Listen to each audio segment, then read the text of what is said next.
Alright, we're live again.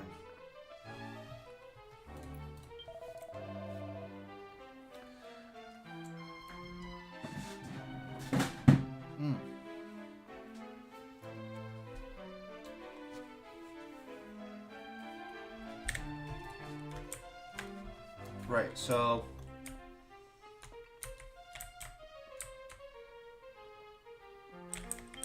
I think we gotta talk to this guy twice.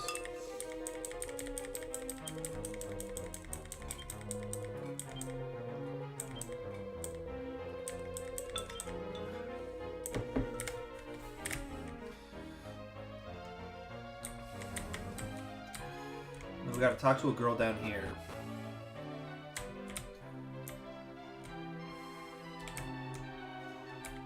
This one.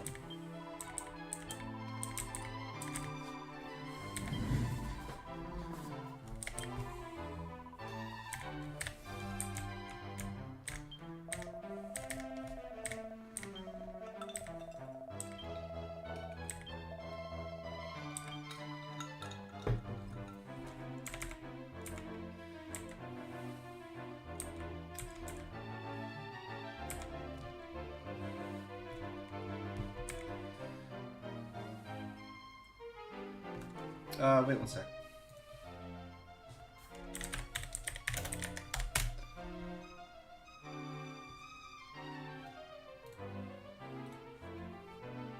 Okay, we're obviously connected to the internet because I'm streaming. So this is just like a Jewish filter.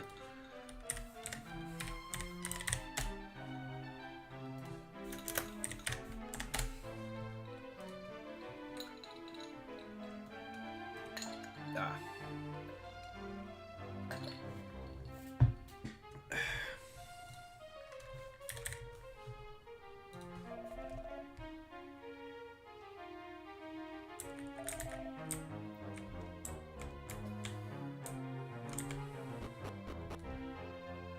So we'll hold off on buying spears.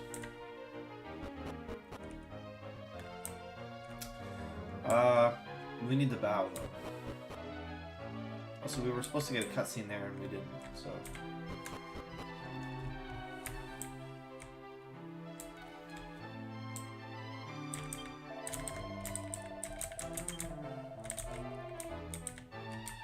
Oh, we have to go talk to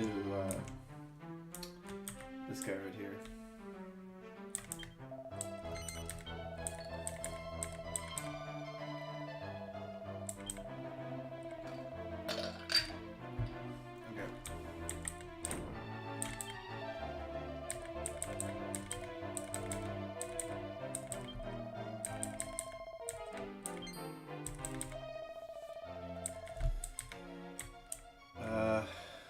Okay. Something's not right.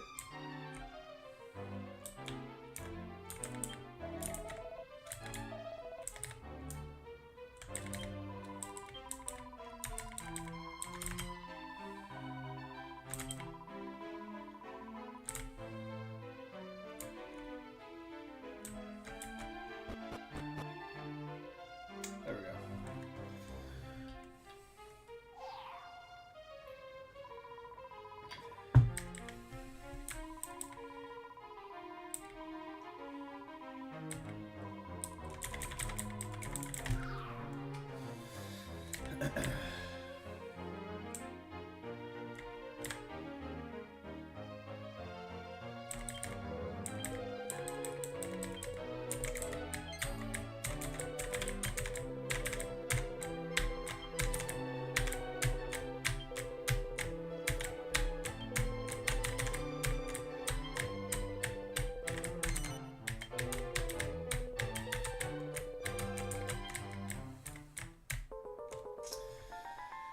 There we go.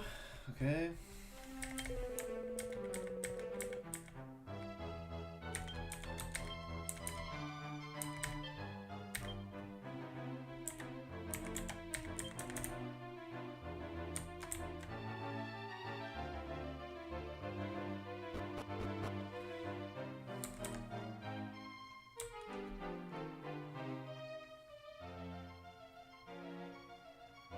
I guess it'd be technically quicker to zoom, but oh well.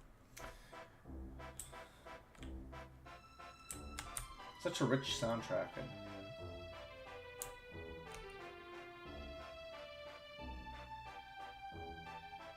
it's not really conveyed with the DS speakers how nice the soundtrack is.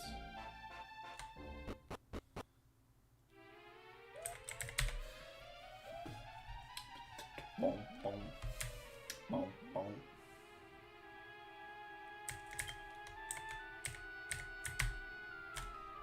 Let me in, bitch. Please and thank you.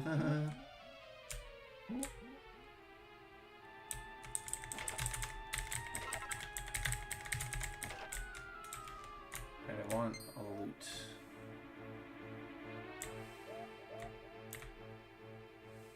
I want to get through here, but I also want the loot. The loot is good.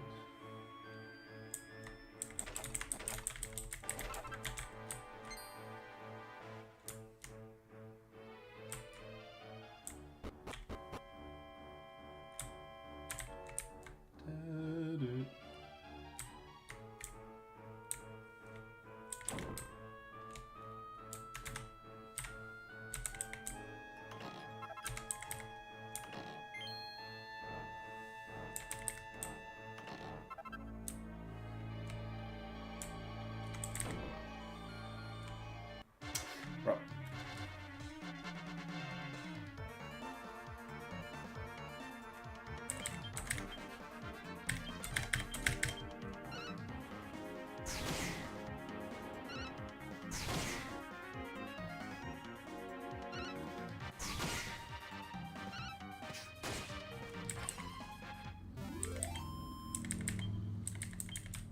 $66 coins, eh?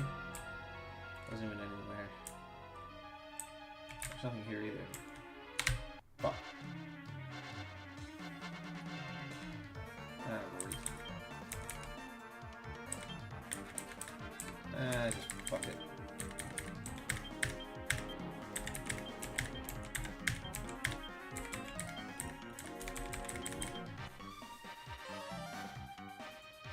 That's the same one.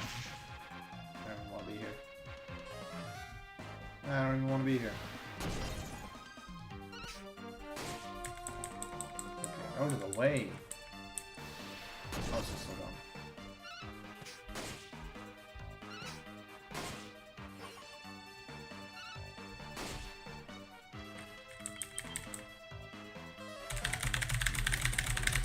Oh my god, let me go.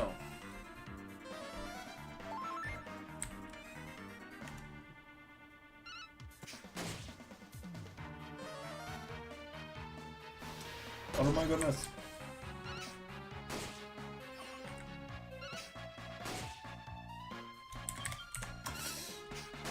Oh my gosh. Let me go.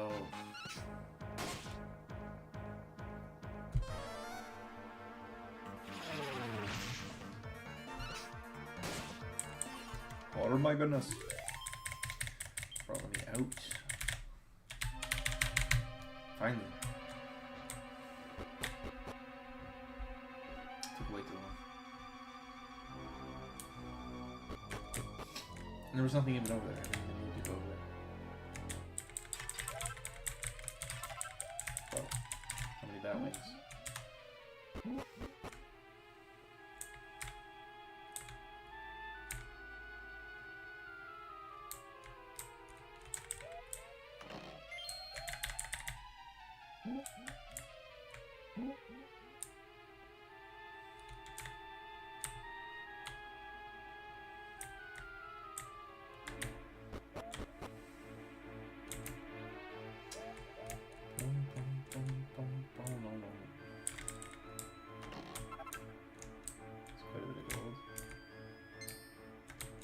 Nope. Okay, bro. Really?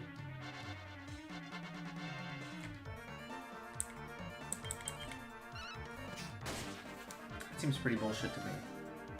He hits a wall and then he keeps moving. Well, let me go.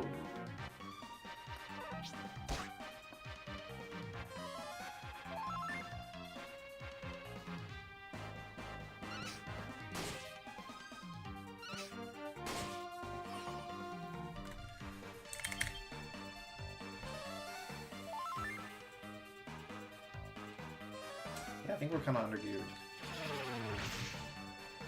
Underprepared. Oh my god, let me go.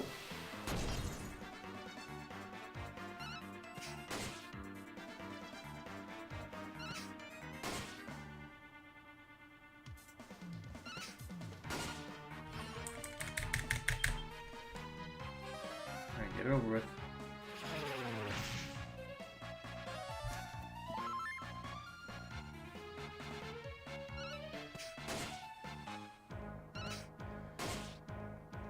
Oh, this is so tedious, I hate it.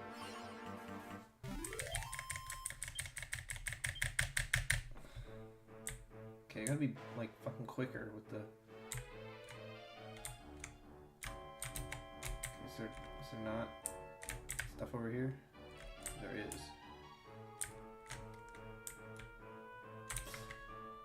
Oh, fuck. Okay, so they have a limited visibility. They can only see you when they're right in front of you. So they're like half blind.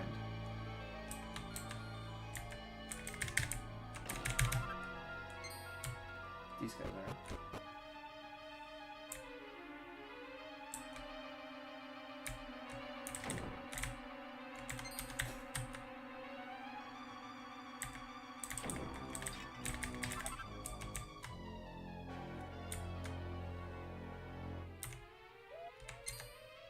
Can I get this?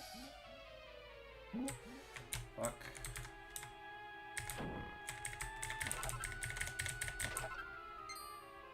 Fuck. Yeah, but there's only 2 of them.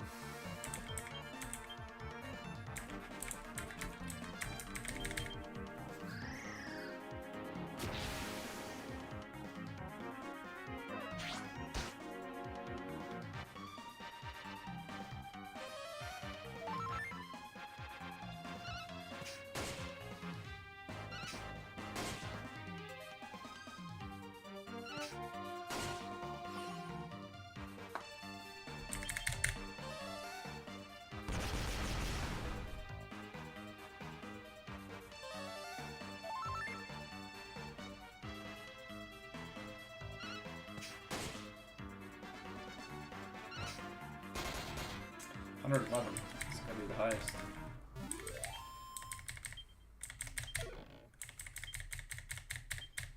It's not bad.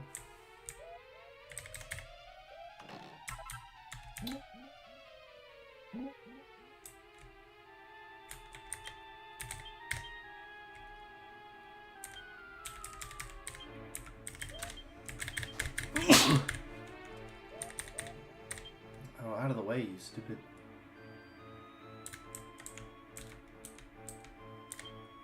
Bro.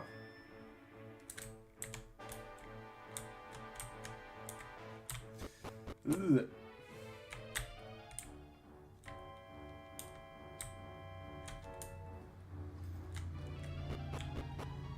Stupid nigger. It's this guy, and then I think it's the guy across.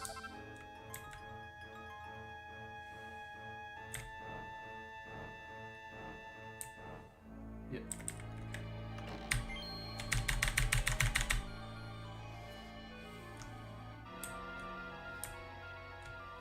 Yeah, very beautiful design.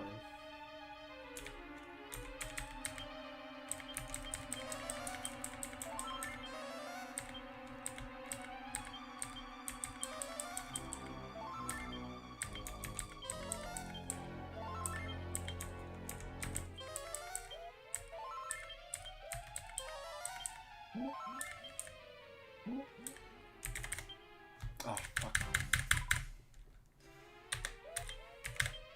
Sometimes the thing isn't responsive. It's kind of delayed.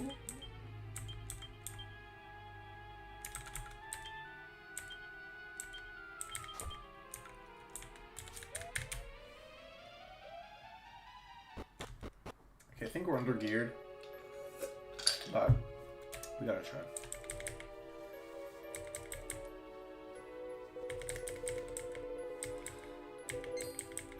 To yours, faithful nigger.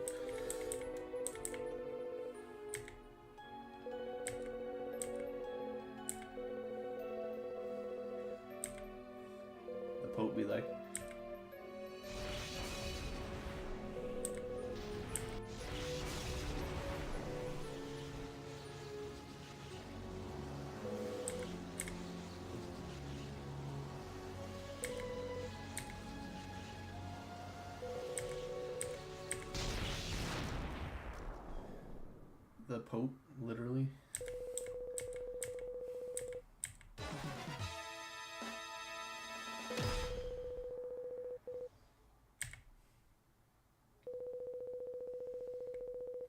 Nuh-uh. He's the master of nuh-uh. Alright, time to destroy this silly Billy.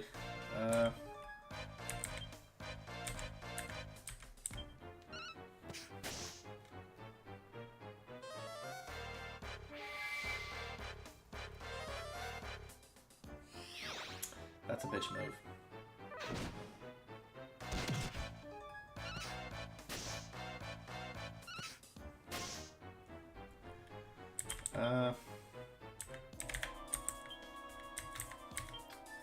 Let's just do crack, because I'm not going to attack in succession.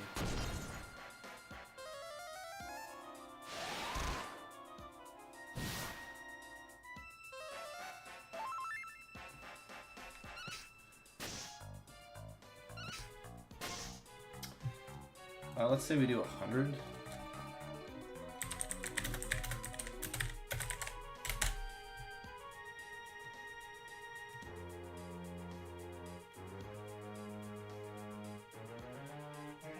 $800.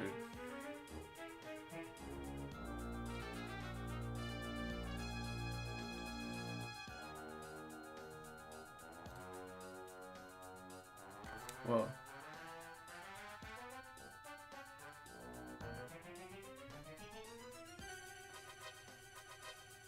They have the AI, wow, okay.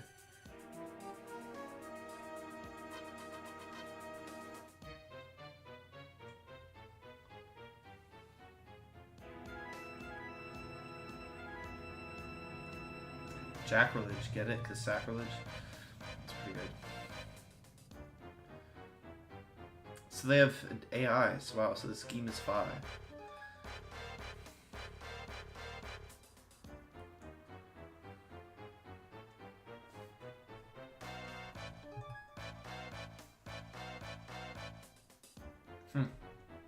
Cool. Okay, so 800 HP, so that's 8 rounds. So that's 1.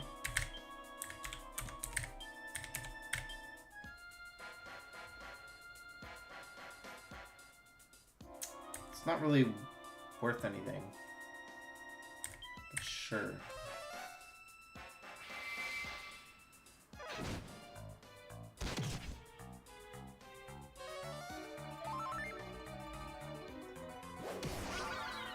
I think I just boost my tension, which is the only good part. Or no, I don't even get that. That's 150.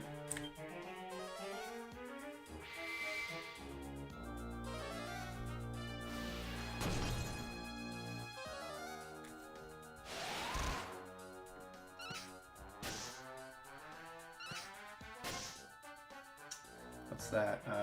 220?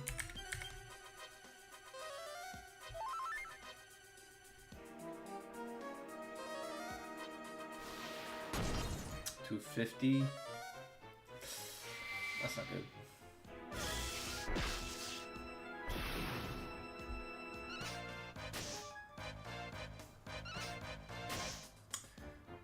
$270.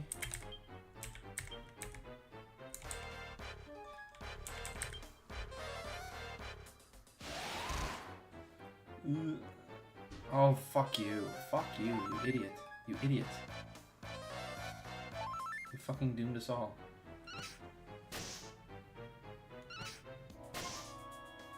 $290.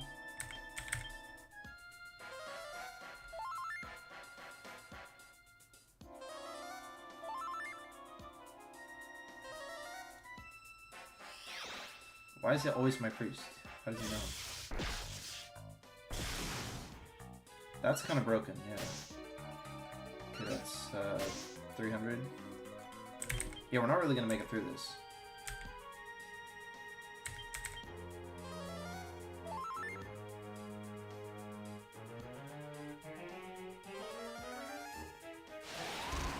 Oh, he's not dead.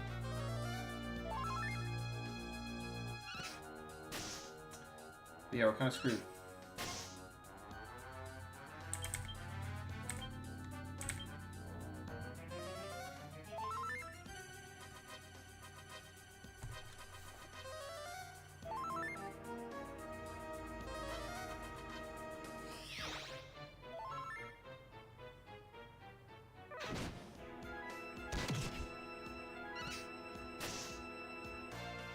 resets 330, 360.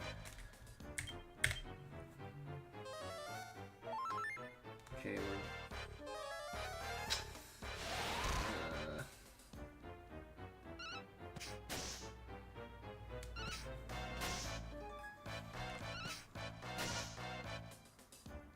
okay, that was 350.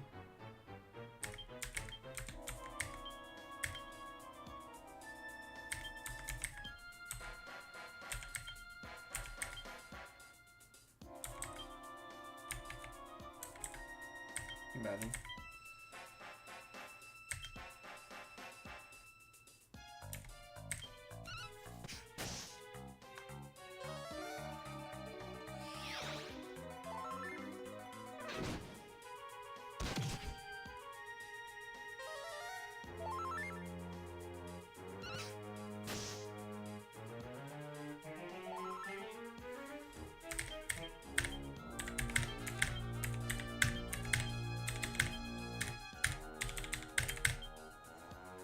So what are we at, like 450? We're not really even close.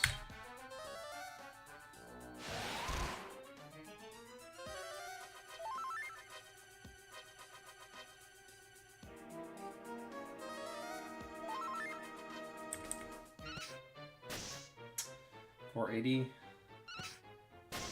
$480, $530.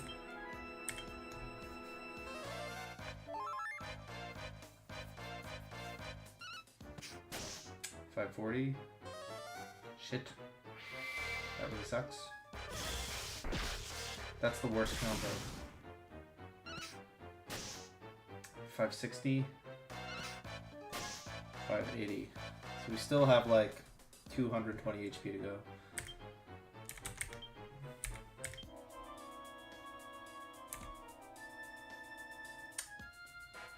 I'll do that.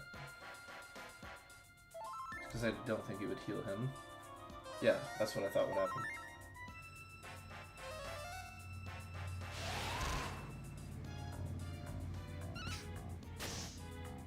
$600. $620.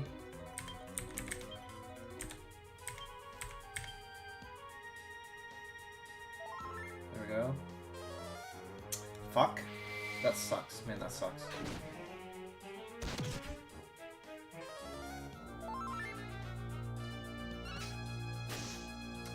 $690.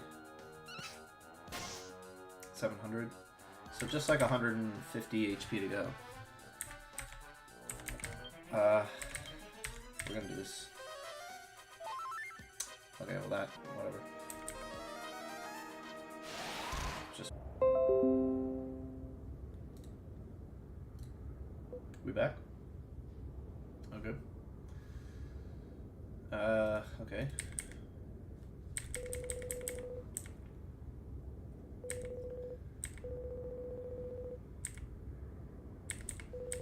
We didn't even die, so we did it. That was hard though, it was not easy.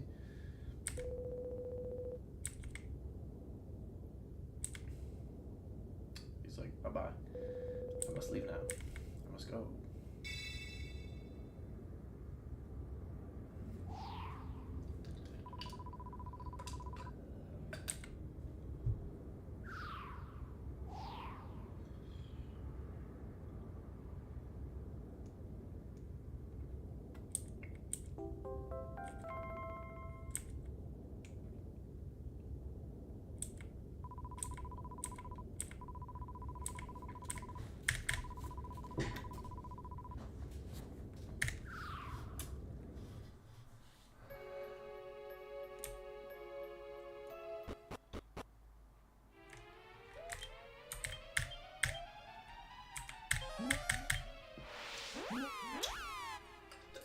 So yeah, we didn't even die.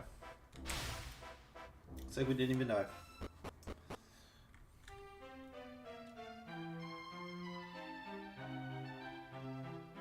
That was tense though, it was hard.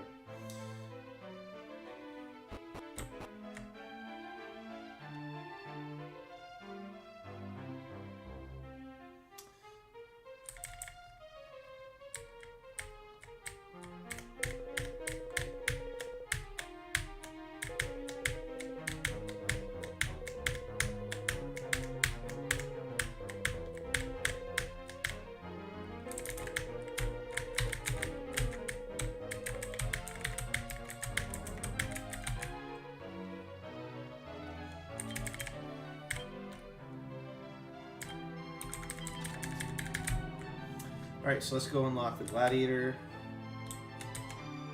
class. Do that.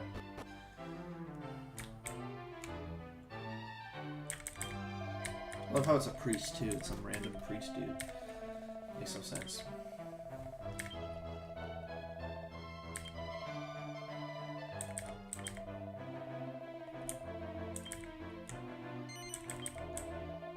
Seems arbitrary. It's just some dude making it up. He's like, do this and you will be worthy to join my secret cult. It's like, okay, I guess.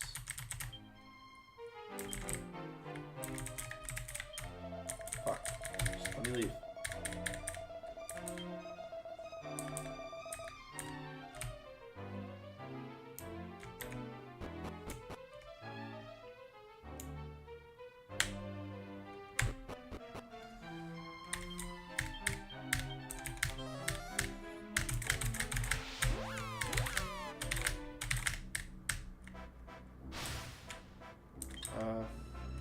Yeah, this will help.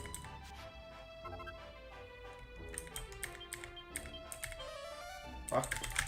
Fuck, fuck, fuck, fuck, fuck.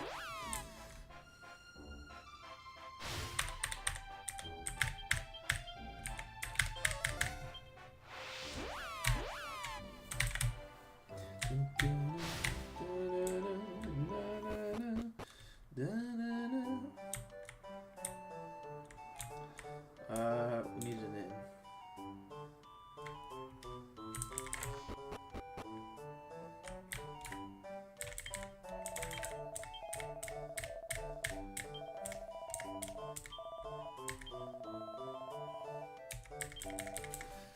$5 per person per night. That's insane. Inflation, much goodness.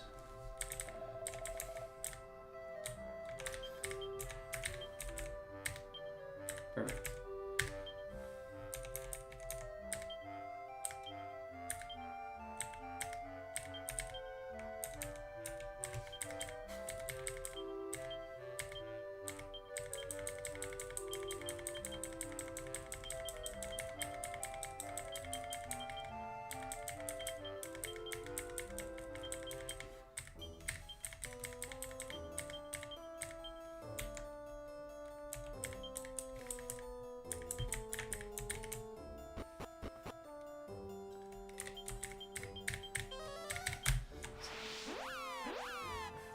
Like little skips.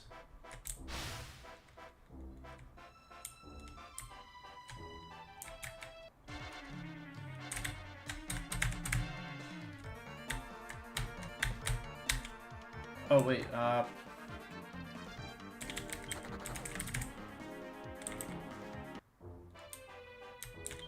just realized my guys don't, are they any close to leveling up? They just don't have the skill points. Am doesn't have the slash. I just want to know if he's close.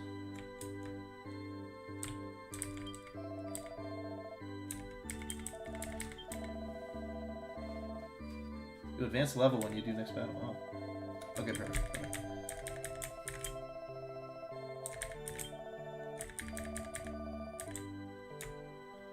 Beautiful, beautiful.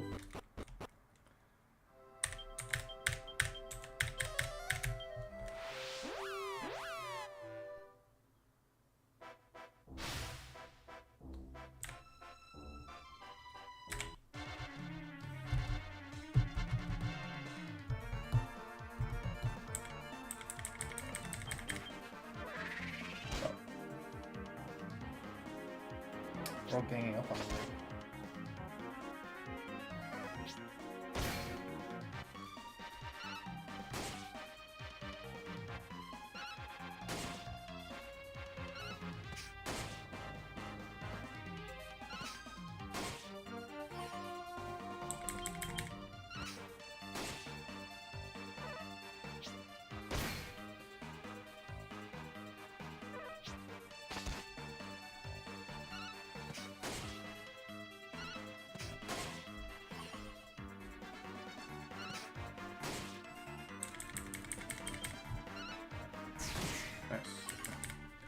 Rarely they have some like good decisions.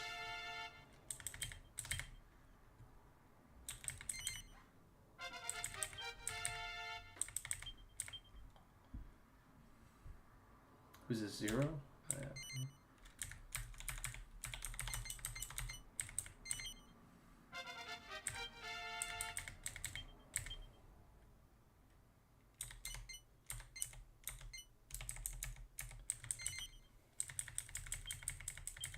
There we go.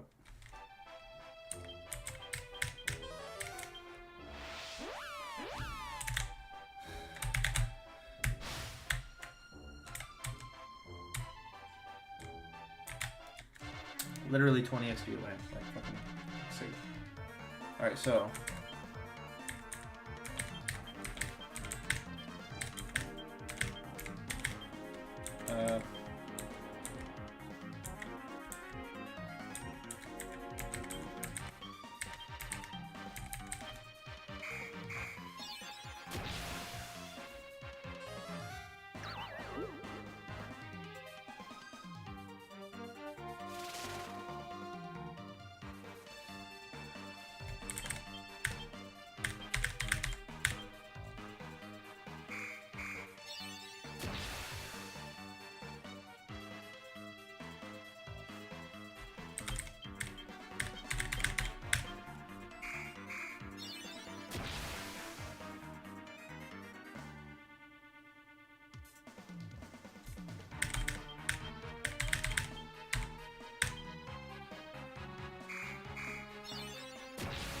Nice. Bro going Super Saiyan.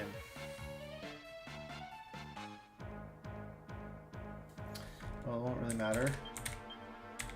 I hope you can outspeed a slime.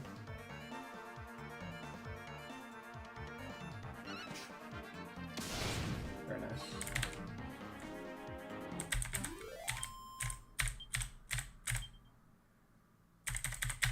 Nice.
There we go.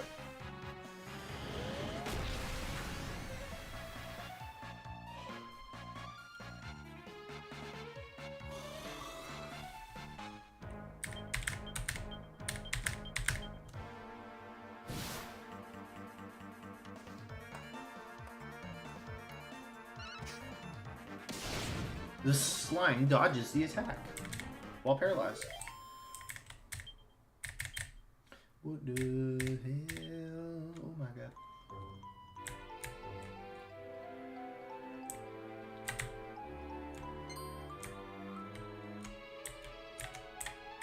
Bro literally turned around.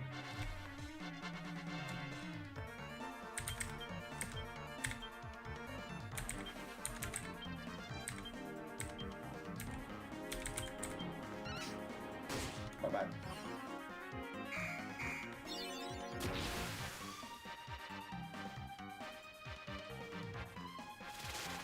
It's pretty effective. It's worked 3 out of 3.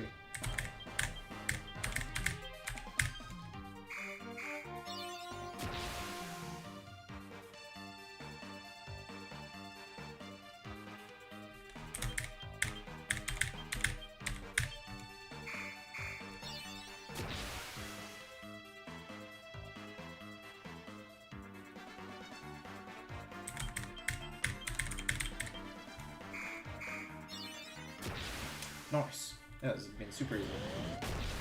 Super agreeable. Super helpful. Aw, you're awake, are you? Just in time.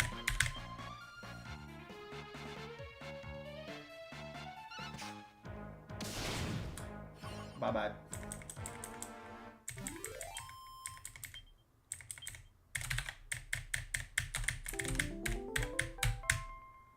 Super nigga, super nigga, super nigga. Gladiator time, boys. We could be gladiators. Boop, boop, boop, boop.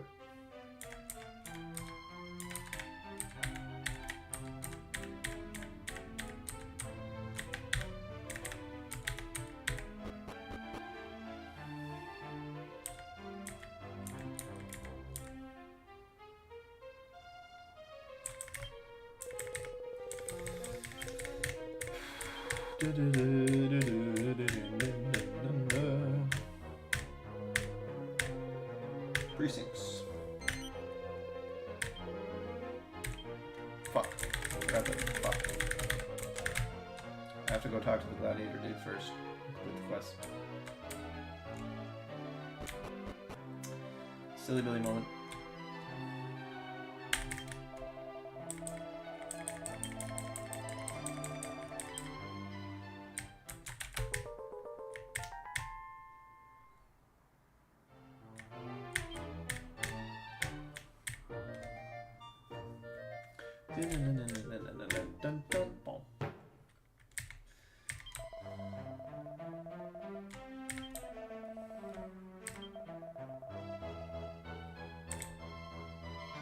Alright, Mr. Priest Man. Oh, I guess I won't become an axe wielding maniac.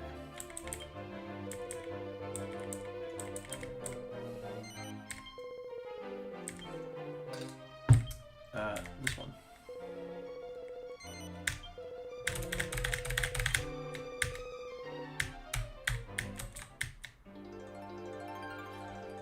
Oh, I am a gladiator.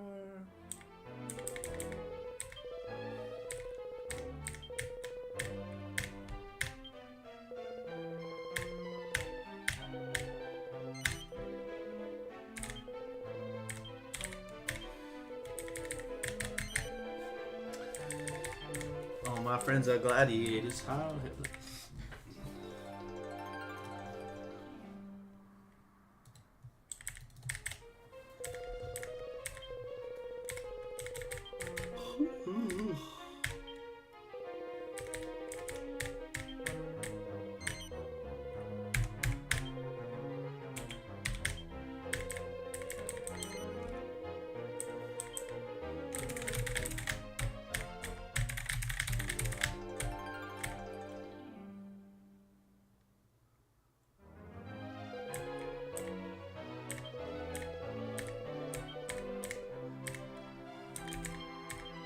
They can't take spears. Huh.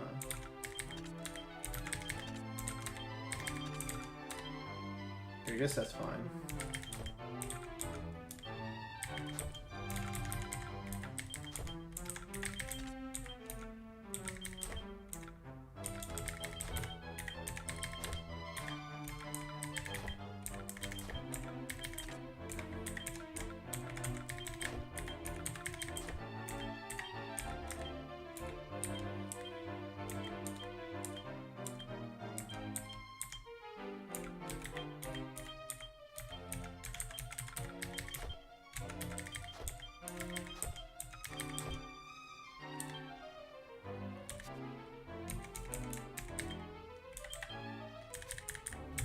We're still broke, but you don't need gear. Listen, man, I'm telling you, you don't need gear.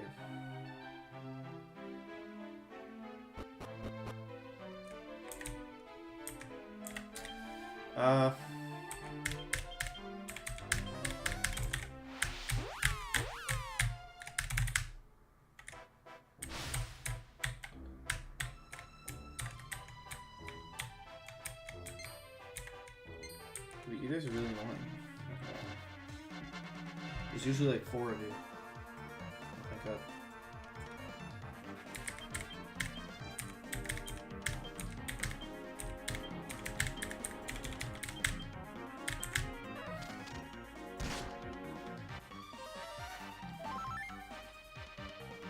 I heal myself tonight.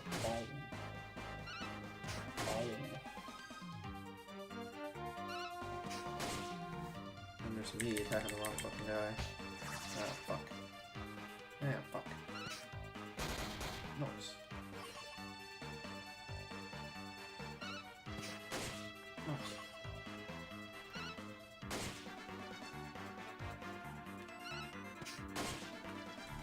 Fuck him up.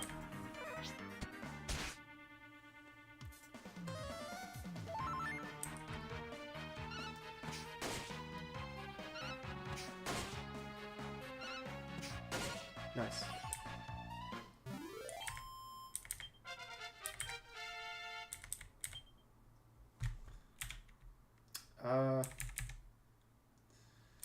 Now I do have that. I was saving up for spear, but I can't actually get spear.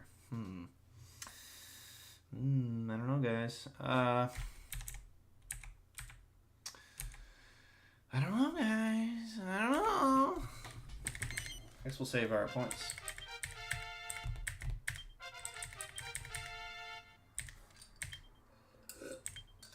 I don't really know what to do. Can I beat the next bosses with gladiators? With swords that suck? That's the thing, I don't know.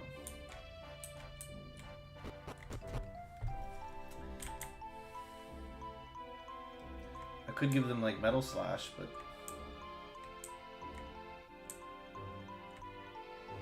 they just suck so bad, you know what I mean? They're just so trash.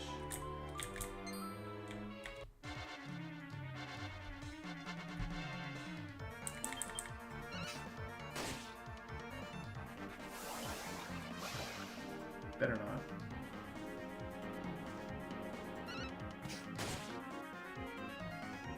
Fuck him up. Fuck him up, boys. Oh, good on. Right on. Nice. I was dead.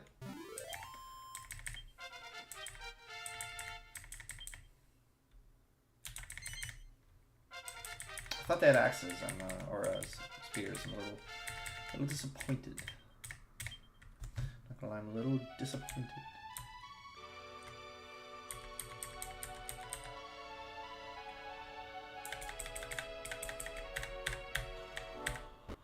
Whew.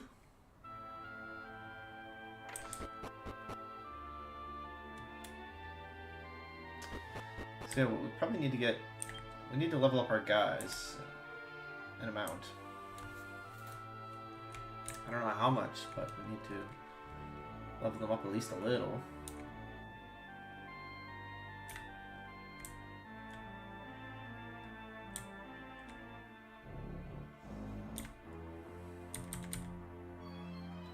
I don't think we can get all the way to Bloomingdale with these units.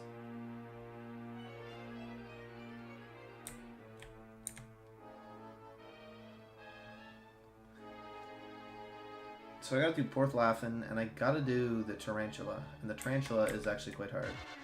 Or no, I actually don't have to do the Tarantula. I just have to do Porthlafn and... is there one in Doorbridge? There is, but I don't have to do it. What is the Doorbridge monster? Or boss? I don't think there is one. Yeah, I don't think there is one, actually. Okay, go.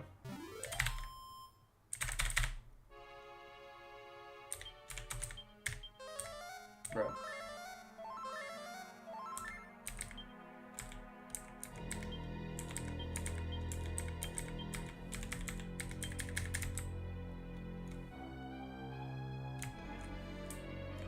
I think it's just the whale. Once I beat the whale, I have access to metal slime stacks. The question is, how do I get them? One solution could be I invest skill points into Metal Slash.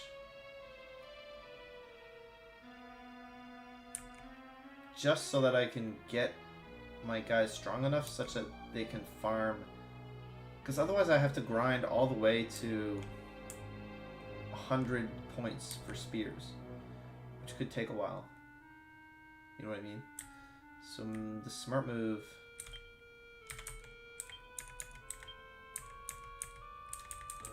Smart move might be to just get the Metal Slash so that grinding Metal Slimes becomes faster, and it might save us time in the long run. So I only need 13 points to get Metal Slash.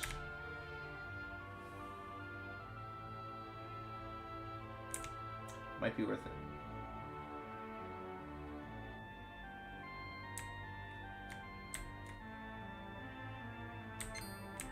That's like a temporary solution.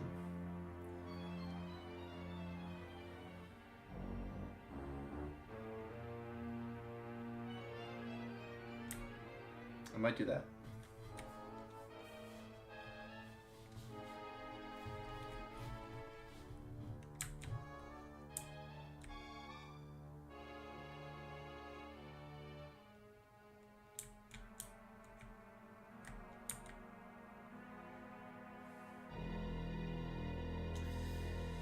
But for that we would need some slimes so we can level up our character.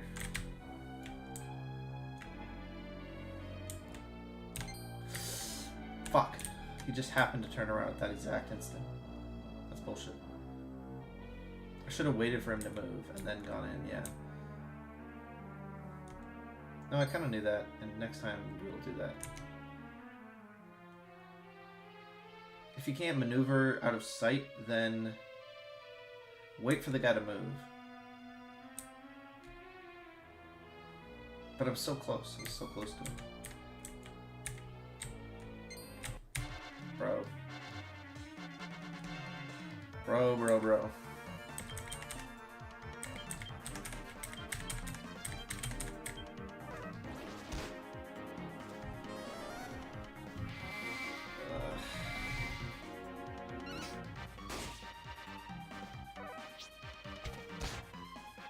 That's a lot of damage.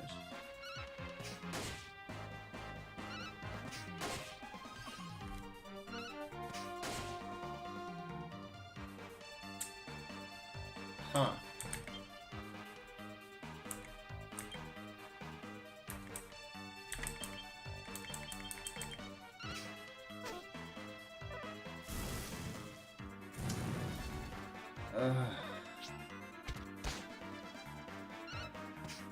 Okay, I can't do damage. What do you want me to do? This is dumb. This is...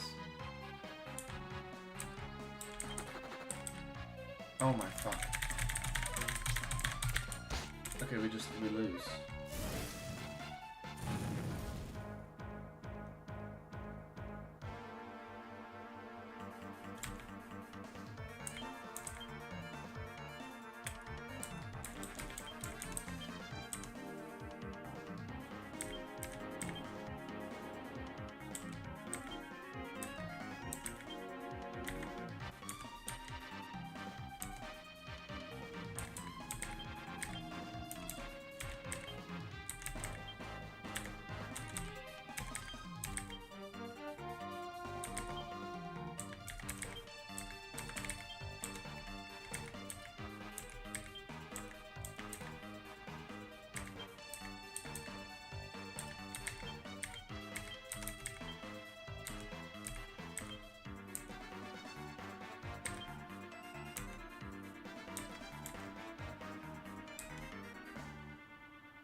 Fine.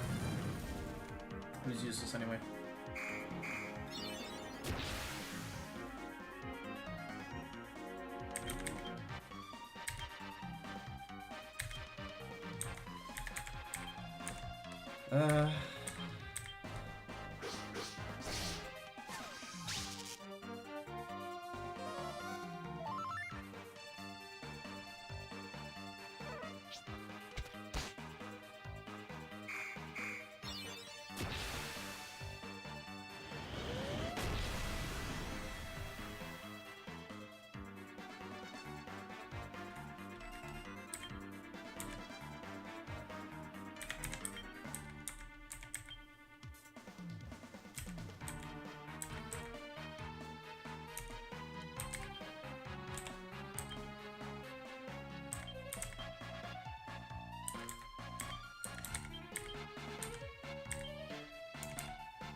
Okay, fine.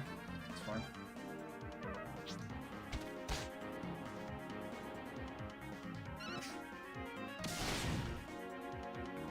What? So super high tension against Kabuff doesn't do anything. It does nothing. Are you kidding? What? That's some bullshit.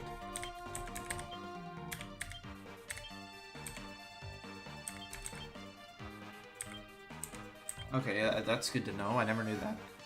I never knew that. So Kabuff just makes your moves ineffective, no, regardless of how much tension you have. Okay, there goes my main guy. Can I get some reprieve? Like their Kabuff never runs out.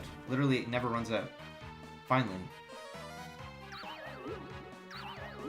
Okay, so now I'm gonna attack the guys asleep.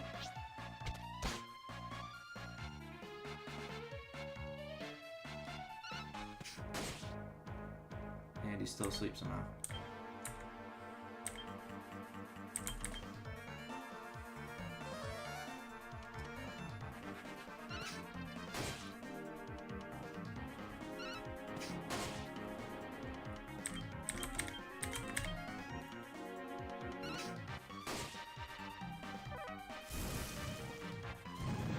Jesus, brutal.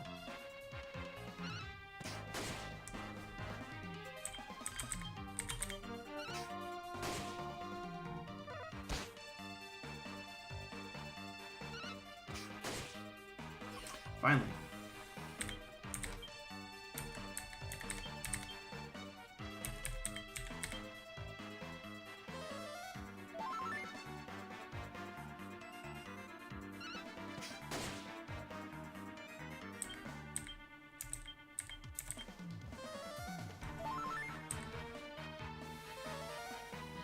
Yep, get fucked.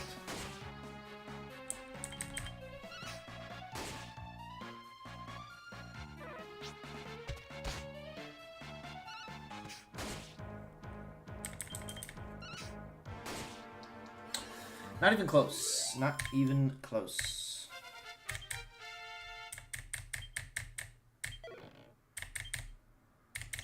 Not even close.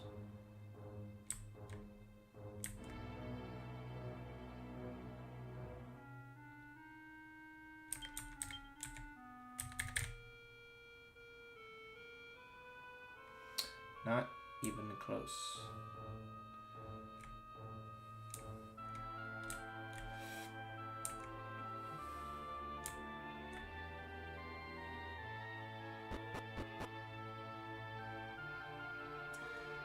Not even close. Not even close.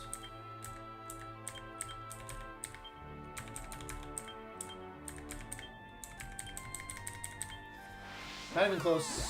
Not even close. You tried. You almost got me. You had two of my guys on like sub 10 HP. But I'm just too good for you. I'm just too good at the game. I was stupid though. I was fucking stupid. So my guys were like massively undergeared. I thought I could just walk in there and kind of be fine.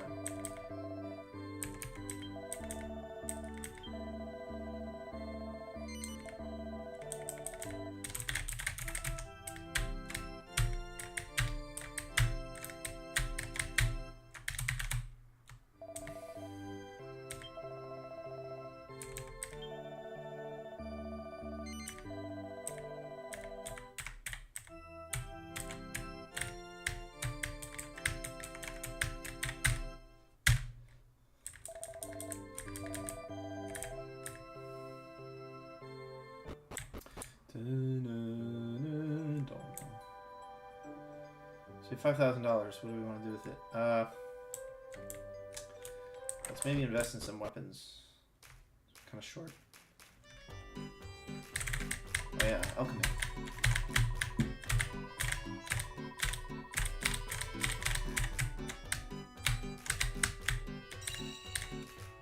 One second, I'm gonna pause.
We're back.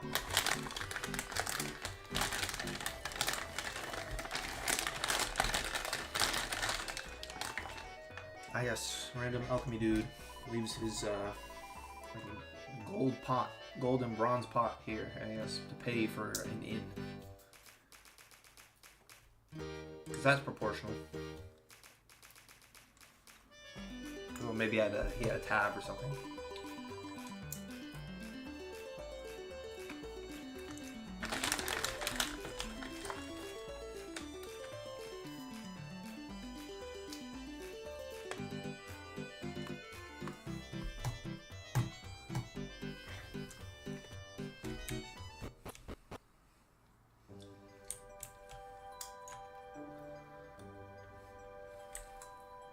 I didn't actually get to heal my guys because she yapped for so long.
Weird.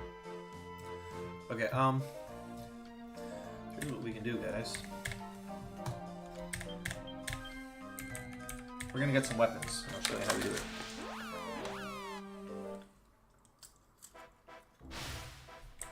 We need 2 of these. We need at least 2.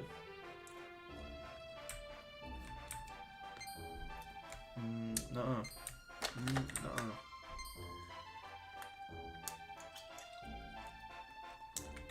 Fuck. That's not enough.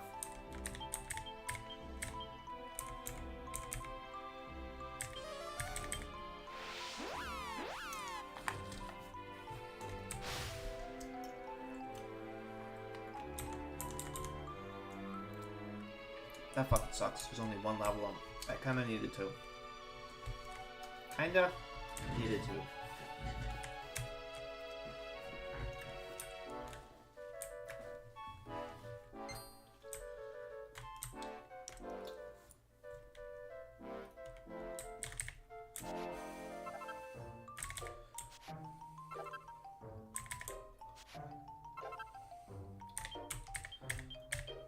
Let's check out the shop here first. That kind of sucks.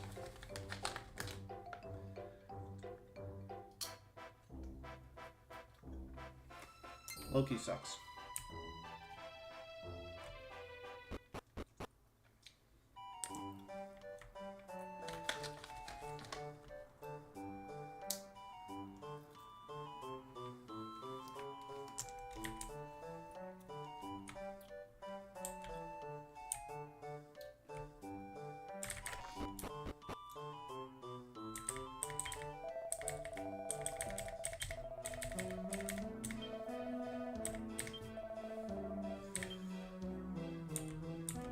Oh, they don't have it. Useless. Useless.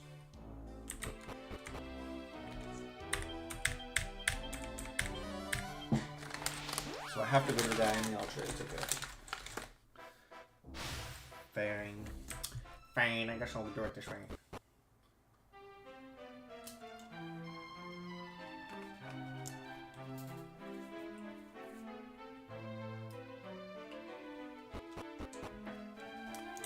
That's shitty, I just needed one more level up.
Apparently there's a fountain in here.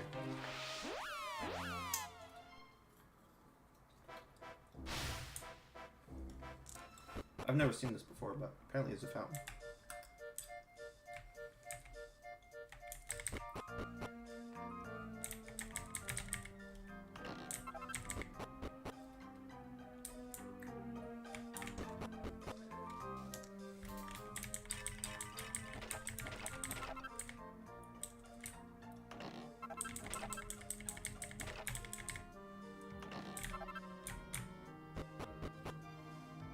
Apparently there's a fountain. Let's go find it.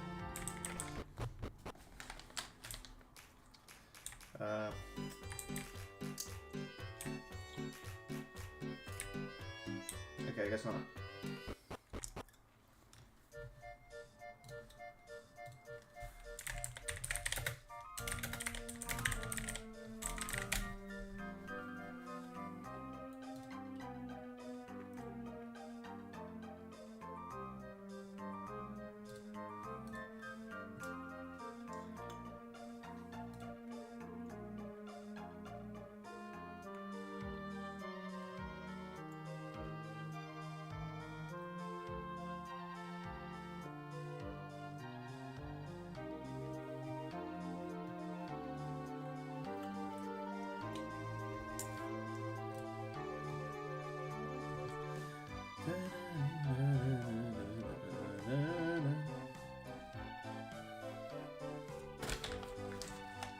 New Isle. It says the Tower of Trades.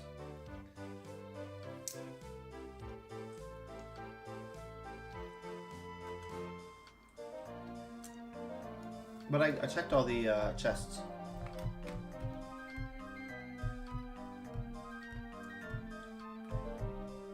And all these mobs are too advanced, so I can't get them.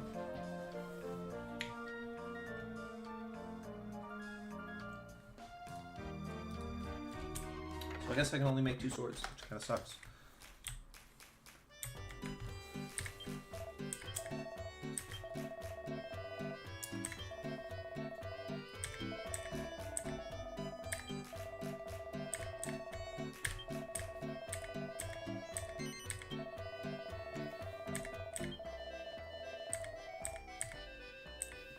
Economicon.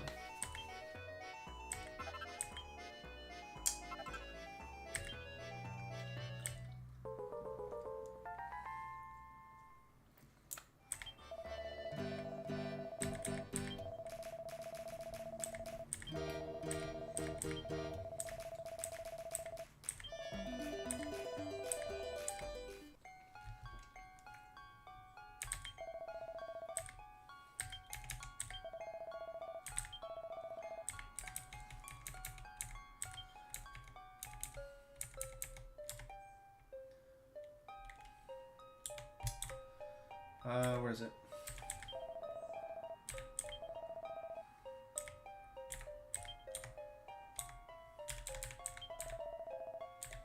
Yeah, I'm kind of annoyed.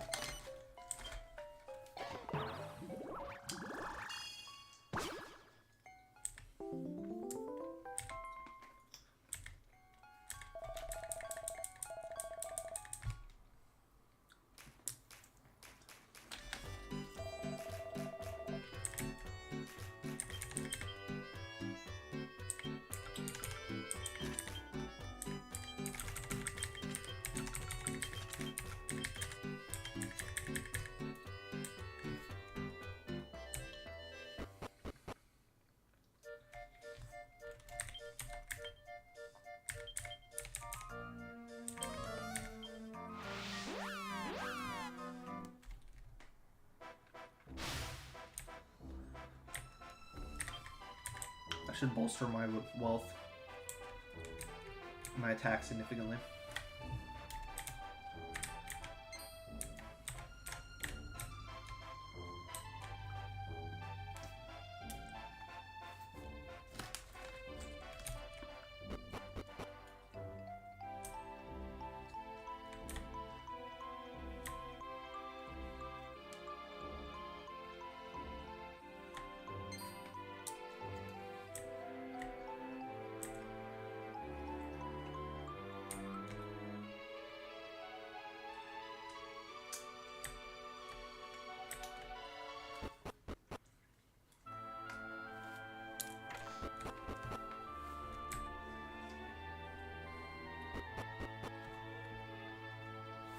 Yeah, I would have loved to mod Dragon Quest IX. So sad there's no mods.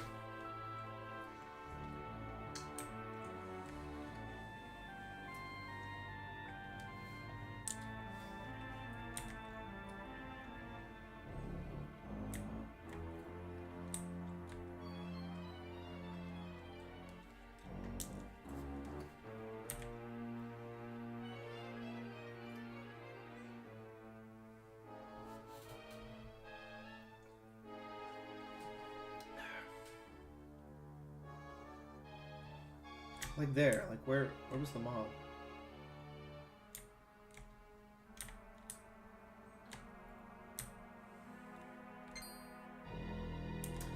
I don't think so.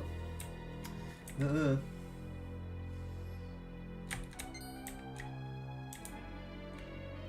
believe I did that.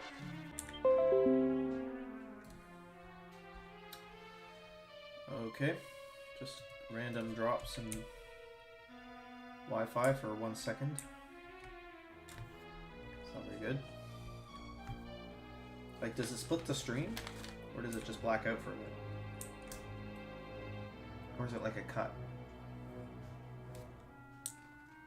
Because that's going to be really annoying if it's splitting the stream.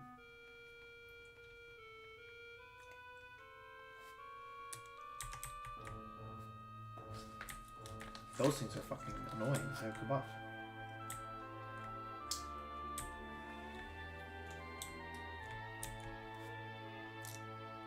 Like there, what the fuck happened here?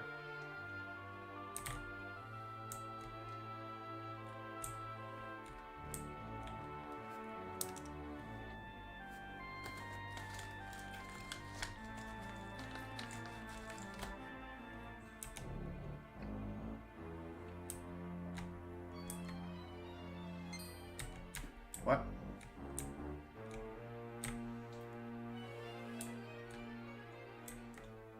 Actually, like that, you're like, okay, I can't see the metal slime.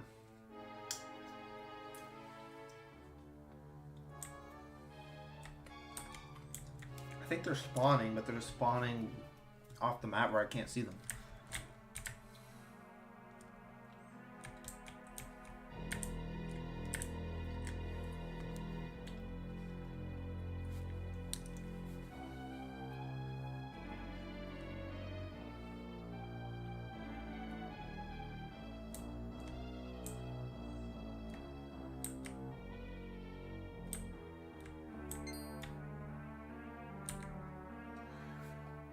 I don't know.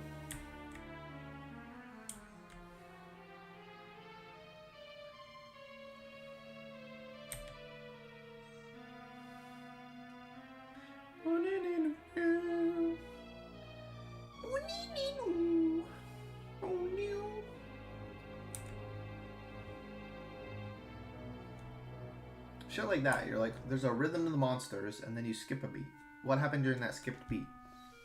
Well, it did spawn a monster, it's just you can't see it.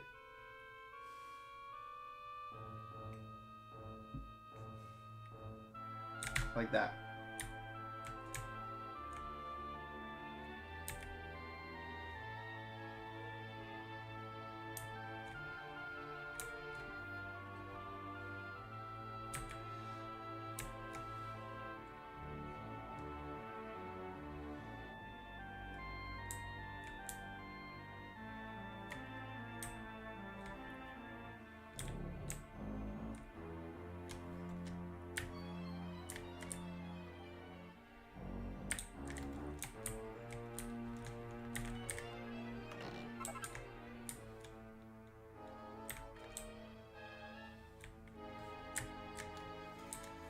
Not today. Yeah, we've done like 5 laps and we haven't seen a single one. What if it's because we're hanging? No, we need to hang out on the bottom because that's if a slime spawns there, we'll run into it.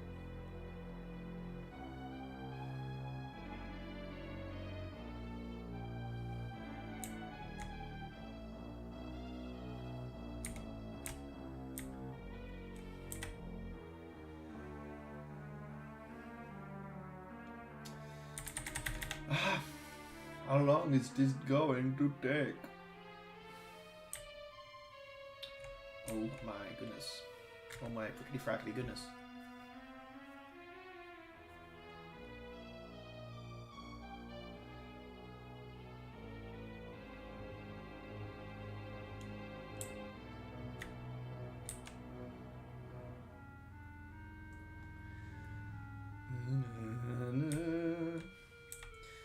What the fuck? Done like 10 laps. Not a single slime.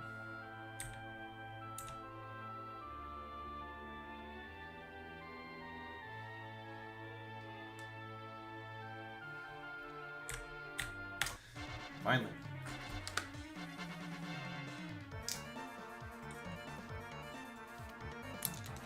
Look, you have a buddy.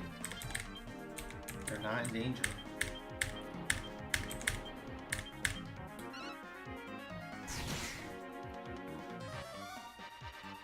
Please stay, please stay, please stay, please stay.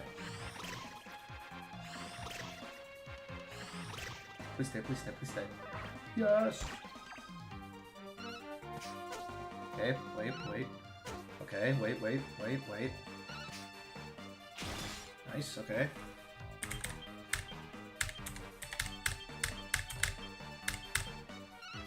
Come on. Yes! Very nice. Alright, Kabbalah Sorcerer.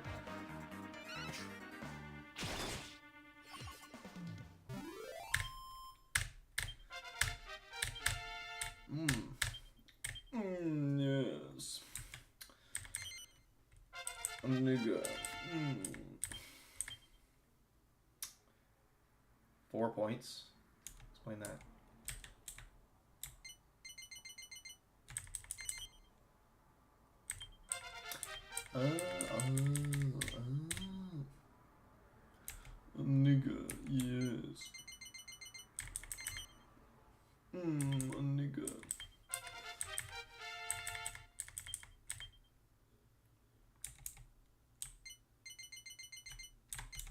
we go. Nigga. A wizard staff. Behold, my wizard staff. Do you not like my staff? Wink, wink, wink. It's rather girthy. Whoa, what the... Do you like my wooden staff? Yeah, check out this wood, eh? What the hell?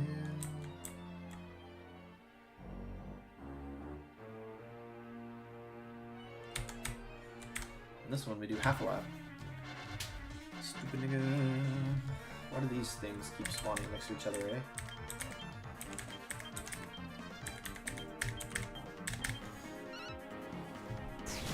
Okay. Nice. Okay, we basically got him. We got him. Don't care, we got him. Okay, cheats. That's fine. That's fine. Okay, he cheats again. Nice. He cheats twice. He defies reality twice, but maybe we can get him with this. Come on, come on, come on. Fuck. So we lose. Okay, game over. Yep. Because he cheated reality twice. That's why. He dodged twice. No, that's fair. That's totally fair. 100% fair. He dodges twice in one round. He dodges 50% of the moves. Oh, that's fair. That's fair. That's fair. We just he just dodged all my moves. He just dodge, dodge, dodge. Oh, I don't like that dodge.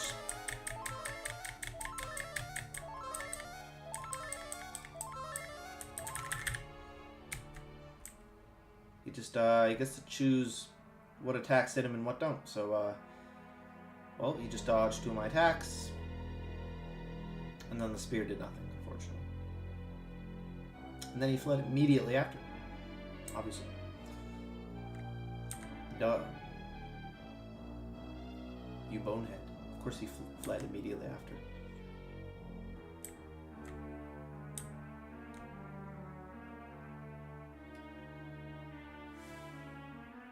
Don't you feel stupid? Don't you feel dumb? Don't you feel stupid?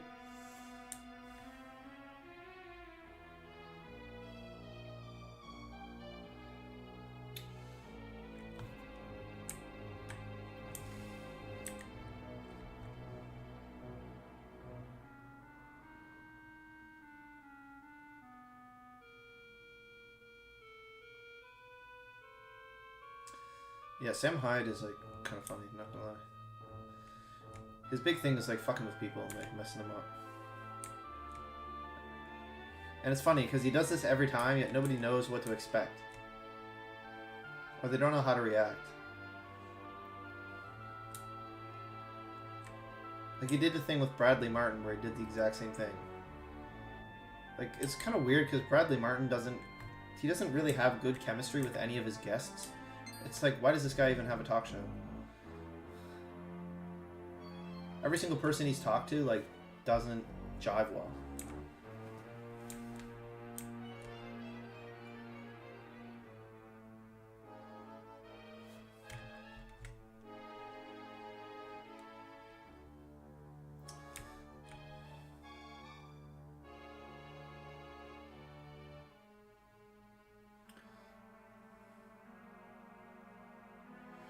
Alright, give me big money. It's like gambling. Big money, big money. Closest I'll ever get to gambling. Alright, big money, big money. I play the game, I invest the money. Give me the big money.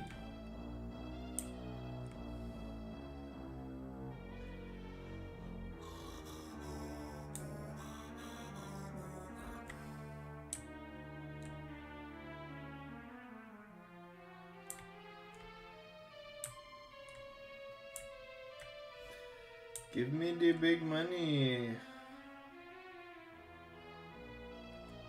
Anyone who gambles, I have zero respect for.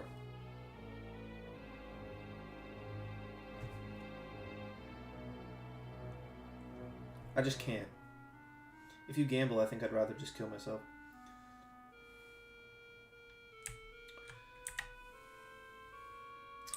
I am racist. I am anti-Semitic. I am misogynistic. I am homophobic. I am everything. I am all of it. Don't flee, you idiot. You idiot. Do not flee, you idiot. Thank you. You fool. You fucking cunt. Stop defying logic with your bullshit. Nice. Good job. Good job. Good job, team. All part of the master plan. All part of the master plan.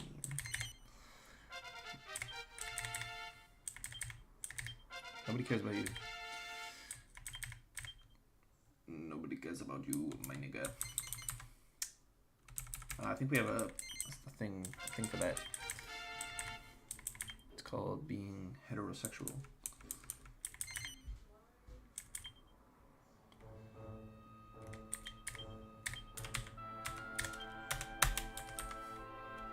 See what skill is.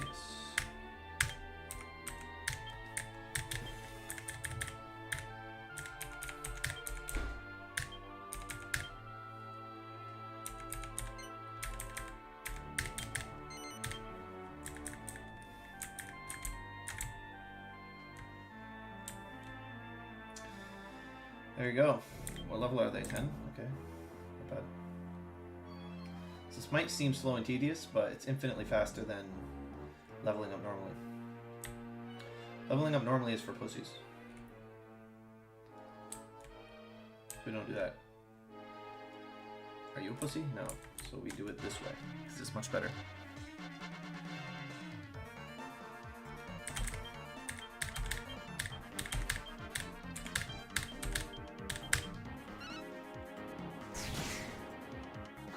Fuck.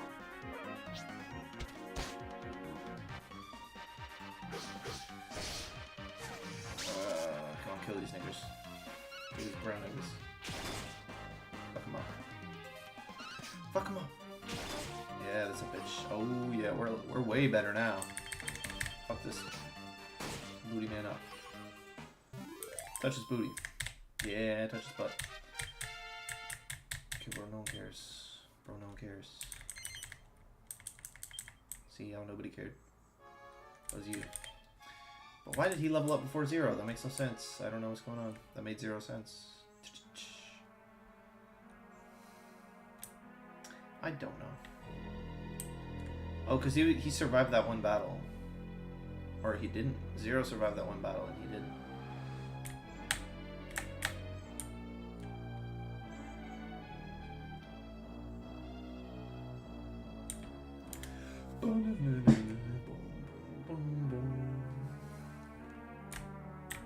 Let me see that backside. Strategic, by the way.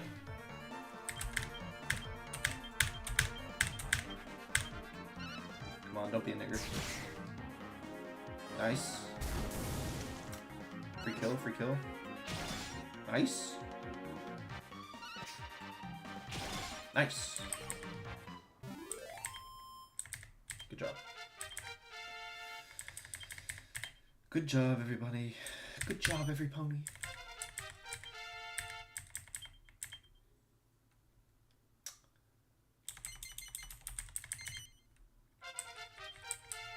Yeah, we're racing to get max spear, I guess. That's what we're doing.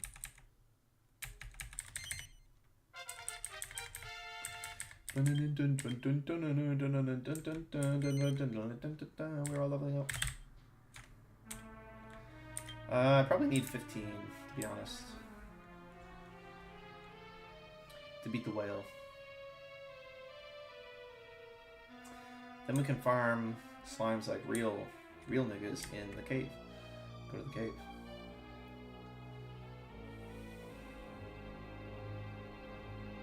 And we can do that all the way up until probably like level... What can we do that to? Probably level 30. Probably get away with that until level 30. Because what's the hardest mob we need to beat until we get to the blowhole? I think it's just the 7 figs. I think that's it.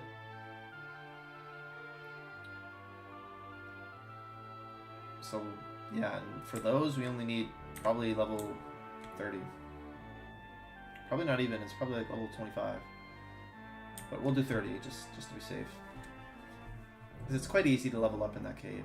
It's a good spot to level up. Better than this.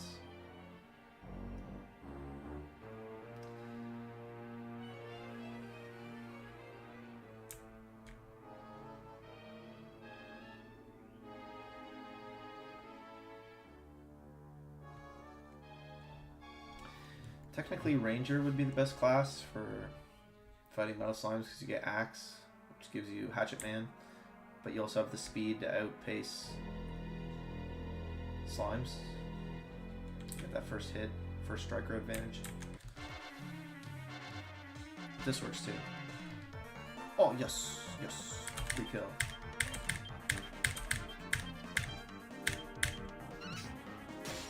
Nice. Absolutely free kill.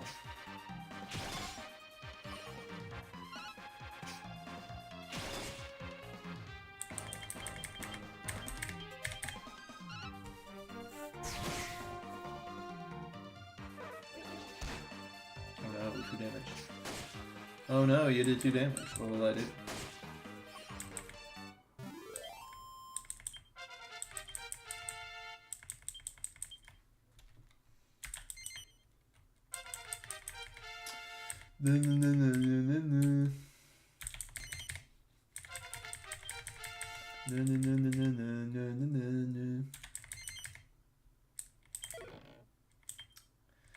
Holy water. Give me that holy water.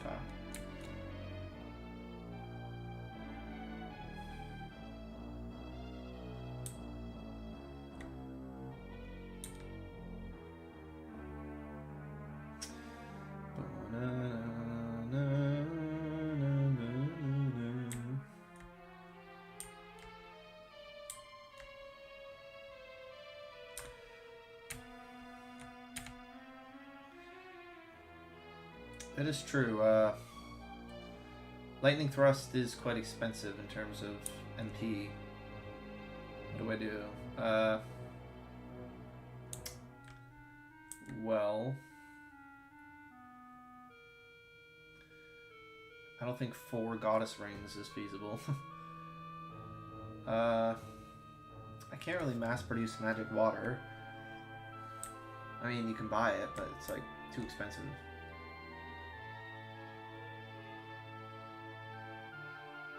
And you use 1 per Muddle Slime, so you couldn't even do it.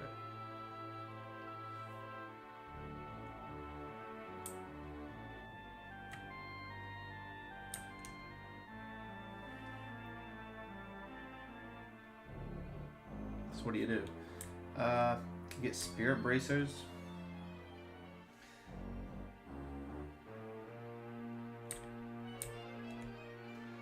But it means we kind of got to max out other...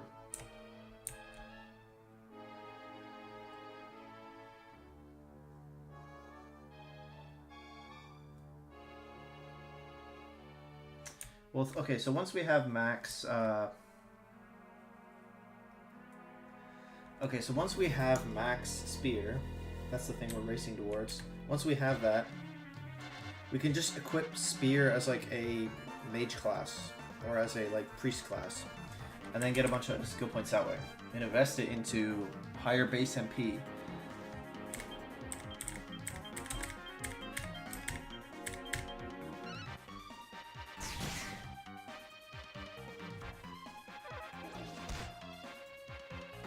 Oh, you made it. Fuck. Alright, kill this fucker. Get him out of the way. Out the way, nigga. Oh, I'm so hopeful.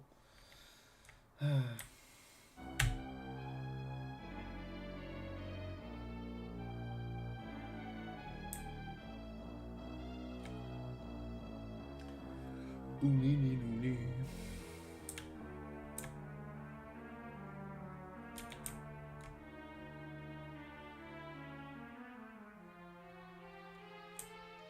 So hopeful, so hopeful.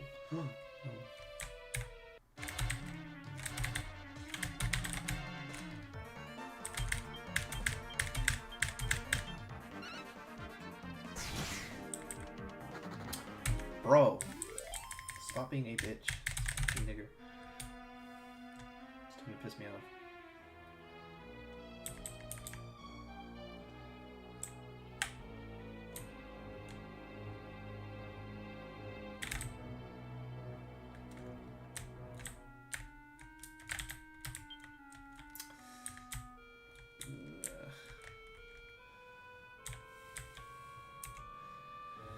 Starting to piss me off.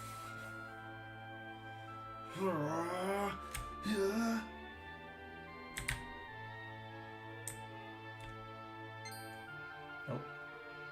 No, no. I think Thank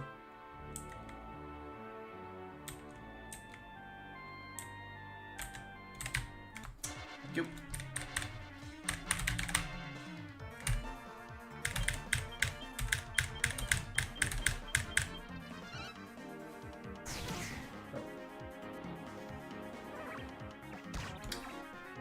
I mean, that is, well, I could get a critical hit, so it's worth it.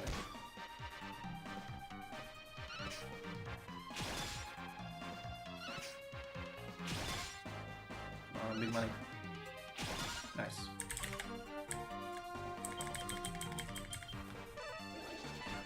Lol. Lol.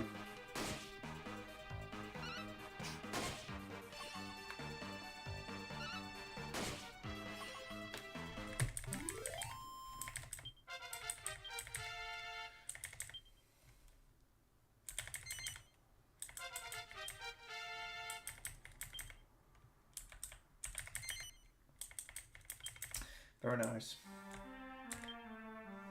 13, 2 levels, okay. 13, 2 levels left.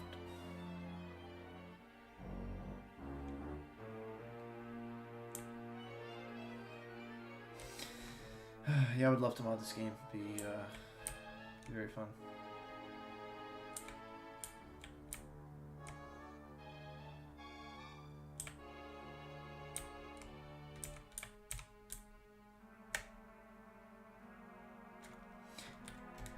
Agent Hitler, FBI.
Aha.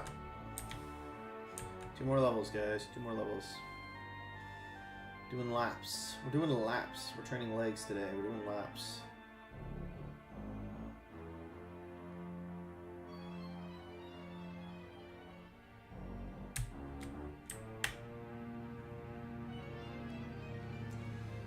We're just huffing her.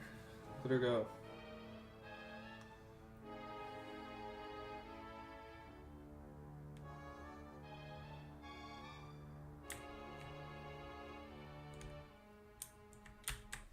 Alright, don't run this time, you annoying bitch. Stupid the beach. You stupid the beach.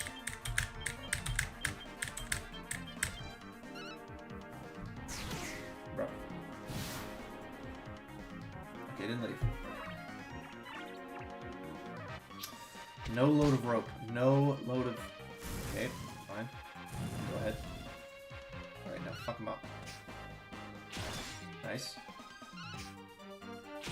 Nice. Good job. And... nice.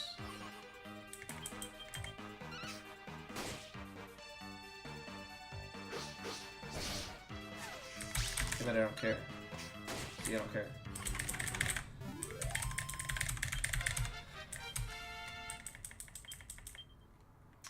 See how I don't care?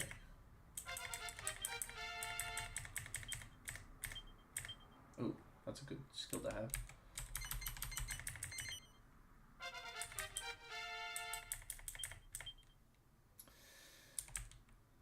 Alright.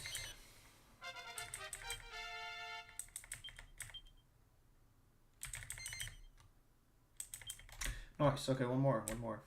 Although probably 2 slimes. Probably 2 slimes. But 1 more level.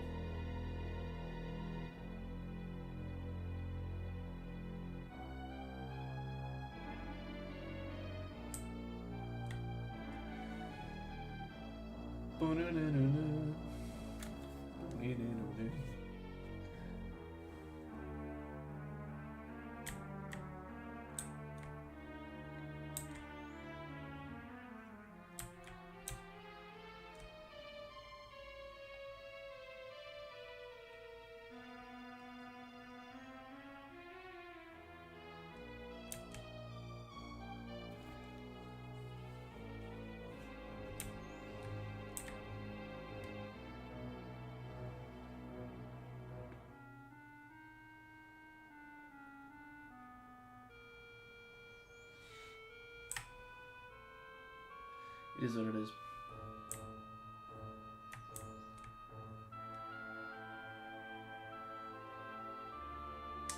We need 2 more, bro. Come on. I feel like making a protein shake. I can feel my arms releasing heat, engaging in ectothermogenesis as they rebuild.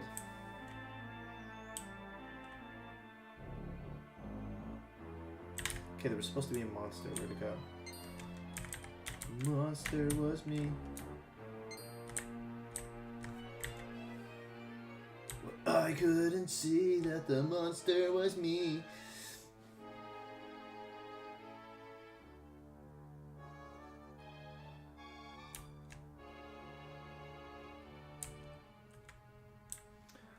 Why are we making many lap around the building? I hate Indians, bro. I'm so sick of Indians. I just don't like anything about them. They're so goofy. Like, everything about Indians is goofy. They're just like goofy, dirty rats.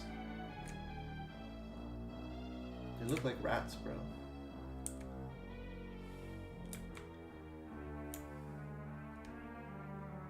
Like, white people look fucking awesome. Even like jacked Indians still just look like Indians. It's like, hello, I'm Indian. I wear cologne and I do my hair fancy. And they just look like gay women.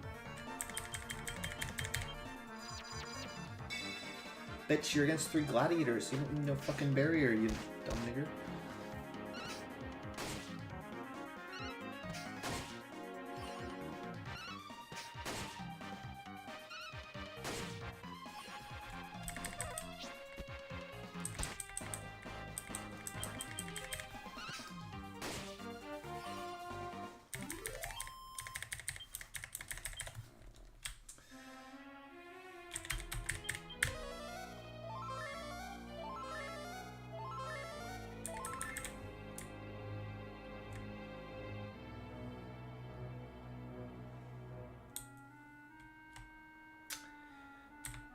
Alright, one more.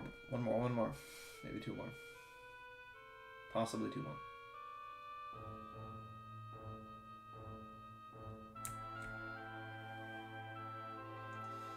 Even like put together Indians just still look Indian. You're like, yeah, you're wearing like a suit and you're like, your hair's done well and you got your little gay cologne on you.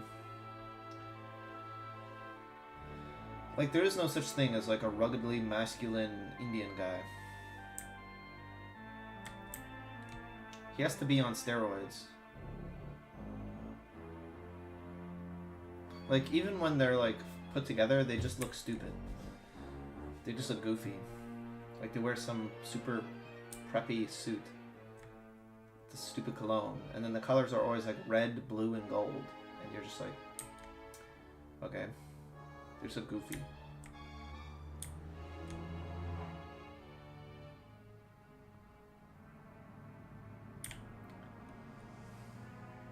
Same with black dudes. Like, black dudes never look good in a suit. At least black dudes look semi-masculine. Some of them. Not all of them. Perfect. I will take full advantage of that. Although I don't don't need to do that, do I?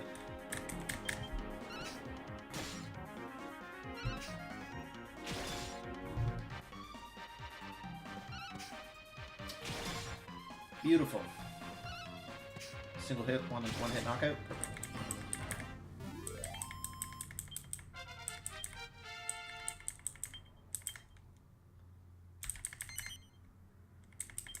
Okay, so one more.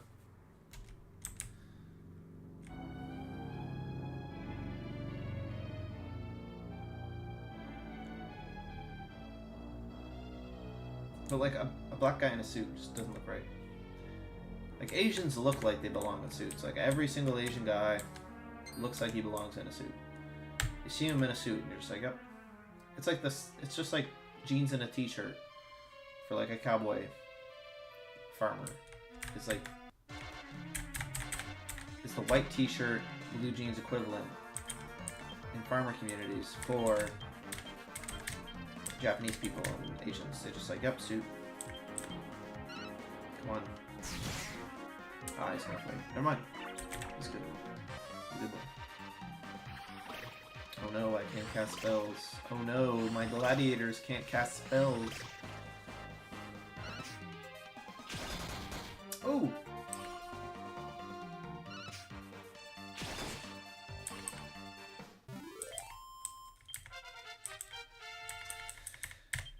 Beautiful, beautiful.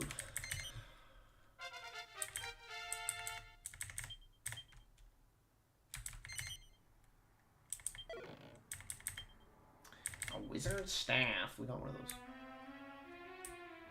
I forgot to buy vacuum bells.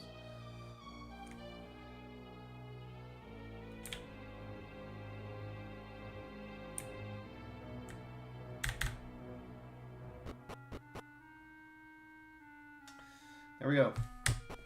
Now we're strong enough to take on the big fucking whale. Let's go there right now.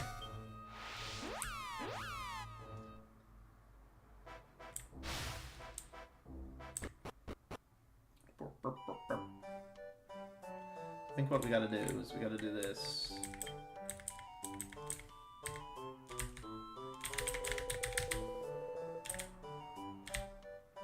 We're worshipping a whale now. I guess that's what's up.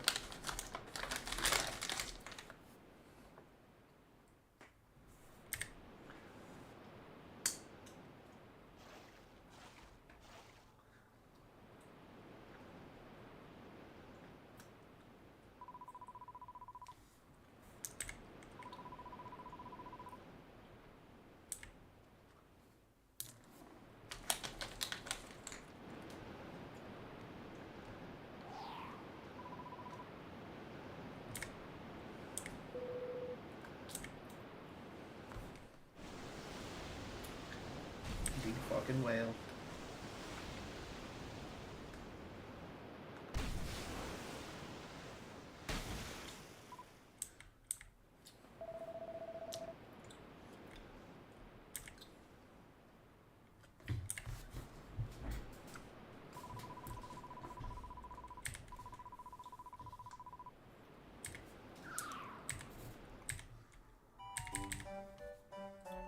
So we do this, and then we go here.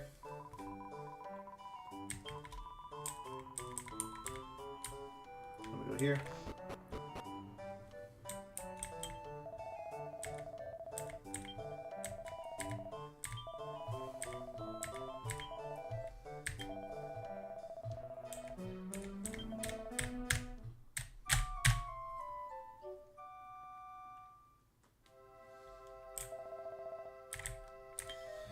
Okay, they're doing good.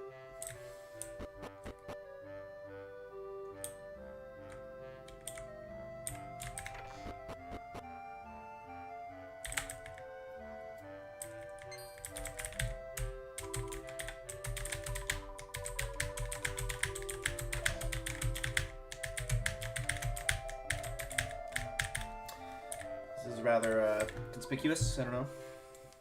Courting this stranger. She looks like a slut. Slut moment.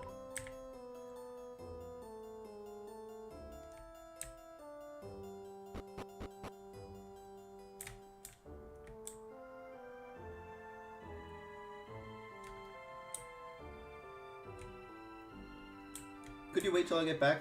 Immediately follows her.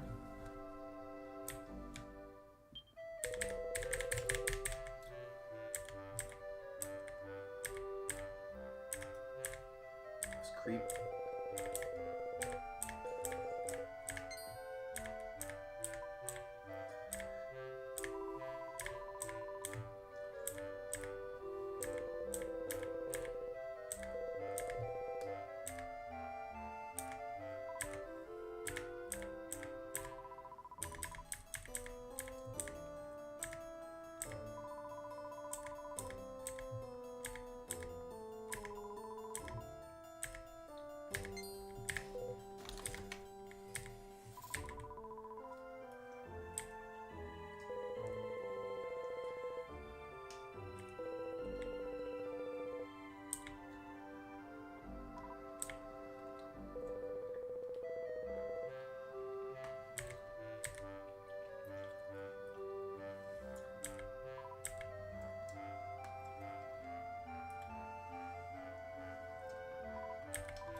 A little chat, eh? Okay, a little chat. Oh.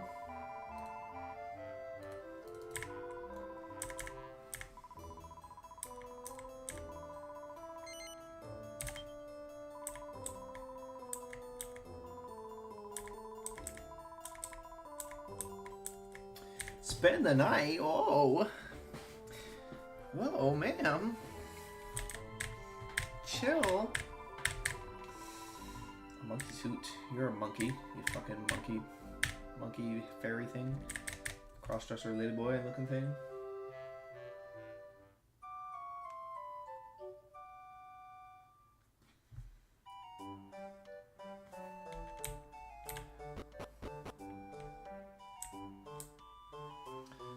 Alright, I gotta pause. We'll be right back.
This fucking guy.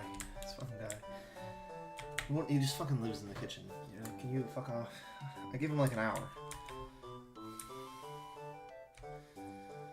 Whatever, we'll fucking get back there.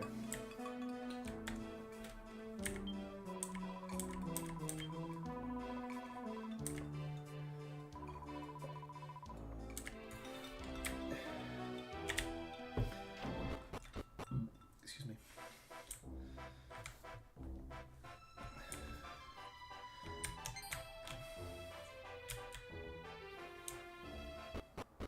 Our goal, fight 0 monsters.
Bop.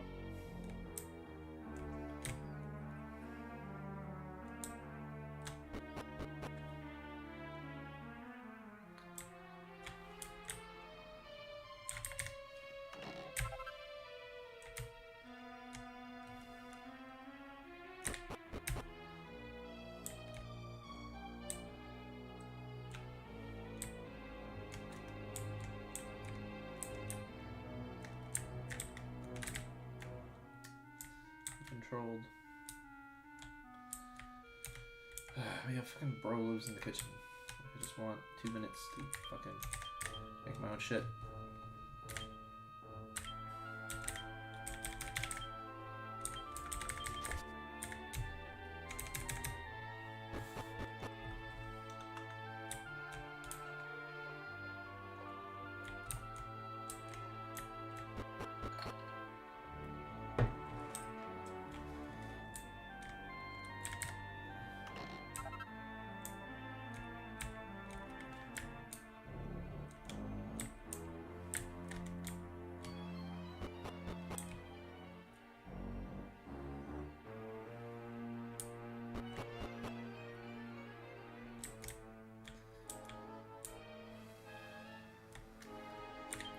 Yeah, I think it makes sense to join finances if men have authority over women, but they don't.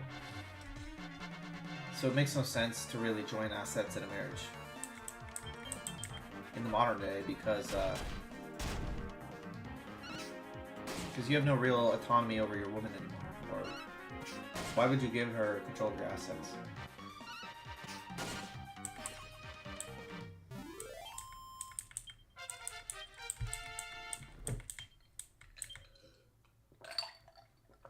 Like, yeah, it would have made more sense if the woman submitted, but they don't anymore, so... And legally, they don't have to, so it's kind of like...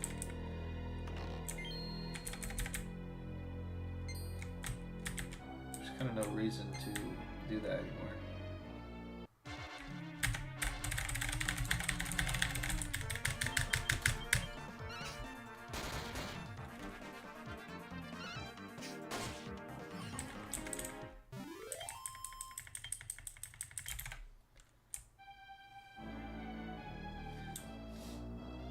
Now you're just giving the woman leverage to ruin your life. It's like, why would you do that?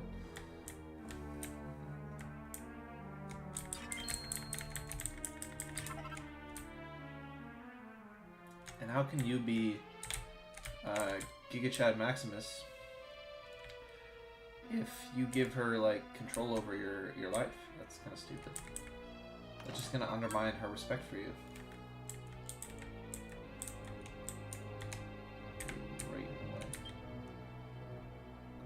Fat toad. Still quicker than enduring a battle. Fuck this fucking crap.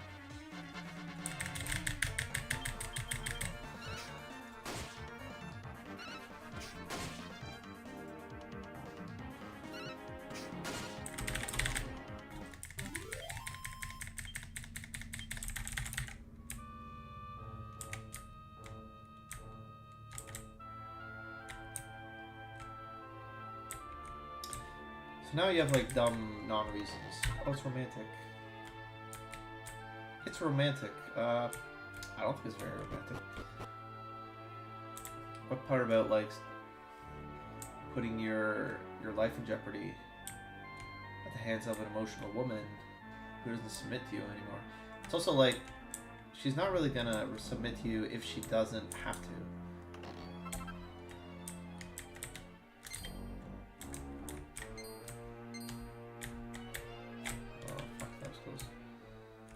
I'm the goat. I'm the goat. Cannot question me.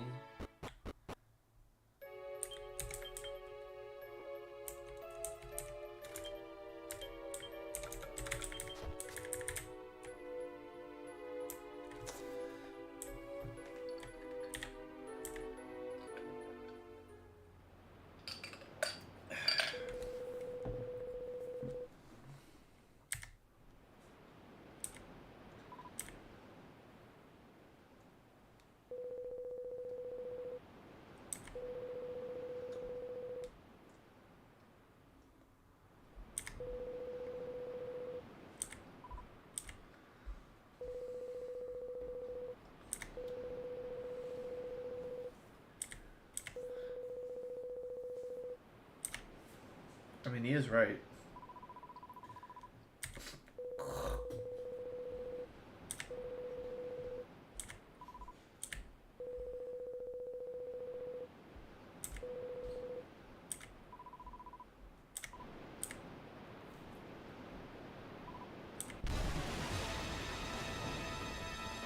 I mean, is that so wrong? I mean, the mayor's kind of right.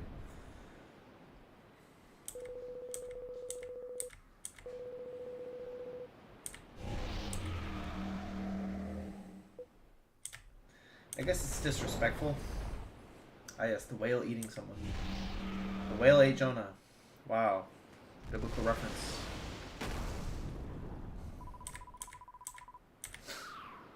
The whale ate Jonah.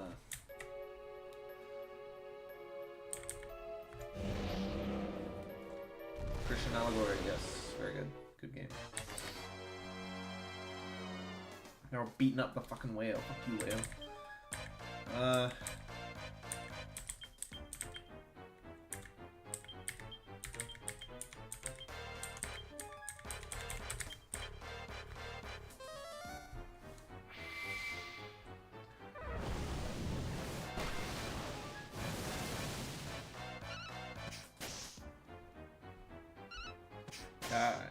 Alright, this guy was dead. Oh yeah, this guy's dead. This guy's fucked.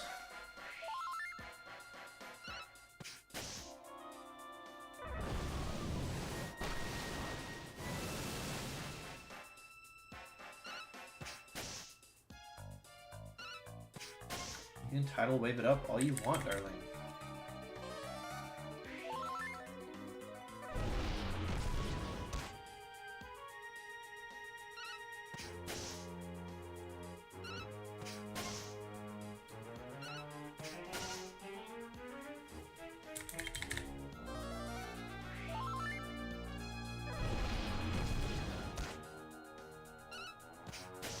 This guy's gonna be quick core.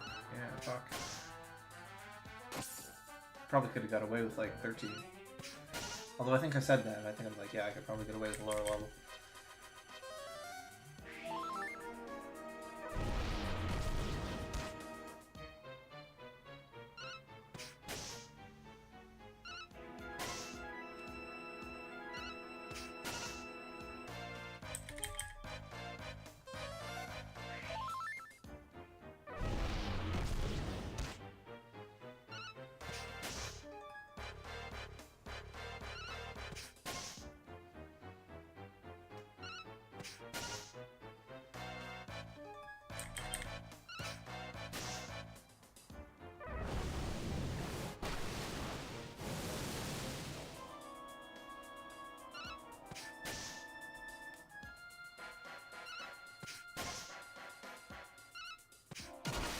Oh yeah, looking easy. Cakewalk. Yeah, we're gonna try the bosses with only 25. See if we can get away with that.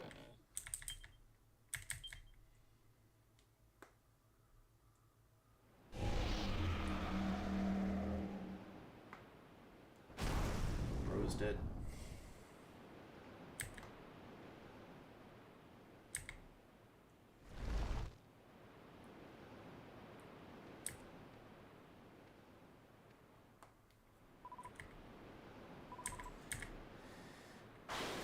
Actually strong woman. That's an actually strong woman. But he's one of my brightest stooges, isn't he? I'm your father. Dylan. Bro's ripped.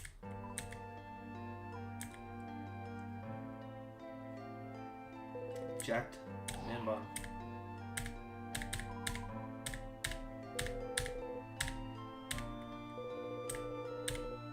How are they able to see the ghost? I guess it's a fig. It's a fig. Fig lets you see ghosts, apparently.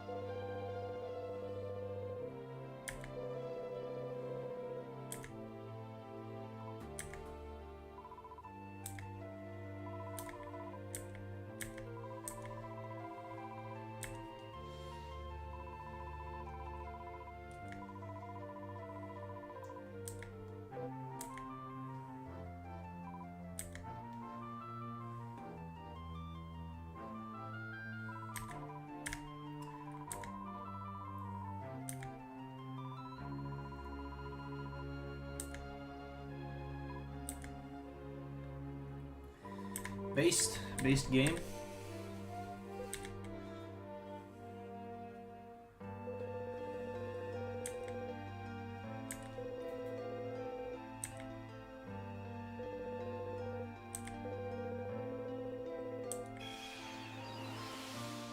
This is actual writing that isn't bad.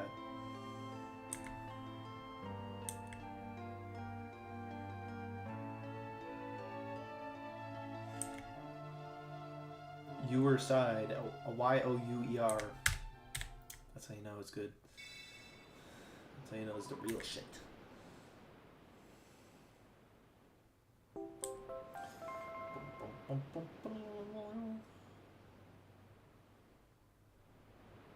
Like, people are afraid to tell real stories now. Now they tell us just like stupid, multicultural, hedonistic bullcrap.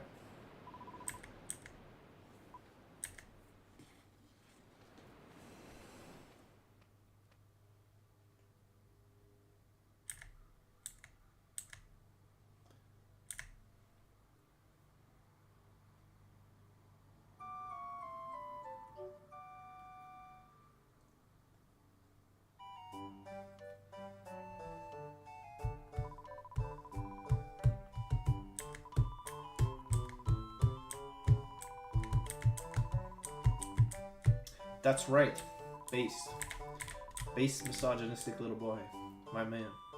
She's still a fucking girl. That's right. Right on. My man. Maybe you know what that means though.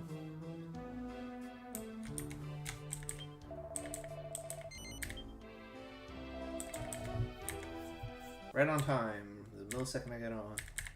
Awfully convenient.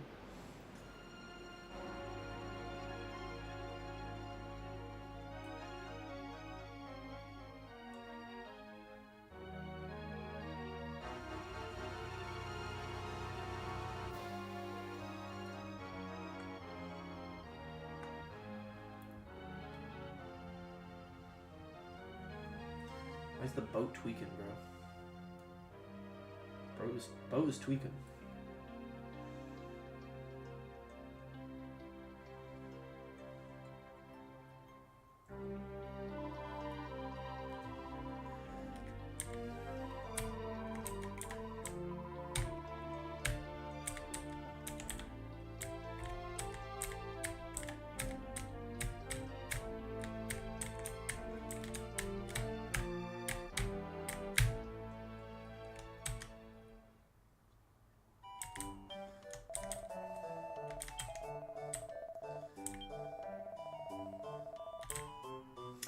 Now, why is this as far as you can take me? Is there any reason? Does water get like too dangerous or something? I don't know. Can I open any of these? Nice. Nice. Boom. Boom. Boom. Boom. Boom. Banana. Stupid nigga, stupid, yeah, I'm stupid ass. Cutscene with the bitch, whoa, the wind. You can hear the wind rushing over the valley, over the river. Yes, I can see you. What's up? What's up, bitch? Wave, say something, you idiot.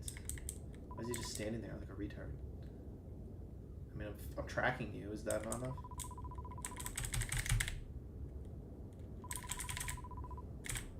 And what, does Stella just not appear to the ghost? I thought ghosts could see Stella.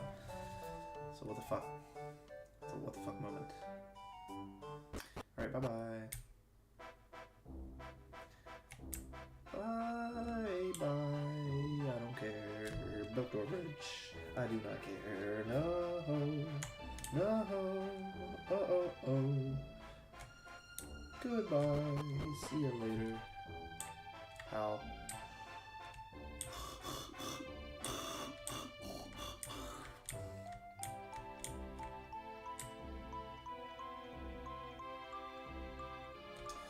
Most of this game is walking from place to place, triggering dialogue, cutscenes, and then getting to fight monsters.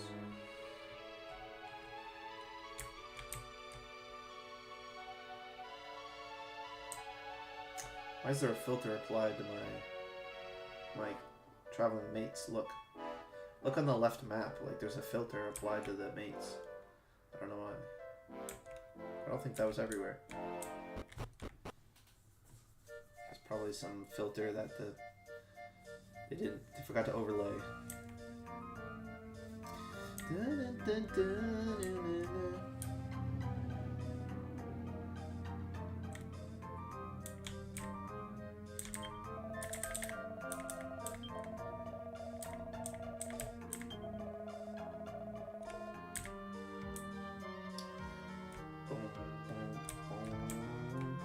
Oh, I can't walk down there, really?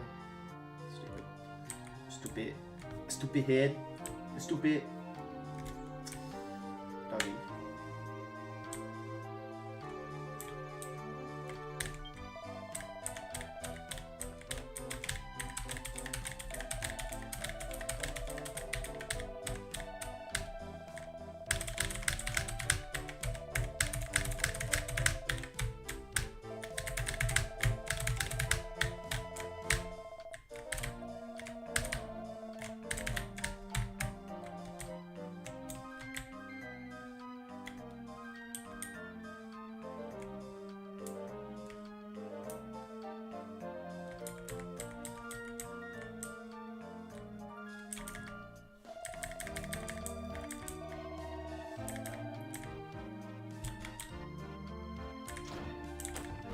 Yes, I am a friend of the warden.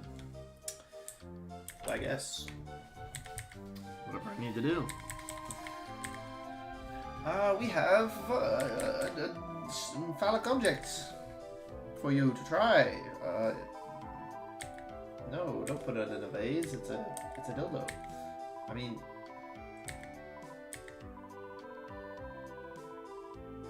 we girls prefer clothes to fatty old food, don't we?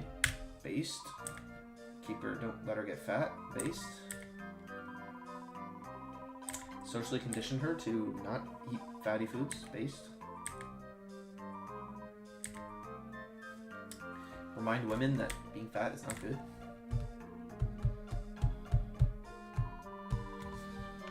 I mean, that's pretty universal. Like, being fat is bad. It's pretty hard to disagree with that.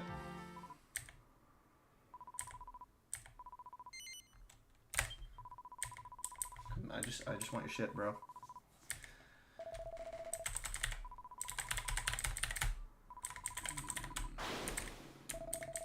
I've been spotted.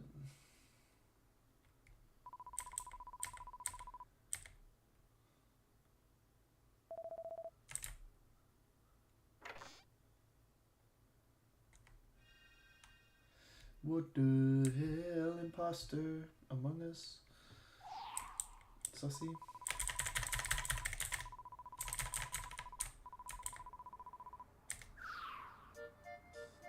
Oh, I will be touching her with a large pole. A very large and girthy pole. What the? I think we have to go to the nanny. Or do we? Can I just go straight to the toy maker? That'd be really nice.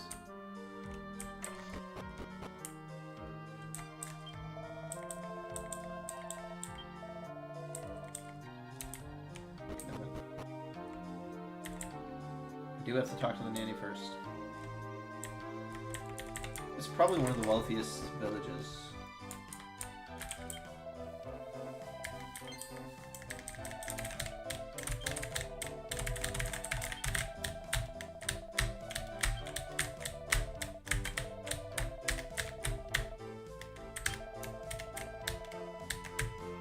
It is called a church, by the way. The building is called a church. It's not just a random building.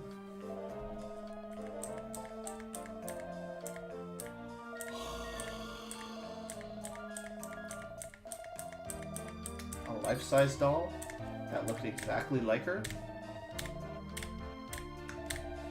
Why does bro have a Freemason compass and protractor?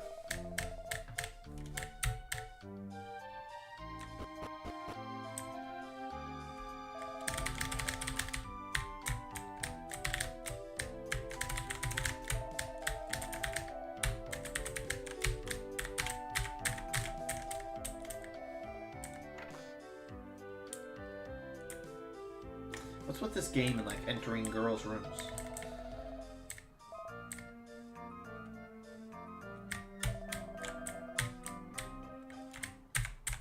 It's a surprising amount of female leads.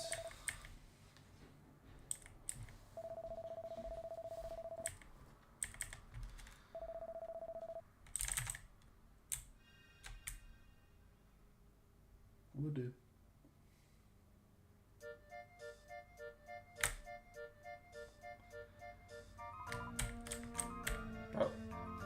Don't do the ghost phase through a wall thing. Come on. Be mature.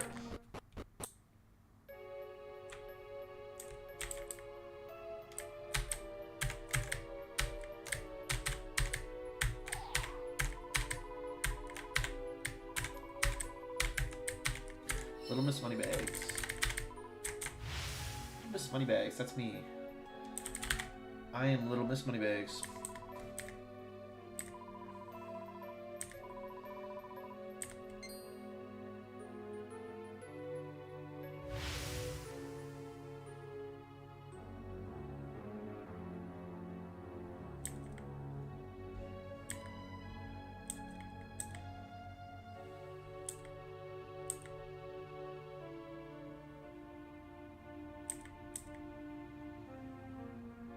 So I fucking ate it and wished for my friend to be alive instead of me.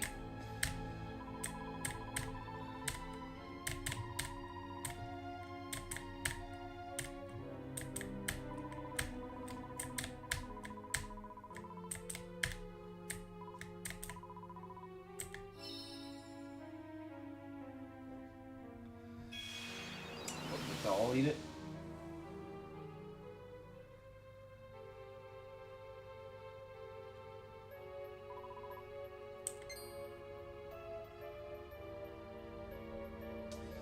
Yeah, but it's not really her because she's wearing a black dress, which is different. And the bow's, no, the bow's on the right side.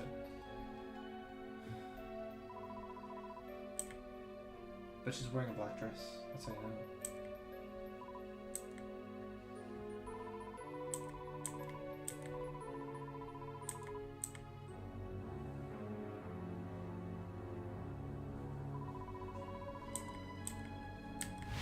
Lol.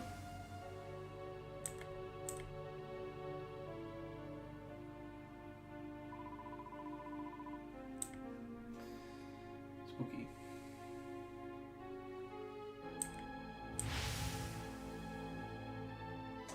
I mean, it is kind of secret. I mean, those are your parents. I get it. I get it.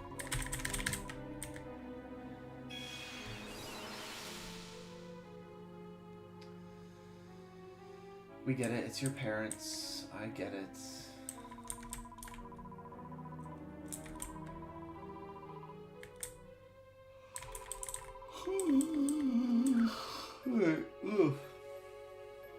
Yes, it's her mother and father. I get it.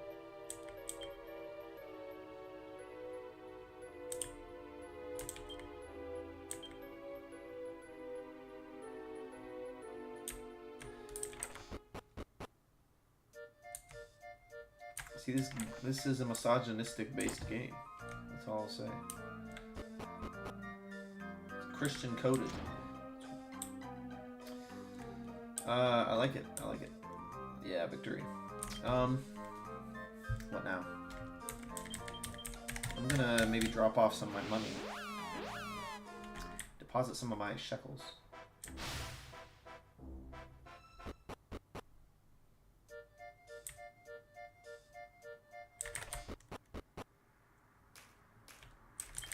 Endure the dialogue.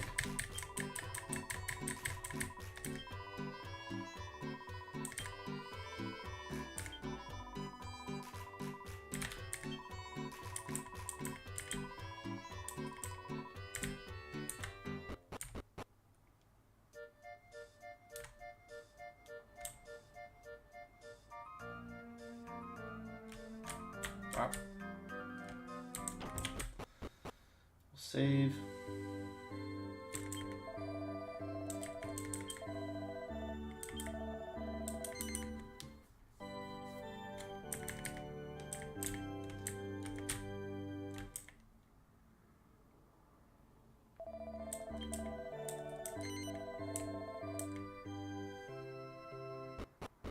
Da, da, da.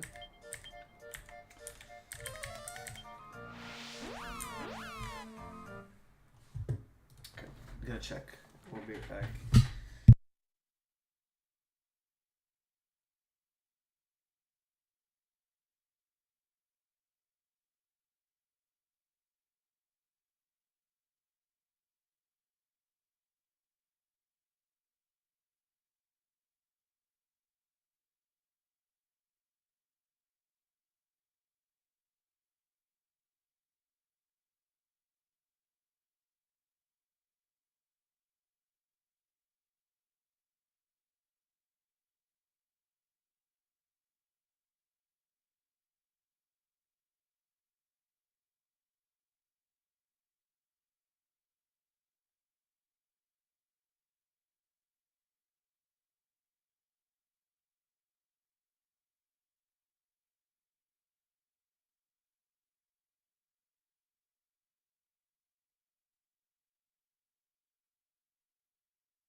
Here, we're back. We got cheese with honey mustard sauce. Just a good combo, guys. Would recommend.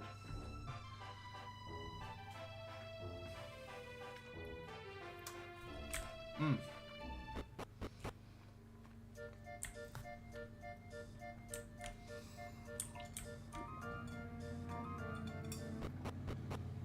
So we can go straight to the cave. I'm just gonna close my window.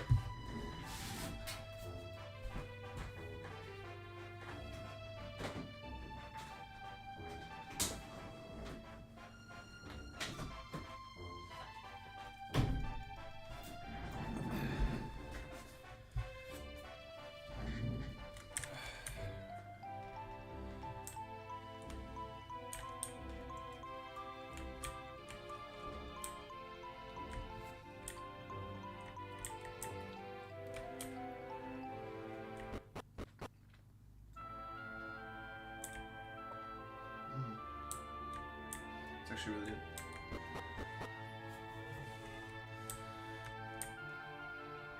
So the goal, level up our guys to 25.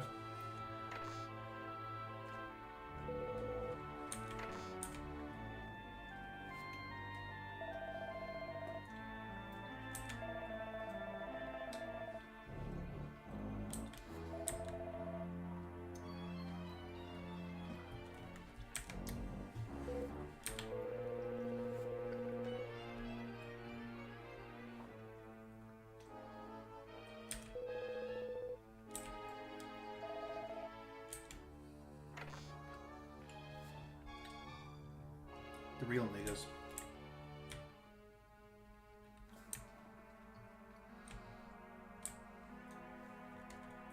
You literally have to read this sign first before you can sit in the chair. I didn't know that. So I was like, why can't I sit in the chair? Involved me searching for the fucking...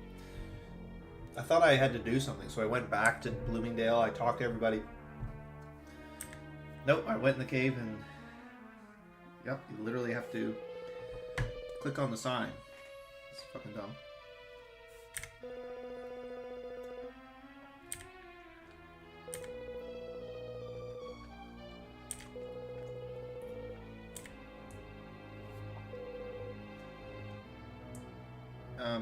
But I could beat you up.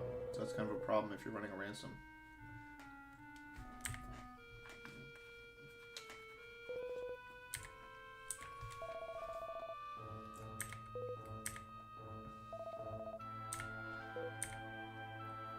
How's that possible, bro?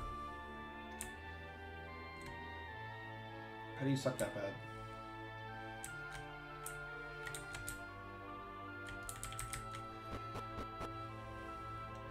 You guys suck so much ass as to let them get away.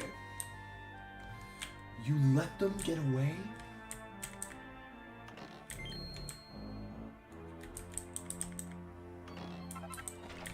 I'd be like, alright, kill everyone here. Alright, fuck it all. Kill everyone responsible.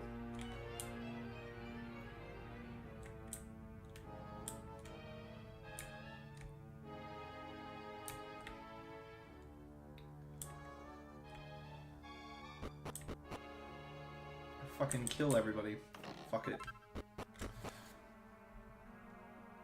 Somebody needs to die for this.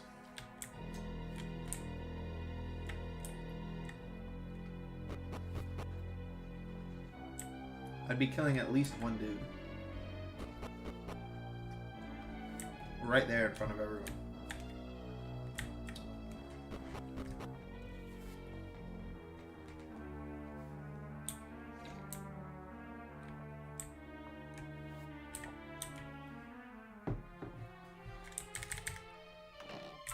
Like, how the fuck do you escape?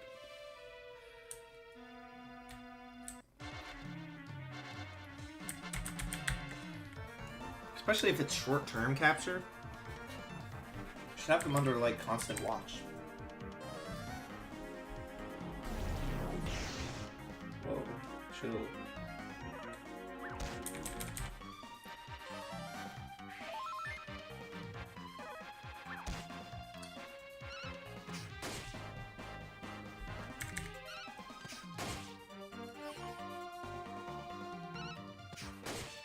brand is literally called Lynch.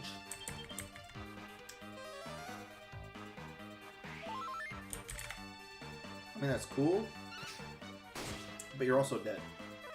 Like, you just died right now.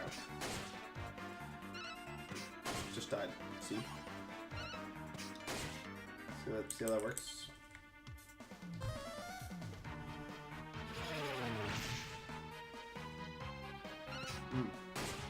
It's really good.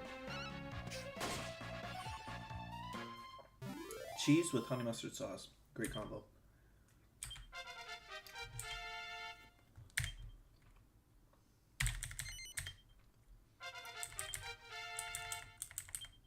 Would recommend. Okay.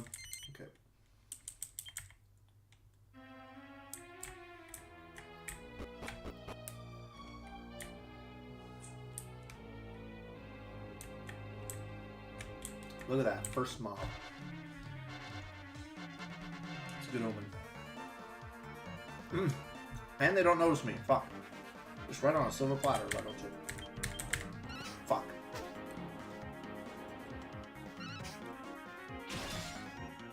You good? Not stupid.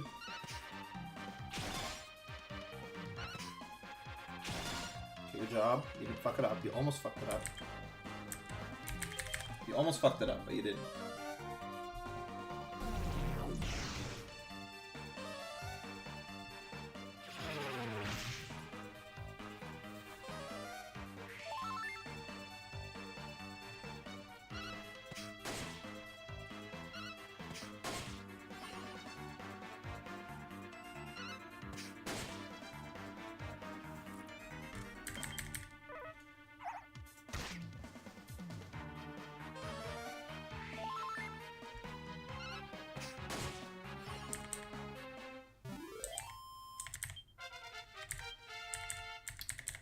Booyah! Ho ho.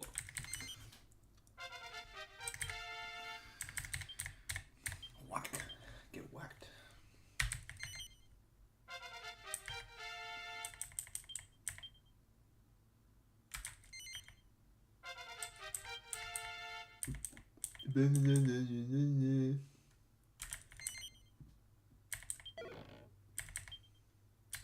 And we got a mob drop? Damn, bro.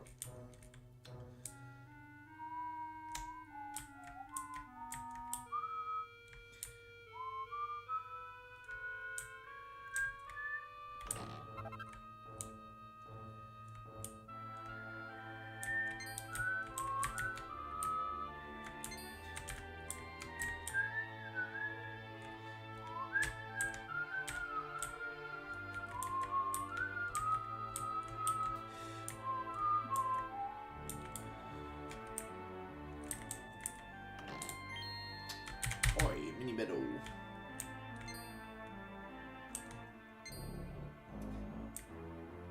Did you know every single enemy in this dungeon tracks you with perfect visibility and perfect movement? Max visibility and max movement. Did you know you smell like cheese? And your wife is cheating on you.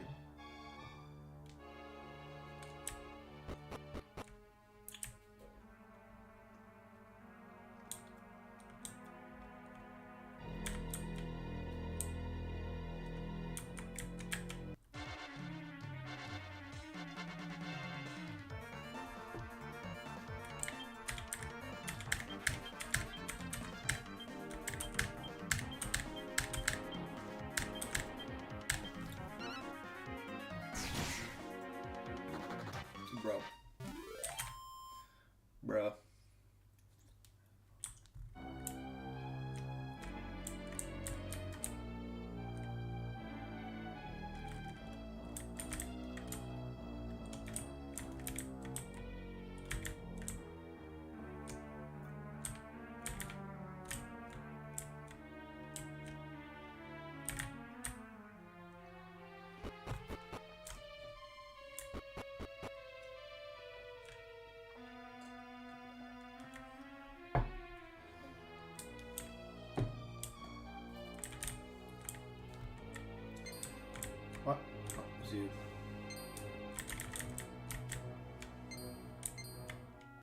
But literally every mob in this dungeon tracks you with perfect accuracy.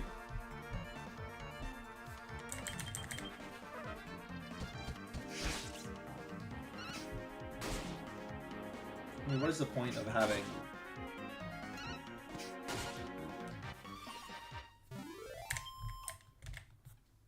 Like, what is the point of Thunder Slash for mobs? It makes sense for me. Because mobs have types and weaknesses and strengths, but do players? No.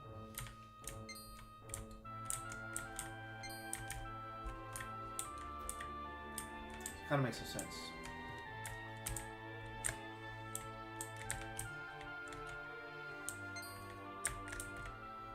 That? I don't think so, bro.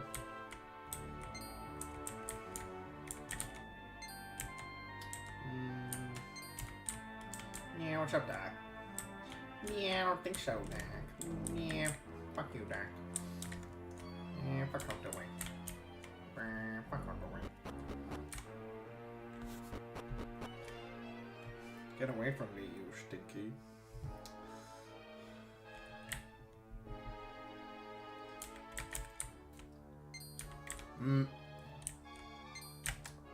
Bruh. This nigga.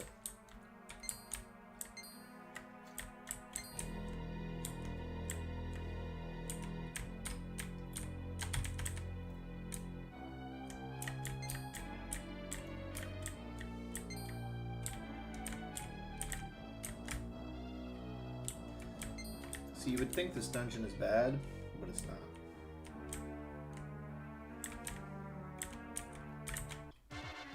It's actually really good. Perfect.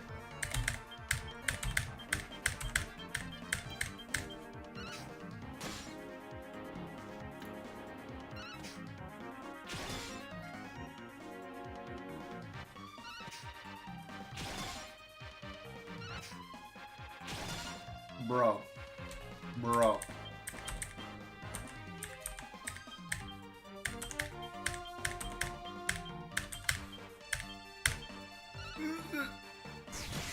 Thank God.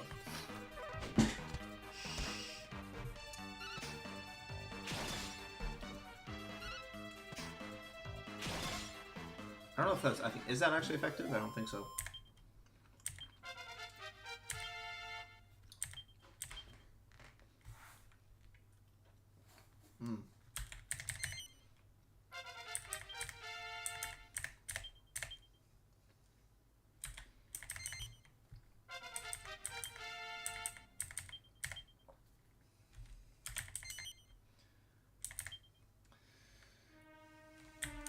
So no, this is a great place to level up.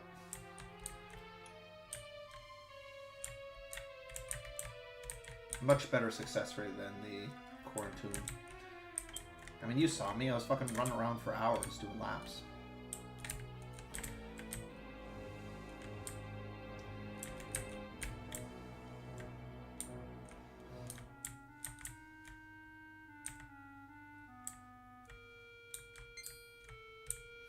No, I don't think so.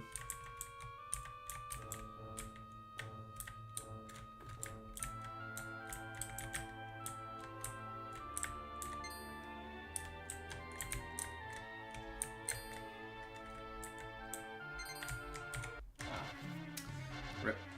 That was helpful.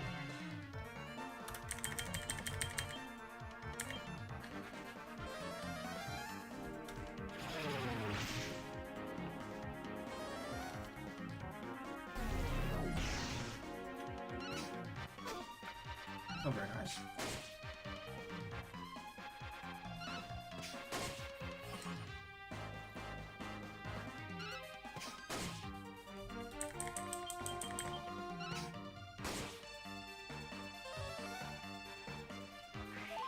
Yeah, go ahead, bro.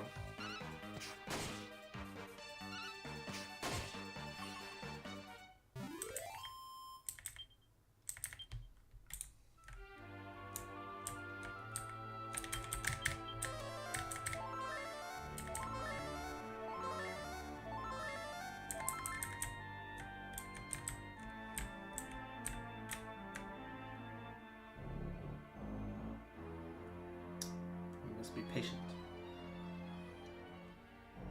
Stalk our prey.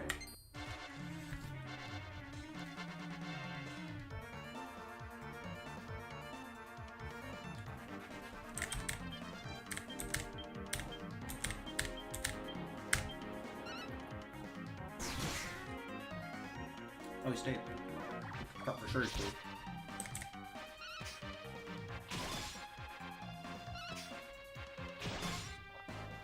Come on, you got this.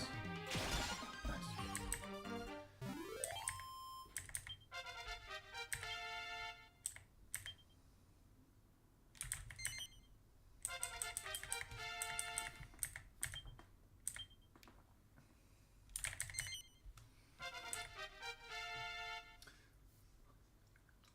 Oh wait, I can apply Zed's skill points.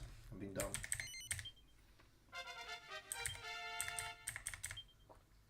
I'm being low IQ.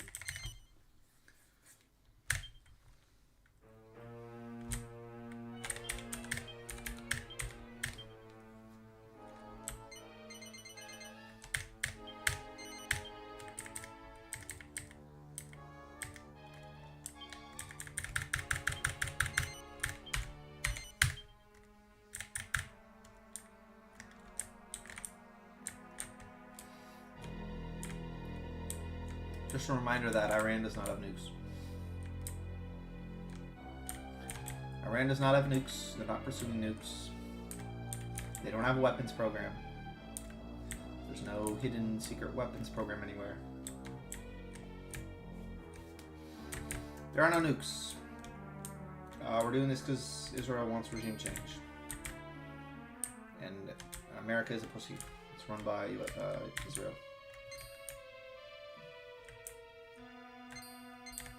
Whoa! It's Iraq 2.0. Just a reminder. Just a reminder in case you were having a good day. You know what's good? There's actually a benefit. Which is it's bringing Israel to the forefront. And because of social media, this is really the first Israeli fuck. It's the first Israeli war that we've had with social media. So young people and people on social media are actually learning that this war is Israel's fault. And because Gen Z is also not bought by legacy media, they're not like programmed by legacy media the way the boomers and Gen X were.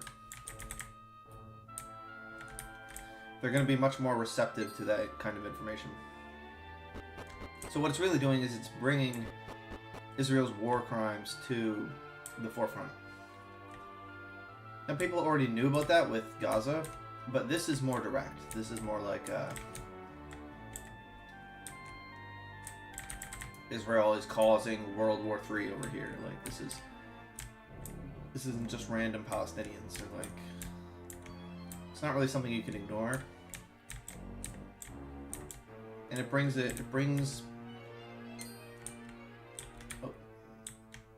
Israel's war crimes to the public sphere, which they've been relying on just kind of like hiding as an unknown kind of force.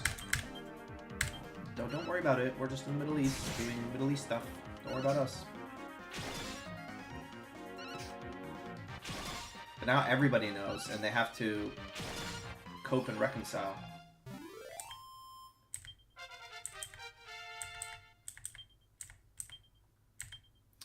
They have to cope and reconcile this stupid war that we're involved in.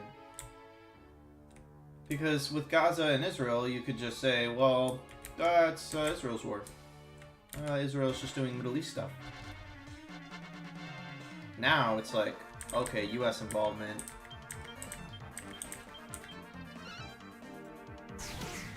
Nope.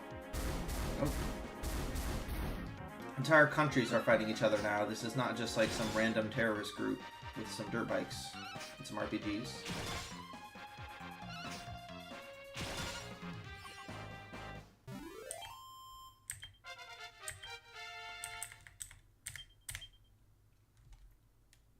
So it's kind of giving some limelight and prominence to Israel and its actions, which forces Americans who are going to inevitably hear about this and were inevitably involved.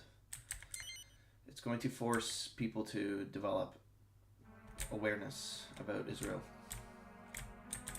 And we have social media, so better opinions can promulgate, and the legacy media can't squash or control the narrative as easily. They can try to censor on social media, but that only works so far.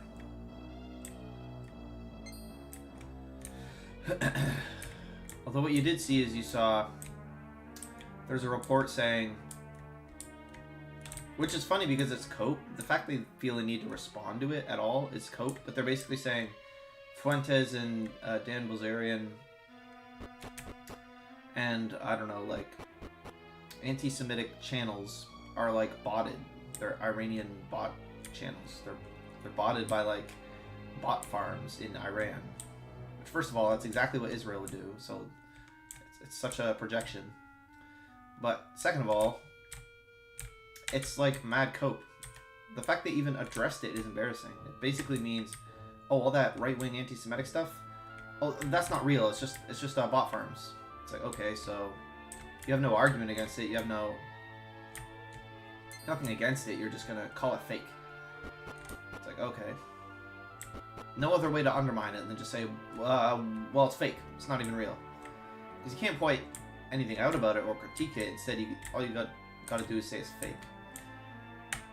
And that also sets the precedent for people to like censor, because you're probably going to see a censorship ramp up in censorship because of, oh well, Iranians are using war propaganda to. That's bullshit. I was behind them. Because now they're going to try to censor right-wing anti-Semitism, and they're going to say, oh, it's Iranian bot accounts, we got to protect our democracy, and that's going to be the line they use to justify taking away your freedom of speech.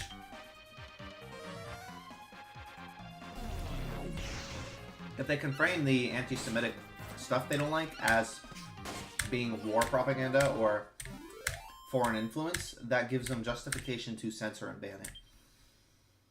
Right? So that's why they're doing that. Because if it's the American people saying it, you're crushing freedom of speech, but if it's Iranian bot farms saying it, then you can justify quashing it, right? So that's the idea. But it's kind of pathetic. It's kind of like a pathetic Iranian bot farms. Oh yeah, Iran with their super complex social media manipulation program. Yeah.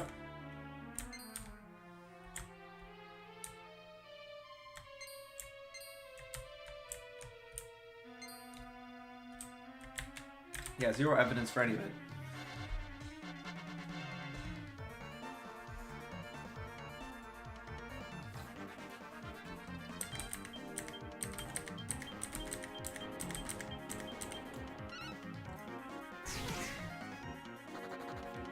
Predicted.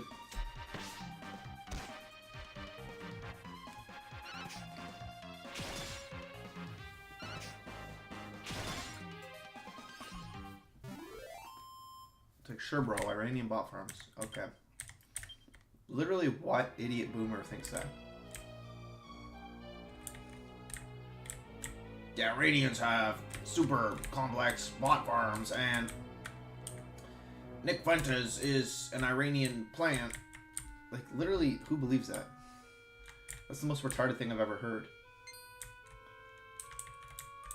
But it's ironic, though, because it's exactly what Israel does, is they employ social media censoring, they employ these bullshit,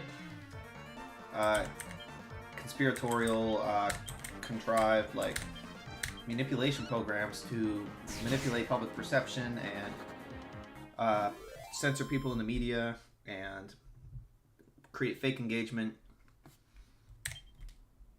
Like, bullshit public perception manipulation is Israel's, like, strong point. That's all they do is they censor shit and protect people from...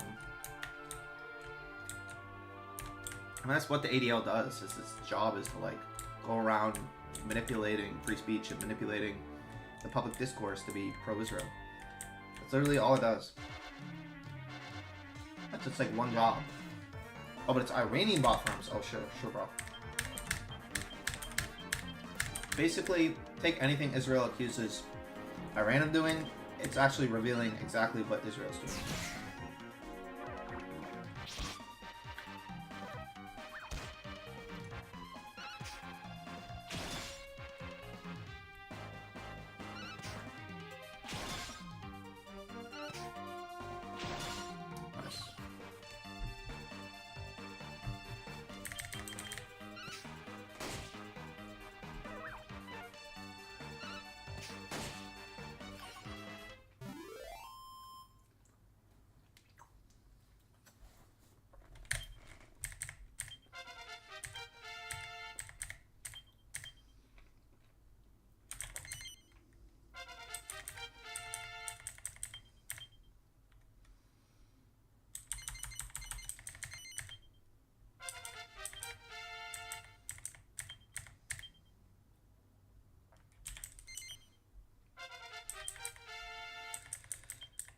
Like,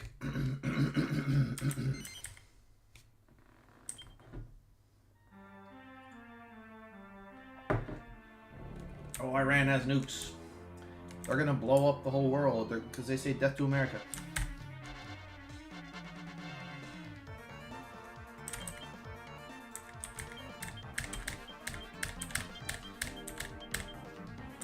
They secretly have nukes.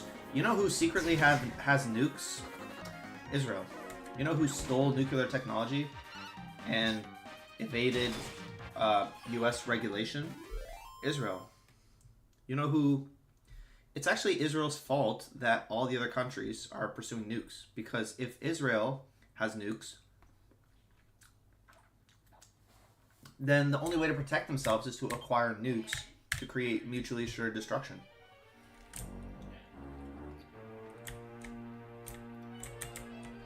I mean, that's what the nuclear proliferation agreements were supposed to be for, was to prevent each other from creating an arms race. But Israel broke that, and they're very violent towards all their neighbors, so they're the reason that Iran has this, like, enriched uranium. It's a deterrent. That's why Iraq was pursuing the bomb. That's why Libya was for a bit. That's why Syria. It's because Israel broke the rules, made a bomb without permission, against international regulation and treaties, hid it from the government, probably assassinated JFK because of it.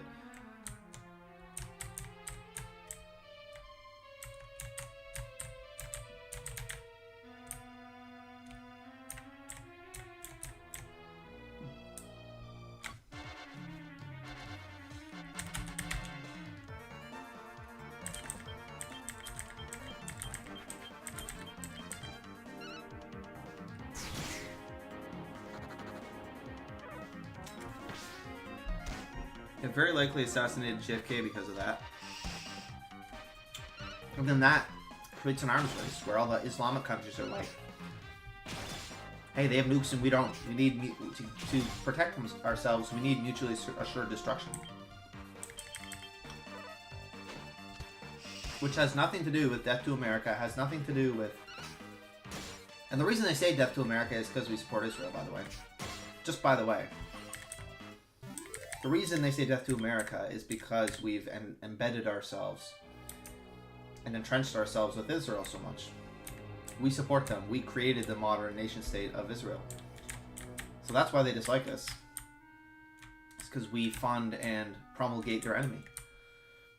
Which is exactly why we shouldn't do it. Because it's vastly unpopular. It's internationally, geopolitically, super unpopular to be pro-Israel. As America.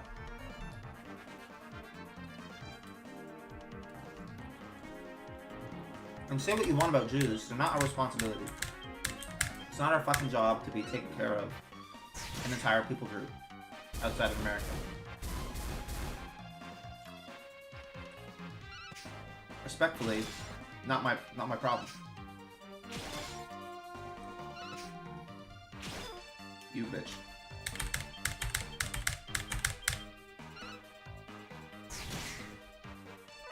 Okay, thank God.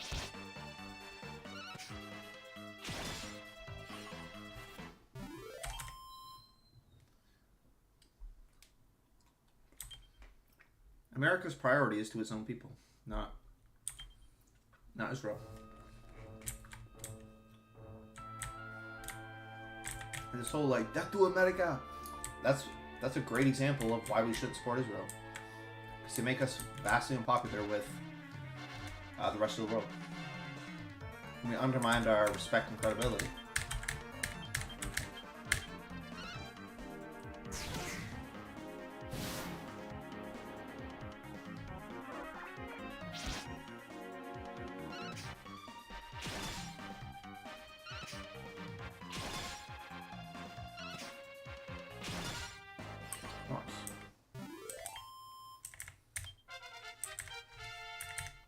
But it's funny, everything that they accuse is Iran of and Muslims, it's actually true of Israel. Who is the bloodthirsty, violent, hates everybody else, wants to kill everybody people group? It's Jews. It's Israel. They've systematically bombed all of their neighbors into oblivion. They pursued a nuke which instigated a arms race between Islamic countries. They were the first ones to forcefully get the bomb, which broke nuclear proliferation agreements.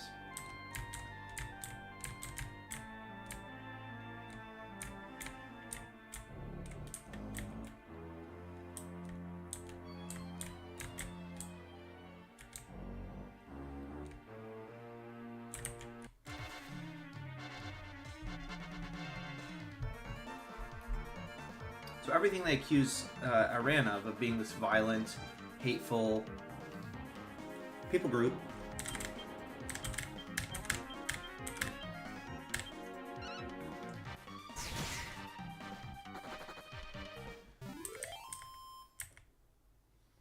and all the same arguments they make. Oh, well, Iran has a nuke. Nope, Israel has a nuke. Iran's violent and is trying to blow everyone up. No, Israel's doing that. Israel has a right to exist. How do you know that's not exactly what Iran's doing? By pursuing this threshold status of kind of having a bomb, not having a bomb, just having some enriched uranium, it creates a deterrent which they need to exist. Because they've watched Syria get blown up, they've watched Libya get blown up, all these regime changes happen, like in Iraq, and they're going, holy shit, all of our neighbors are being systematically decapitated by America and Israel. If we want to exist, so this is like the whole, we have a right to exist. It's like, does Iran not have a right to exist? What they're doing is what they need to do to exist, because Israel and America are bloodthirsty against every single Islamic country.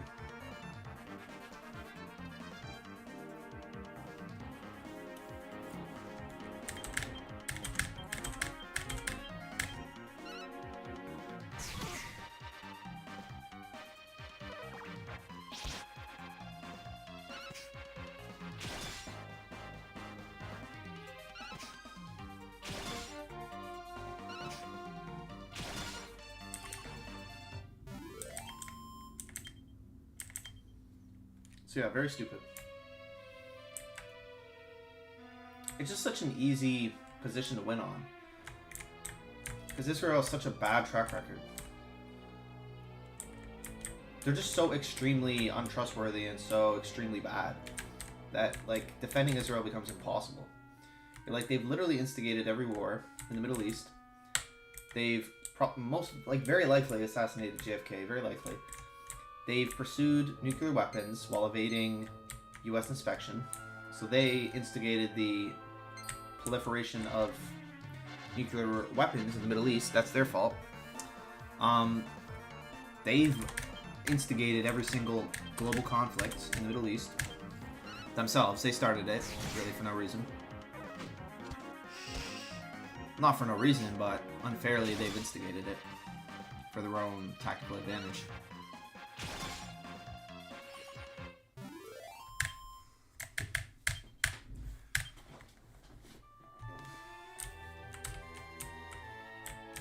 USS Liberty, they embarrass the US, they take all our money. They use it to buy missiles to go blow everyone up, so they're not even using it for, like, I don't know, like, charity or infrastructure or, I don't know, like, food. They're just literally using it for weapons of mass destruction to use on their neighbors. And people say that like a good thing. Oh, they're buying our weapons. I'm like, okay, so... And somehow that's good for business. Oh, we give them $10 billion. They spend those $10 billion on weapons. Okay, but that's bad. We just gave them $10 billion in weapons.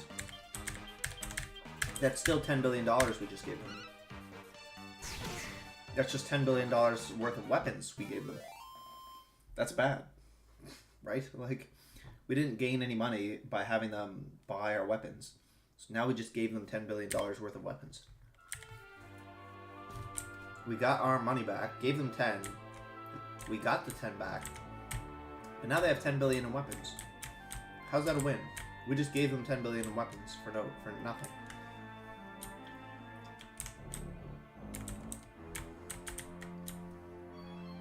So we literally just supply them with weapons. $10 billion worth of weapons to go blow up all their neighbors. And it's like, there's really no justification for that. It's pretty insane.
Sec, guys.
Hurry back. Sorry.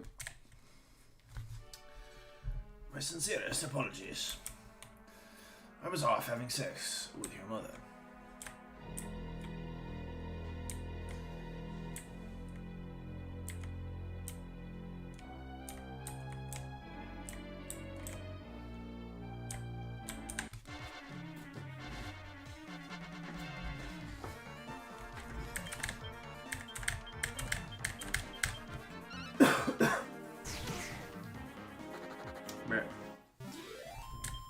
Or really ran like that.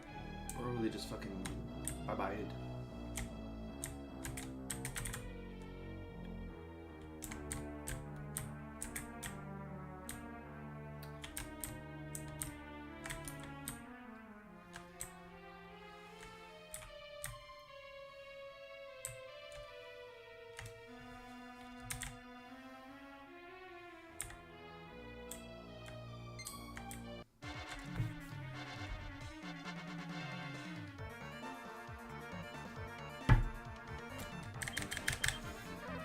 Bozo out of here.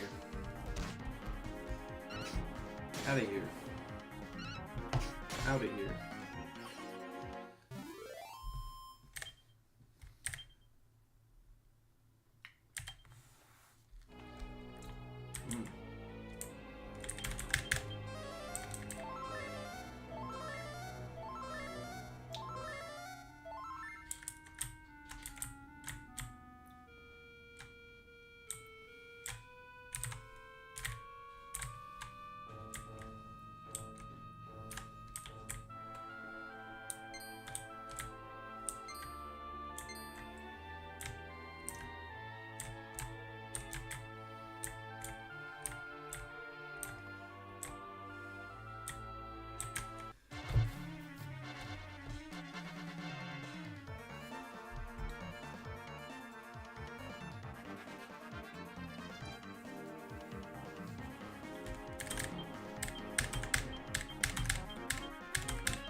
Brett.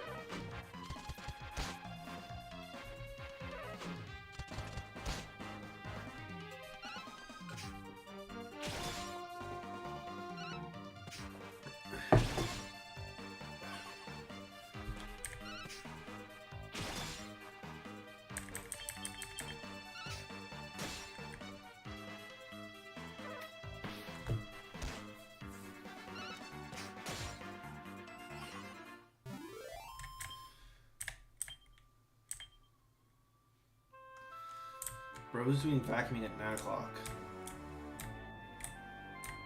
You are clinically insane.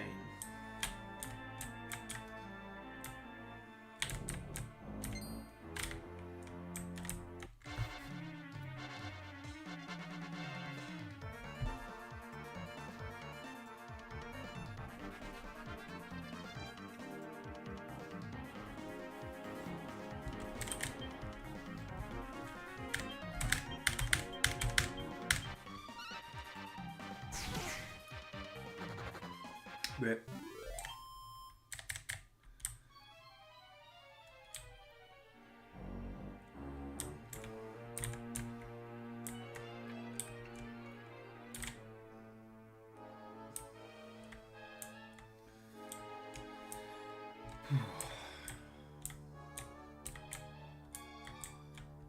yeah, it just bothers me. Jews do bother me. I think about it a lot.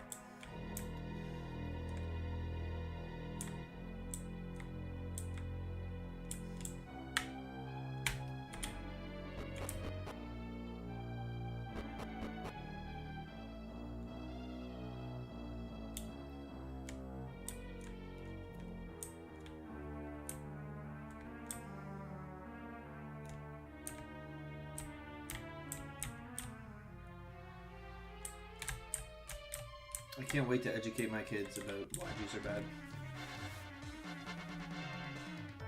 Why you can't trust them.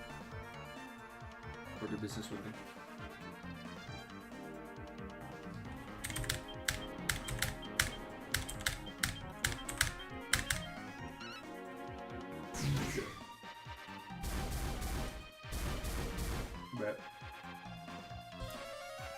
Bro, this shit personal.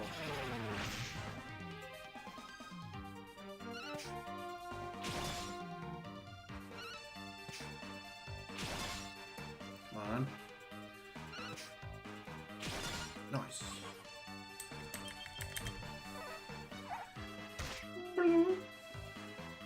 Kill that fucker. Stab him in the ass. Nice. I think that's the highest DPS we've seen. Or damage output.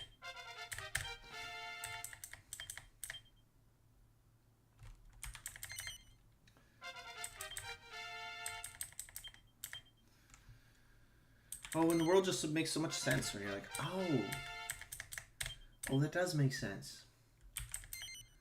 Like it just all clicks. You're like, oh.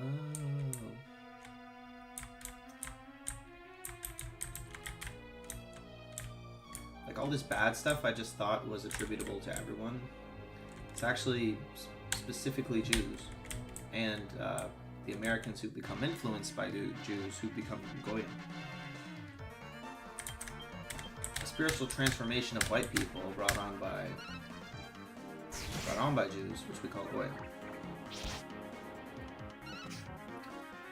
They're like the agents of the Matrix, right? They're not part of the Matrix, but they're agents of it because they're stupid.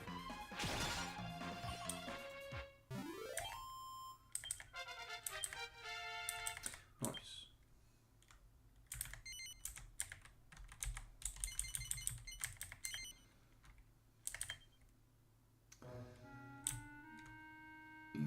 Nigga.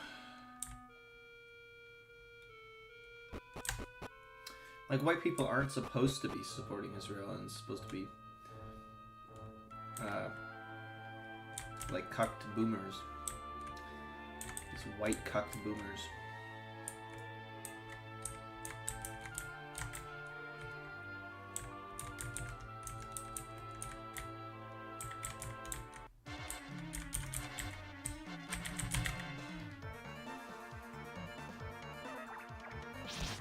Imagine he flees. It'd be pretty shitty.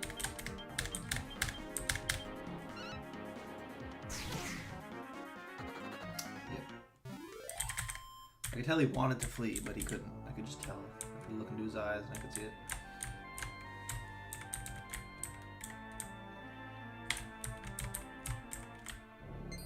Yeah, it's really good farming down here. What the...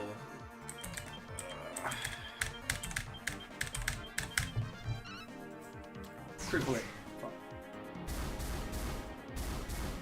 Critical miss? Is that possible? Yes. You can critically miss.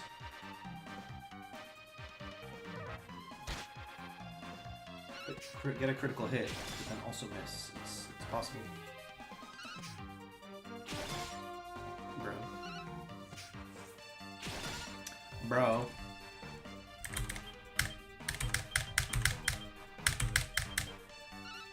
Come on, bro, do it. Ah! Oh, we didn't leave, thank goodness. Just don't kill my priest. Okay. Okay.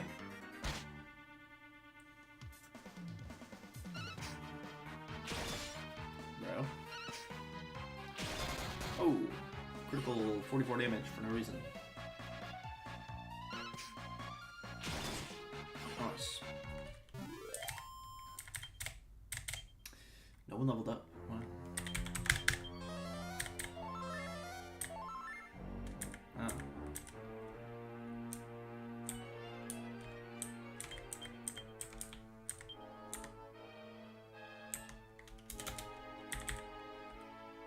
Ah, I guess we gotta leave manually, like a bitch.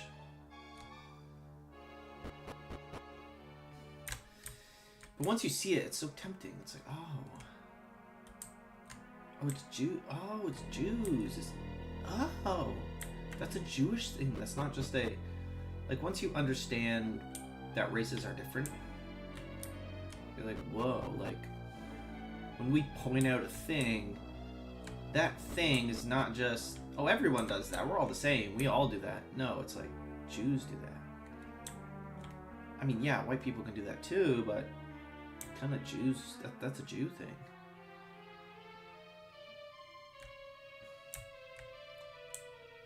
yeah, technically whites can do it. They can be greedy and they can be, you know,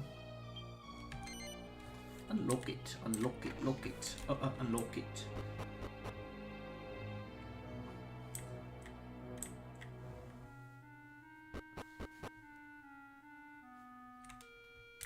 But it almost like belongs to them, you know what I mean? Like when you see someone greedy, you don't go, oh, that's a white person who's being greedy. You go, that's a Jew. It's like, yeah, we can technically engage in those, of course.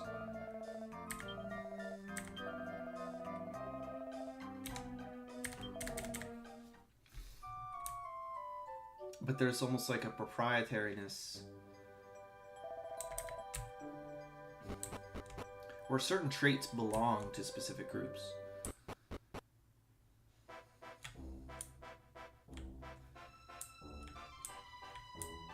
They also are likely to dominate the extremes. So if you see someone who's extremely greedy, likely Jewish. Probably overwhelmingly so. Whereas you see someone...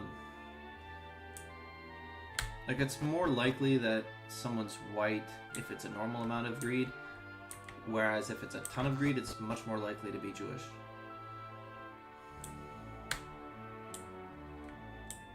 But then you see certain things and you see them colored by race. You're like, oh.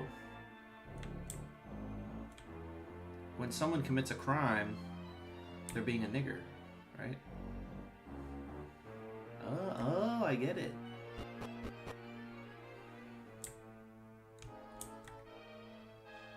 Like what they're doing is they're embodying a specific mindset, a specific evolutionary pattern, a specific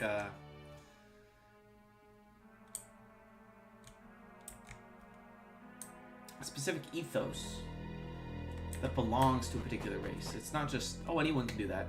No, anyone can do that. No, it belongs to... One sec. I just don't really need the FPS. No, it belongs to a specific group.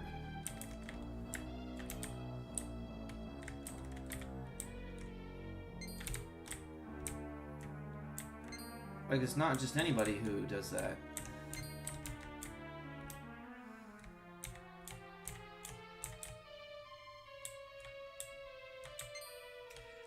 That and the stereotypes are reliable. So if you meet a random person and they say they're Jewish, you're like, oh, you belong to this particular mindset or ethos.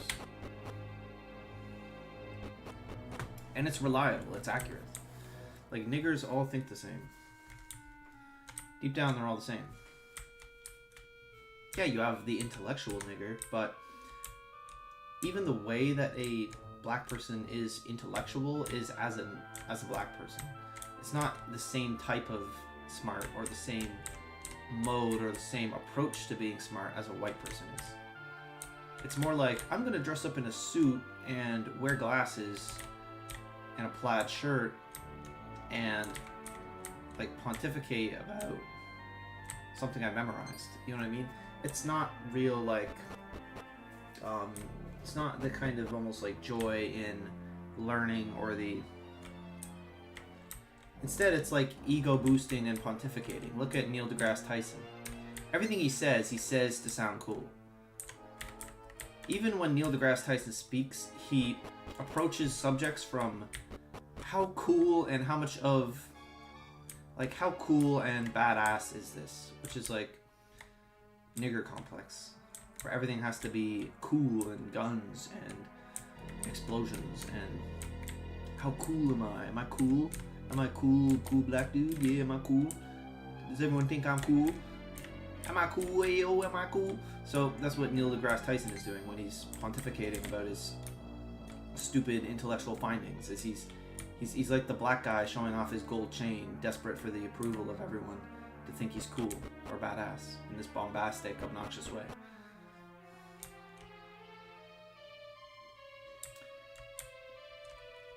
It's like this primitive, desperate need for approval that lacks subtlety or class. And yeah, so even when they're intellectual, like you have Neil deGrasse Tyson, he's intellectual. Well, he's still doing it in a nigger way. It's not like a. It's not the same kind of way that like a. Even we Asians do it. Like Asians do it. They're like, it's all about the status. I gotta be super prim and proper, and all my equations are neat in a little row, and it's about like hammering in and hammering home theorems and memorizing theorems. Like what the Japanese guy thinks counts as smart is like how many formulas or how many digits of pi did he memorize by heart. You know what I mean? It's like, oh, 3.14159.265. They think like memorizing and spouting off a lot of numbers makes them like smart, or it's like cool, or it's like how tight is their suit, or like what company do they work at.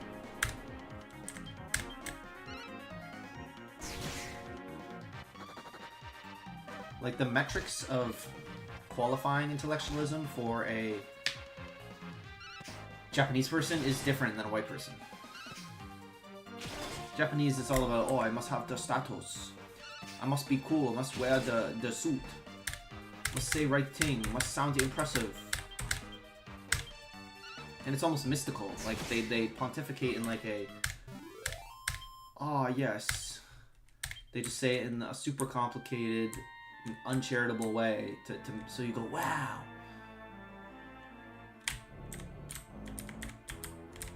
They just intentionally try to confuse and bedazzle you. To create this air of like aura and mystery, which is like the same thing as like party tricks, like East Asian party tricks, and East Asian like magic shows. It's like, oh, look at the Jade Dragon, he fly across the sky, oh, he disappear, poof, the firework. It's that, except they've just adopted the uniform and concept of white intellectualism, and they're just donning it with their own garb, right?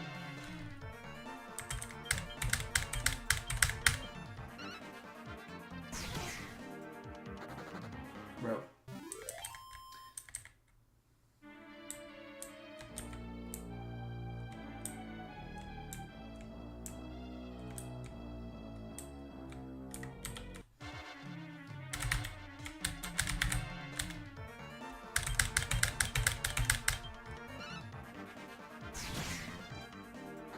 Bro, stop running. Like, the past 4 have run. Stop. It's getting annoying.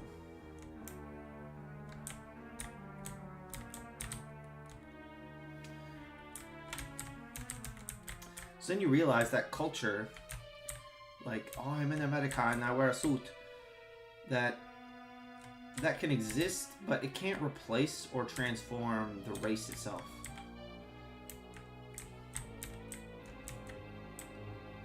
Because, like, what being an intellectual, like a culture of intellectualism, what that means to a black person is going to be different from what it means to a white person, different to a Japanese person.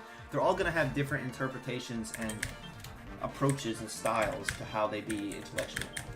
And that's going to be informed by their race, and that's something you can't replace.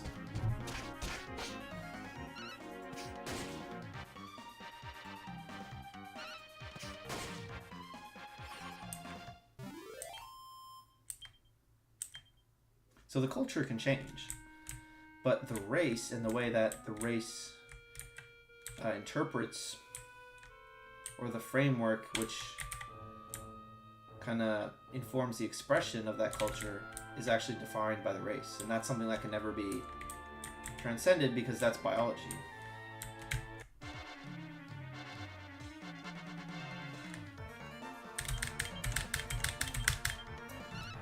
Alright, don't fucking leave, you stupid ass. Oh my fuck. It's 5 now. Stop fleeing.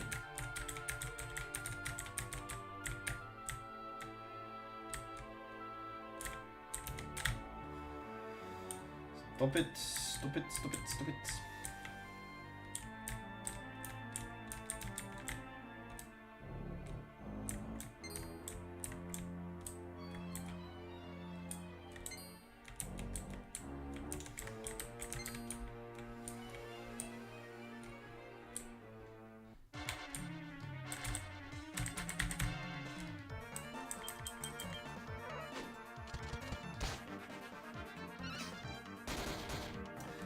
Hundo.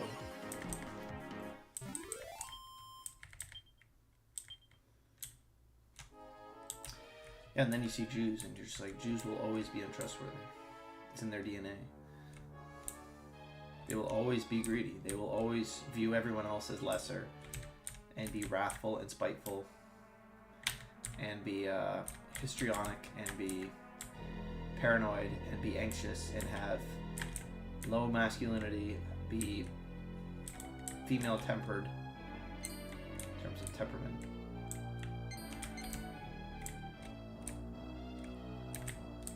Be subversive, be liars, be cheats, scam you with usury and stupid loans, and contrive stupid plots for power, and be greedy and hoard wealth, and cheat and lie, and disrespect other groups, and be sexually perverse, and be pedophiles, and subvert and undermine authority, patriarchy,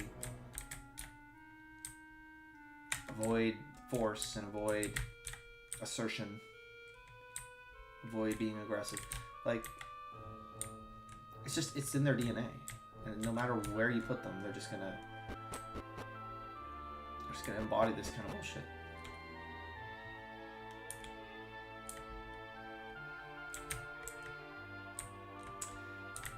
It's in their DNA, so there's fuck all you can do about it. It's not like, oh, we can get along if we all just love one another. It's like, no. If we just have them see American culture, then they'll come to love it and they'll adapt to it and they'll fit in. No.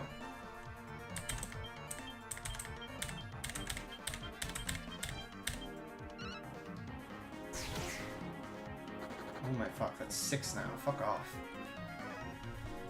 It's getting kind of insane.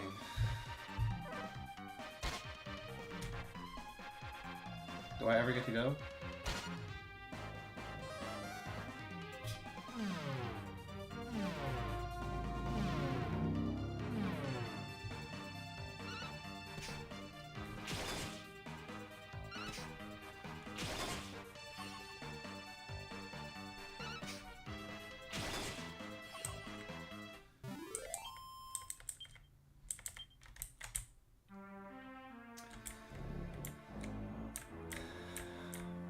And you really have to pay attention to 2 things. One, it's the matrilineal nature. It means they're going to be against patriarchy. They're going to be against the traditional structures that build a society, which is aggression, self-assertion, the active principle, self-defense, borders.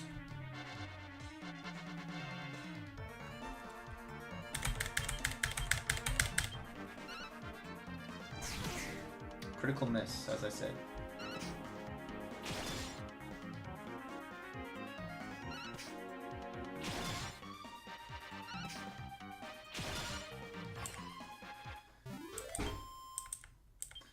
And then the other one is they've never had a homeland. And it's like, you learn to be like a responsible race or a responsible group, people group, by having a homeland. That's like a necessary prerequisite for learning the necessity of borders, the necessity of patriarchy, the necessity of masculinity, self-defense, self-assertion, aggression, kind of a healthy understanding of power and how power works. Like, you don't just bomb all your neighbors. You just don't do that because you have to protect your own. You're responsible for the people at home. Oh, but if you're a Jew, you've never had anyone at home. You've just been living under rocks and hiding. So you haven't learned to be responsibly wield power as a mature nation state.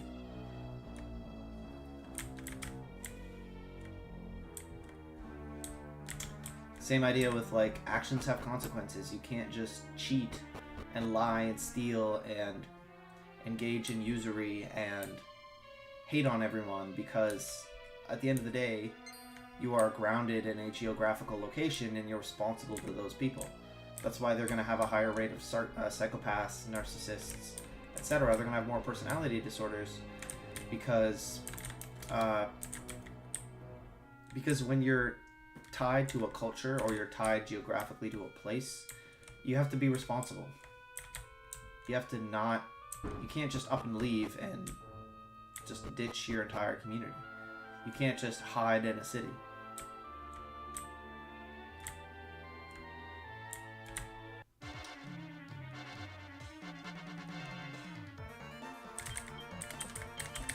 Like, being in a physical location for, I don't know, generations, it forces you to be responsible and behave yourself. That's bullshit. So I just lost this guy.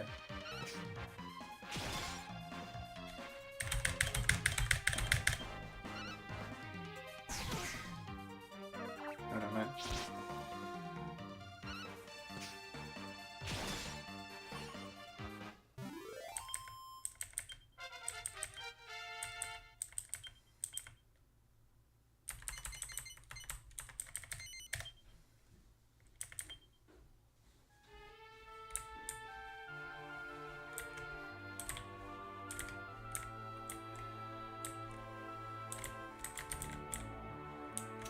So like, you're not going to have any loyalty to the broader society you participate in if you have no vested stake or investment in it.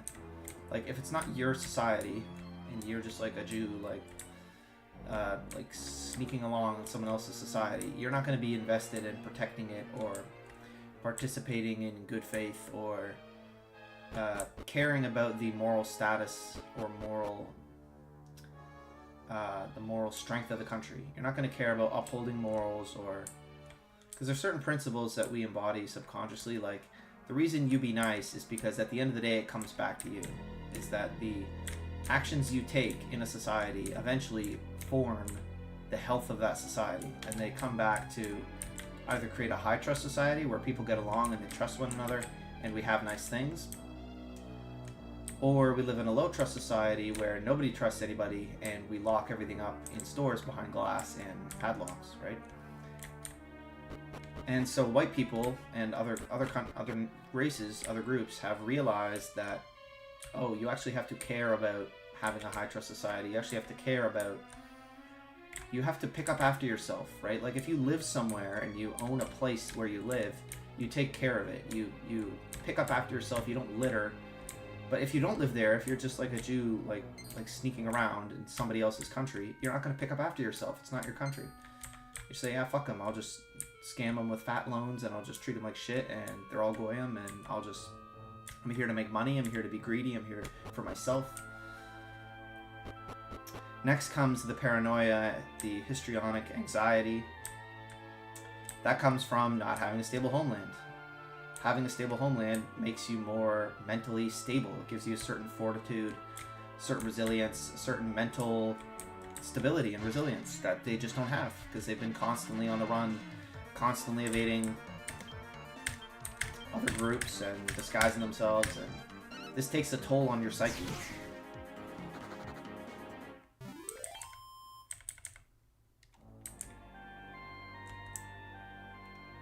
Like, this doesn't come without consequence. And so they have this paranoia. They have this constant anxiety and paranoia. This over-responsiveness, like this excessive use of force, which comes from their lack of stability and cognitive stability as a group. So they tend to be hyper-histrionic. They tend to be hyper anxious and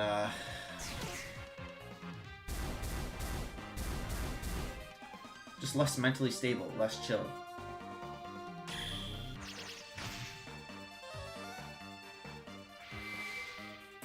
I hate you for that.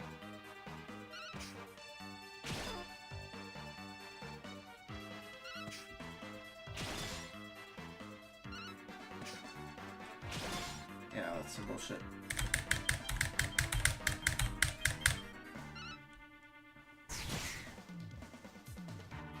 Come on, come on. Just flee already. There you go. There you go.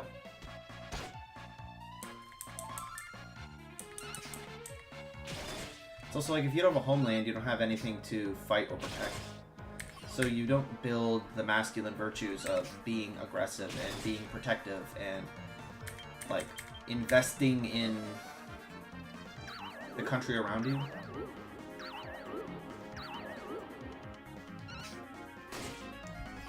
Investing in the people around you, developing masculine virtues, courage, bravery, aggression, resilience. Like, if you have nothing to protect, if you don't have a homeland to protect, you don't have a reason to cultivate these virtues. Instead, the incentive is going to be cultivate virtues about sneaking about and being clever and being quick on your feet or good with your tongue, good liars, right? Engage in short-term, self-indulgent practices. Why invest in the long term if you're not even going to be here in the society for the long term?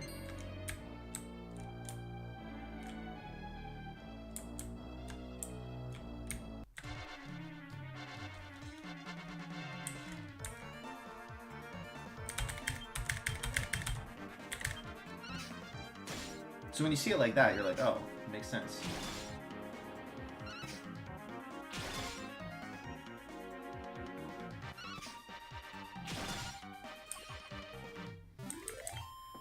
When you see it as in terms of evolution of people groups or as incentive structures, the lack of a homeland, but also being of matrilineal descent, kind of creates and forms and defines their culture as having all of these problems and all of these traits and being so different from everyone else. So kind of the two big things is they're not going to be masculine, because you only really need to be masculine if you're protecting like a homeland, right? That's a big part of being masculine, and lacking that incentive structure, lacking that investment kind of doesn't really provide any incentive for you developing masculine virtue if you don't have a homeland to protect, if you're not invested in that way.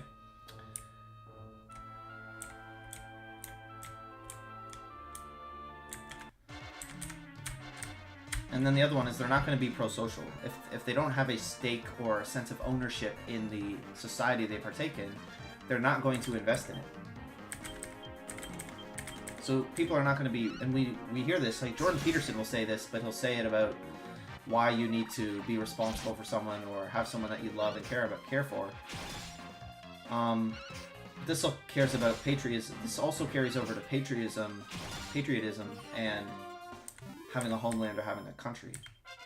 Because if you don't have a homeland or a country to take care of, if the physical space that you occupy is not your own, you don't have a stake in it or a sense of ownership or authority over it, you're not going to be responsible for it. And so you're not going to act pro-socially. Which is what we see with Jewish behavior, running around scamming people, lying, cheating, subverting, undermining, scamming, Jewish loans.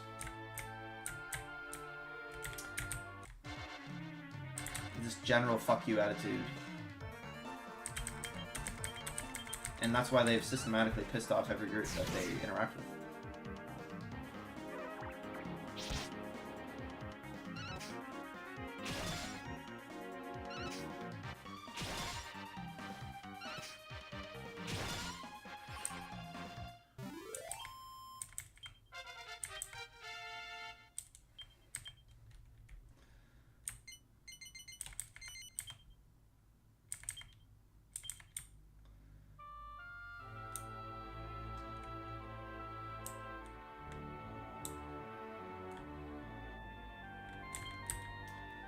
Oh fuck, I forgot to buy those stupid bells.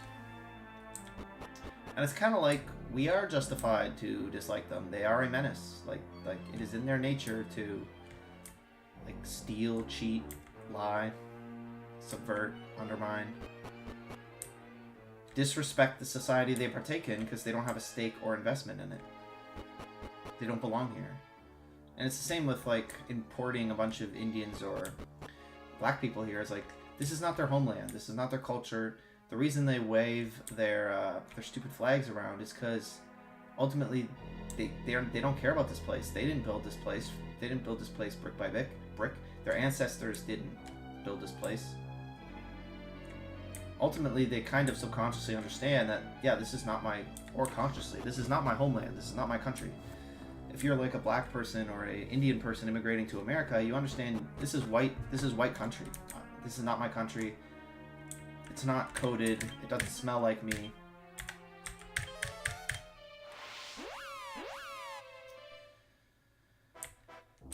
And so you're gonna treat the place like shit because it's not yours. You're an immigrant. So you're gonna have less reason to treat it respectfully.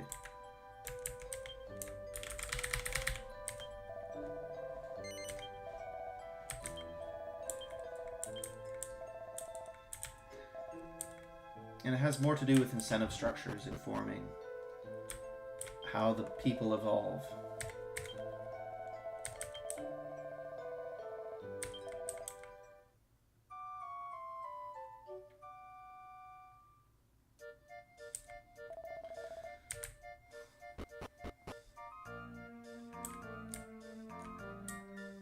And you either get it or you don't. It either clicks and you're like, oh.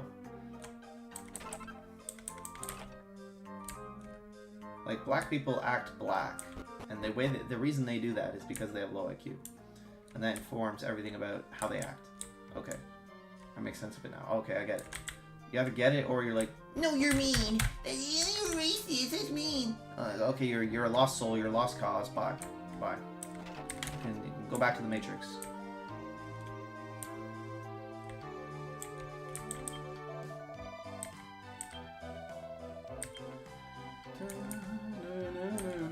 Oh, that's a decent sword.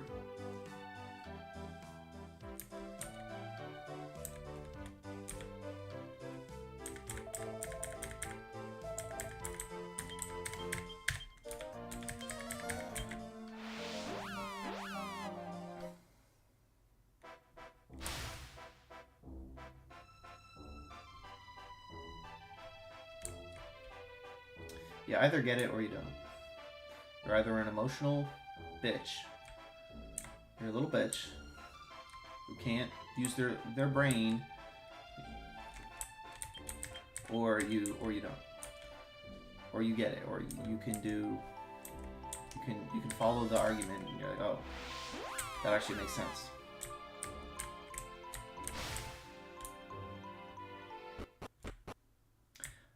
I mean, how do you actually account for racism? How do you account for that? You tell me all you want about how I shouldn't be racist or how racism is bad. Sure, tell me about that all day. But how do you actually account for it? Why does it exist? Are people just stupid? People just evolved to be racist because they're stupid? At the very least, you'd have to say it's to protect their own identity, right? At the very least, you'd have to say it's a self-preservation technique, at the very least. Which that, in of itself, should be enough justification to be racist. While I, as a white person, want to preserve my identity, so I don't want a bunch of Indians and black people promulgating in my country and outpopulating us, overpopulating us, outbreeding us, etc. Infesting our culture, right? Taking our women, etc. That alone should be enough reason for any white person to be racist. Although I think on top of that, it's not just that. I think A, we're different. So white people and black people are different. They have different natures. And then B, I also think we're not just different, we're better. And that can be clearly demonstrated throughout history. Who built all of civilization? Who invented everything? Who did all the philosophy? Who has the empirically observable, measurable higher IQ? We can literally detect, we can measure and empirically observe that white people have higher IQ.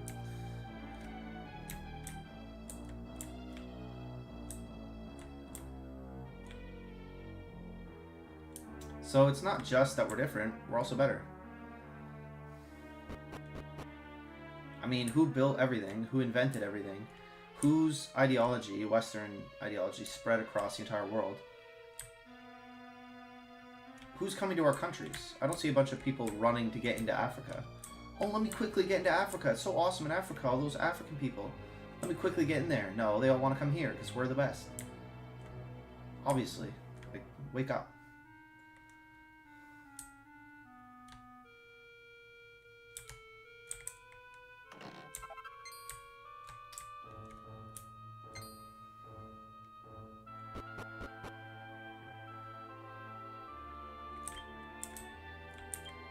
Should be enough. This guy is pretty tough, this boss.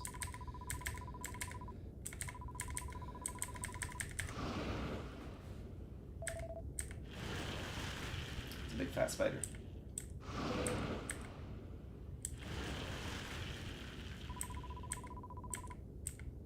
Like, what does bro eat? What do you eat? People? Bro just chomps on people all day? Damn.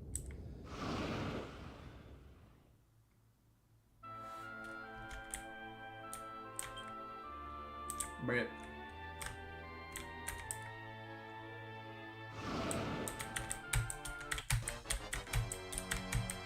Ah, we can take him.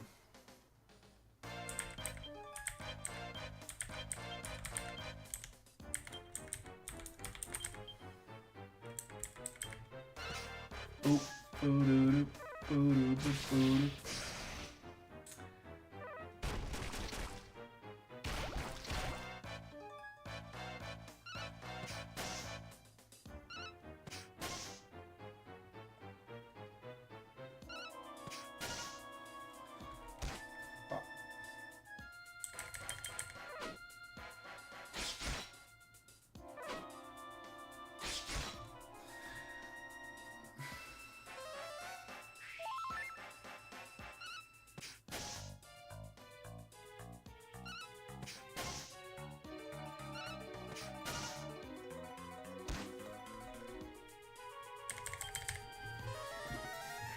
I mean, that's not very helpful, but thank you.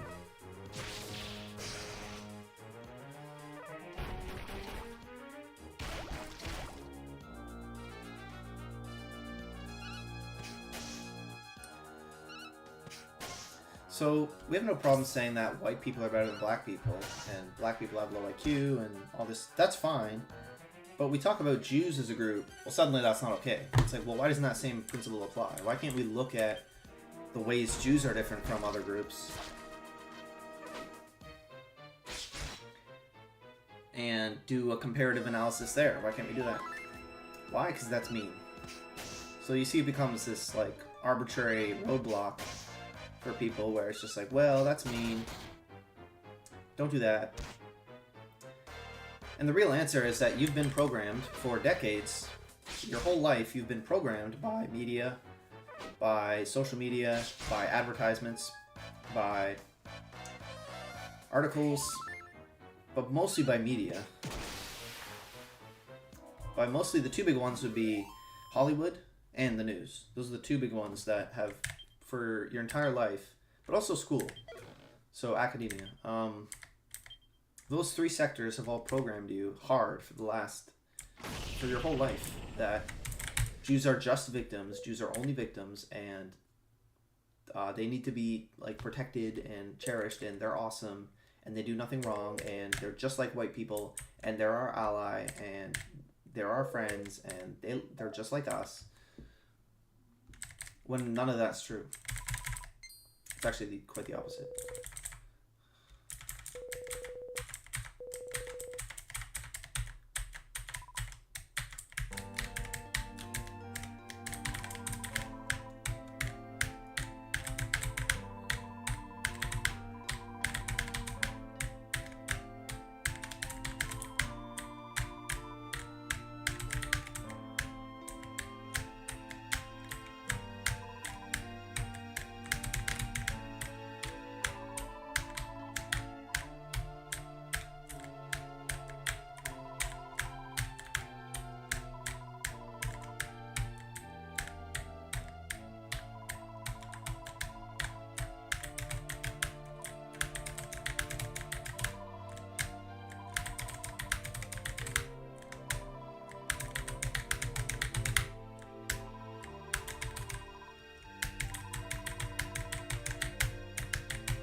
And yeah, so the only way to really explain that is just this like this victim narrative because of World War II, which World War II happened for a ton of reasons. Most of them nothing to do with Jews. Jews were one item on the agenda.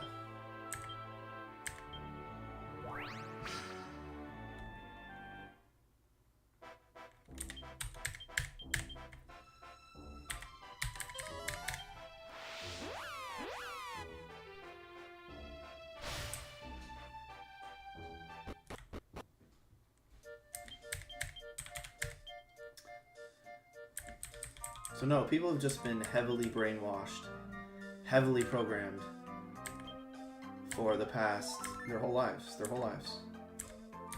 They've never had the opportunity to actually question the thing authentically or look at it from an objective stance because it's been so colored by programming and their emotions that it's never even been given a fair due their whole life. And so when you present these facts, you're combating decades of social programming and emotional appeals and investment. All of the negative aspects of the human psyche that engage in fallacies or emotional appeals or bad logic, all of that is being weaponized by media, finance, and Hollywood to bolster up and protect pro-Jewish sentiment against actual argumentation.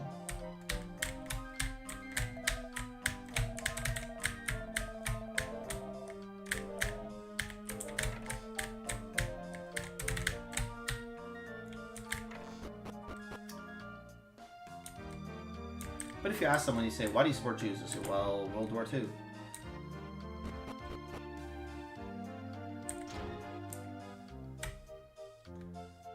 Nazis were evil, weren't they? Well, okay, but like, tons of people have died across tons of wars everywhere. Why is this war special?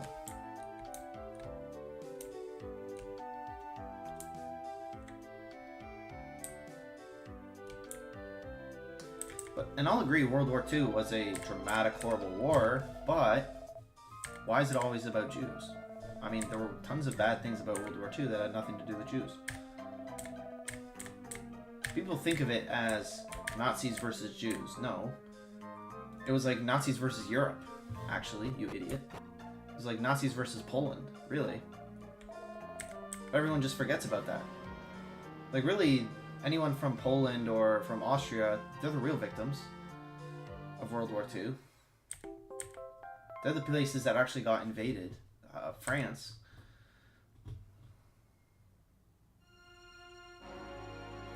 Point being, there's no actual reason for World War II to be, all of the horrors of World War II to be attributed to Jews, right? Doesn't really make sense.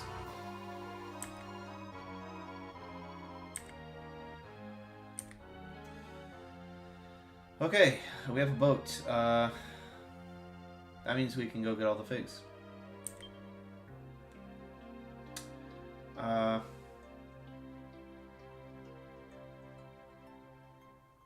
Do I need anything? I mean, I could get some armor. Yeah, let's go to Gleba and get the magic key. And then unlock some places for some treasure.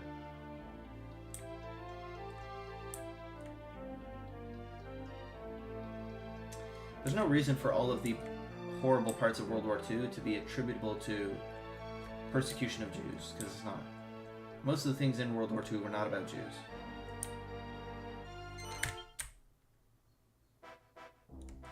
And if you're going to go off of the numbers, well, I don't really trust this whole 6 million number. So if you say, yeah, but Nathan, 6 million. First of all, 6 million, even if it was 6 million, that is not an unheard of crazy number. I mean, almost that much died in terms of German soldiers trying to invade Russia. People died that much in the Crusades, Attila the Hun, the Steppe, Mongols, Ottoman invasion. Tons of these things, tons of events across history, time and space involved death tolls in the millions. We don't attribute, oh, we need to protect the Ottomans because of this crazy war, or we need to protect the Germans because of all the death that happened on their part because of a failed military operation to invade Russia. You don't have that. You say, oh, well, they were the aggressors. What about the Crusades? I don't see people freaking out about that. And I don't really see people freaking out about other conflicts that are happening today, like the Middle East. Like, people don't treat that with the same degree of kind of skepticism or global shock.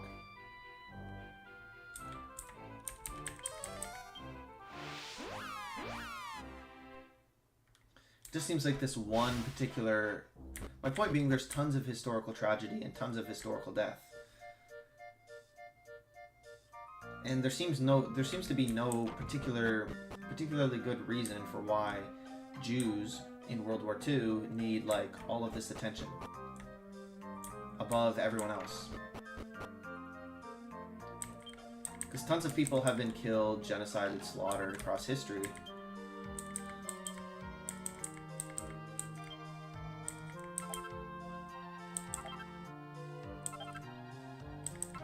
It's just kind of a normal part of history that you don't freak out about, like, oh look, some people got defeated in a war and a lot of them died. Nobody really thinks too much about that. Like, I don't see people, like, yeah, people kind of care about Nagasaki and Hiroshima, but you don't see people, like, dedicating whole fucking holidays to it, or going apeshit, or saying we can never criticize Japanese people because of this one historical event.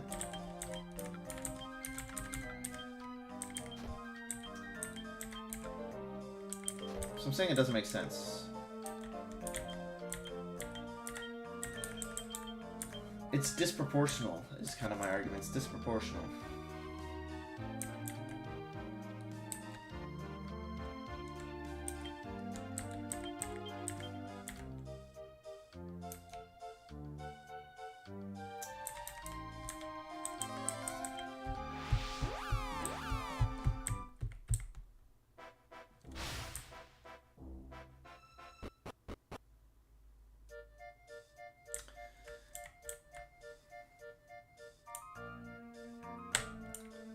So the only really way to explain it that makes kind of coherent sense, because otherwise you have to like kind of make this very loose, vague argument where you basically have to say, well, World War II was horrible, and well, the Jews were kind of the center of that, so they kind of get conflated, and a lot of them died, and they're a small population, so there's a lot of the population,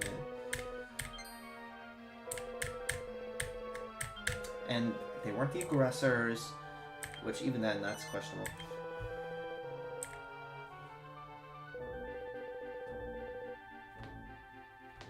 It's more of this like feminist victim status. Oh, the poor little Jews, oh, they're getting hurt all the time. Oh, you did nothing wrong, that's why. It's this kind of like feminine laden.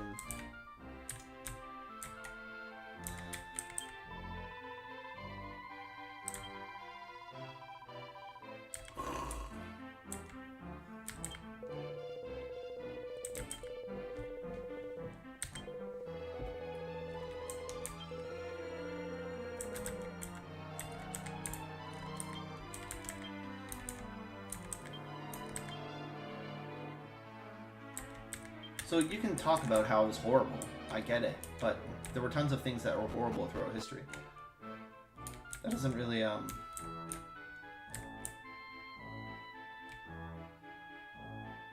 that's not convincing, that's not enough. Because I don't see anyone talking about there's tons of brutal horrors of war all across history.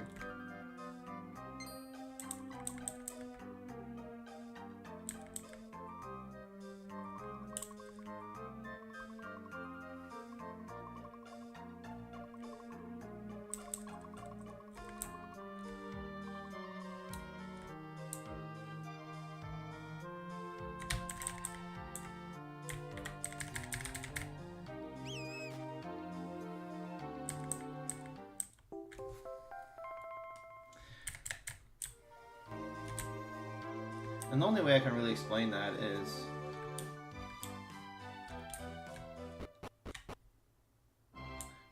one, massive social programming, but two, they kind of portray themselves like they're... It kind of plays on, like, white people's good nature, is what I would say. Is like, how does this happen? It actually plays on kind of the more virtuous, Christian, tolerable, kind of nice,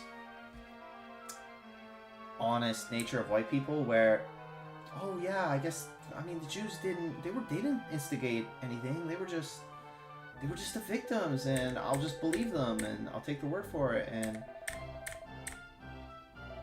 yeah, we're all the same, and I'm not racist. I just want to get along, and oh my gosh, Jews are being genocide. I don't like genocide. Yeah, we should definitely support Israel and Jews. Oh my gosh, yeah.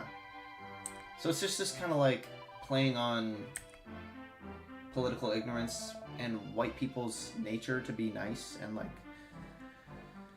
be more feminine and attritional to victims, like give more credence to people who play the victim narrative, lacking the masculine skepticism of crocodile tears or one-sided narratives.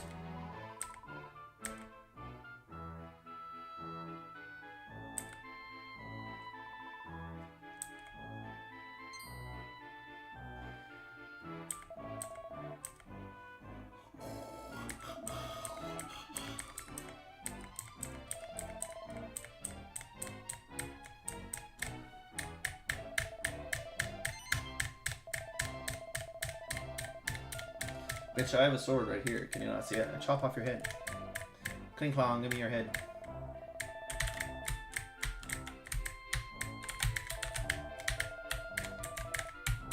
Also, all the bosses have been about female leads. First one, Patty. Second one, Simona. Third one, Morag.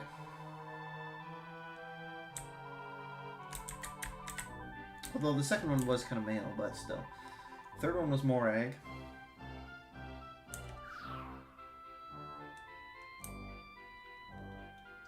I mean, fourth one was kind of about Katarina. It was more about Fleming, so I guess it was more about a guy. But then the fifth one being the All Trades, that one was definitely about a guy.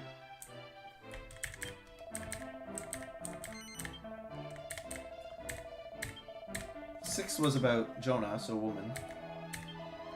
And then this one is about the Queen, which is a woman.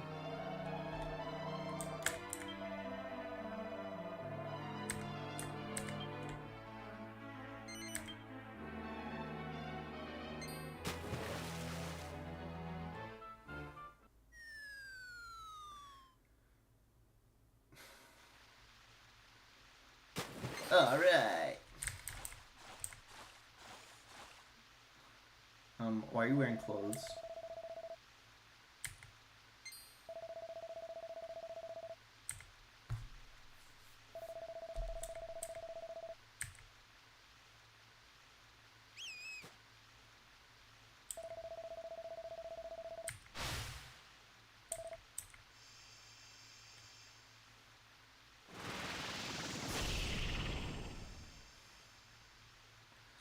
Uh-oh.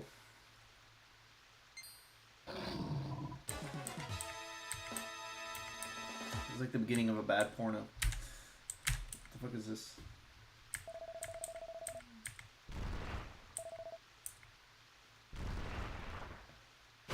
Some Bowser's Castle type shit.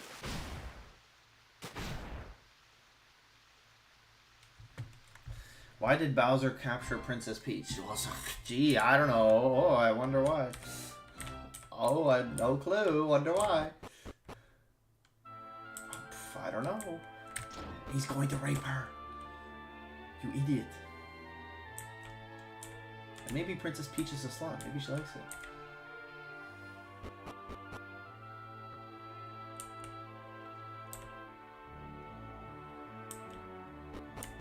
Do not save these hoes. These hoes ain't loyal.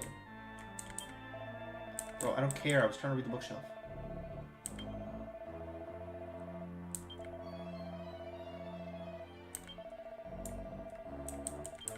Shut up, nigger. Give me up.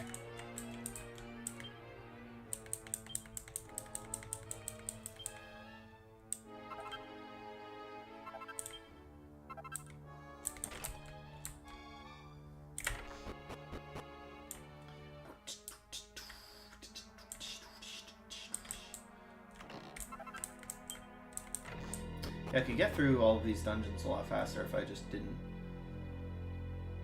try to get treasure, but treasure's good. I like treasure. Ooh, yes.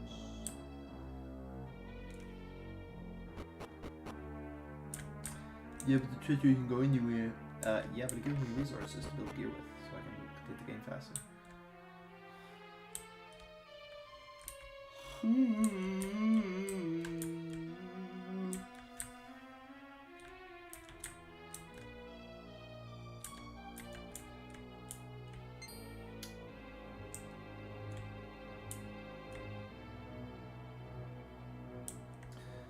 So it kind of plays off of like white people's altruism and natural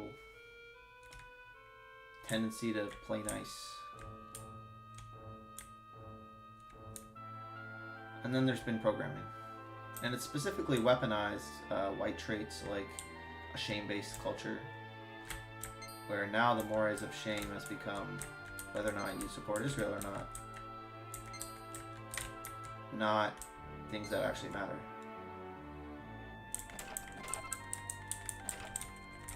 Instead of like shame against sexual degeneracy, stuff like that.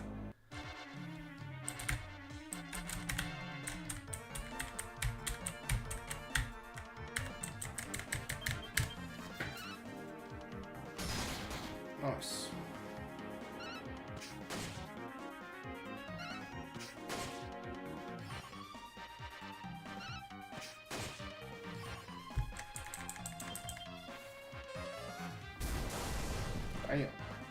Damn, son, where'd you find this?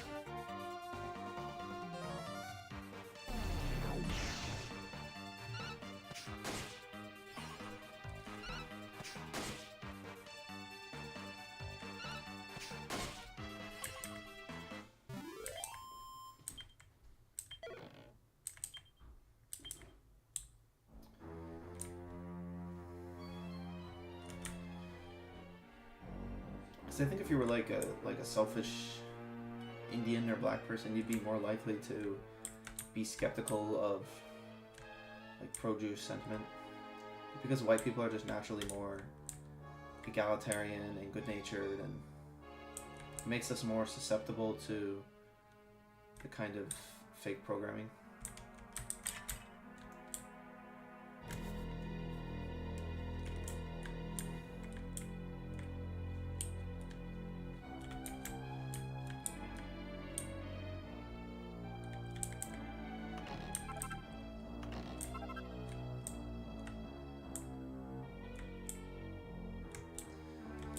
Yeah, and kind of like the prosperity of America kind of brought about its internal decadence and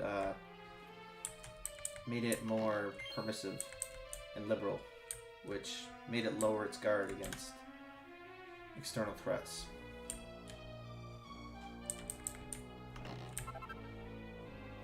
Like the kind of more conservative, protective, defensive, and racist mindset, we kind of lost that because everything got easy, everything got comfortable.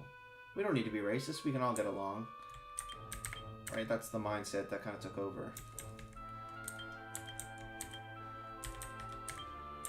Because things were easy. But if technology was not supplementing our existence, then we would be faced with the difficulties and problems that multiculturalism and everything else brings. The other problem is the kind of mass production of social programming, which nowadays it's very easy to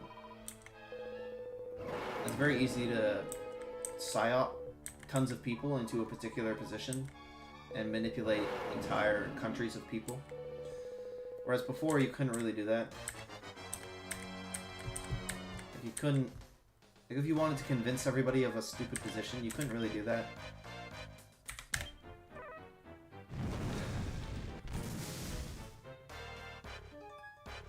Whereas nowadays they have they can weaponize legacy media and normal media, social media, movies. They can weaponize all these areas to change the ethos and manipulate it to be more helpful to whatever their position is.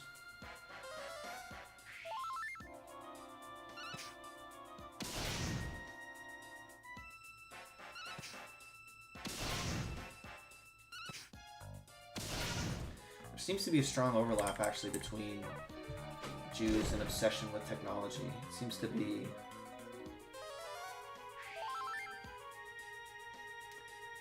linked. Now, they're not scientists. They're not rigorous academic intellectuals. They're more like sophists. They're business and lawyer intellectuals, not really like actual technical intellectuals. But they like technology, and technology enables them.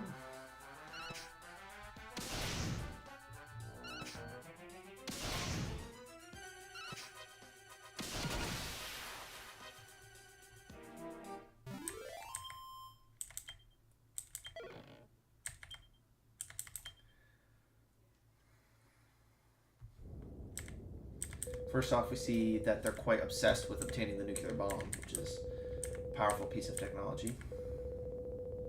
They tend to dominate modern technological sectors like media.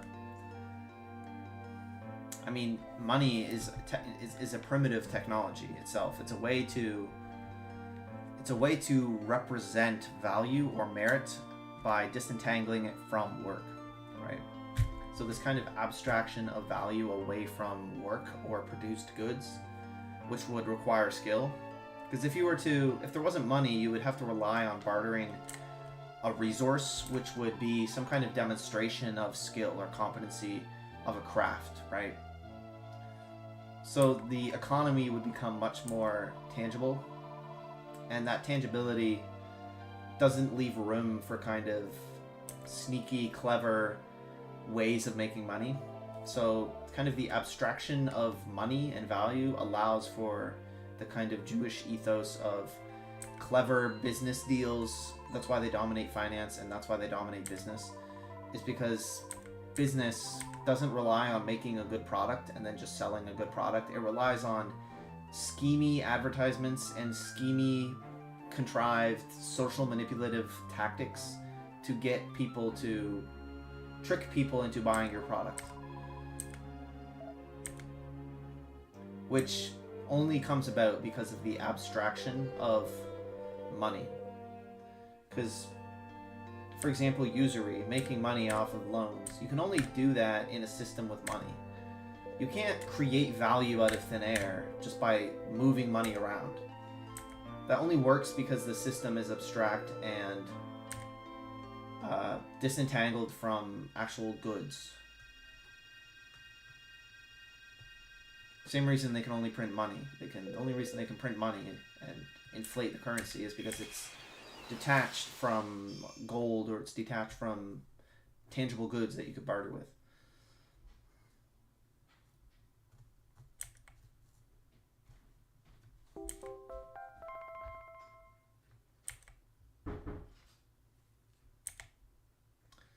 So yeah, there does seem to be an obsession with technology.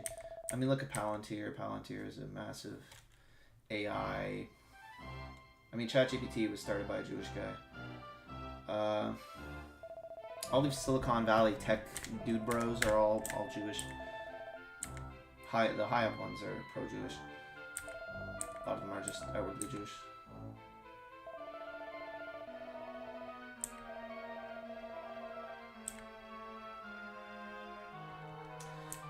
I think the way I'd explain it is that she's sitting with hands folded. That's actually really sexy. Anyway.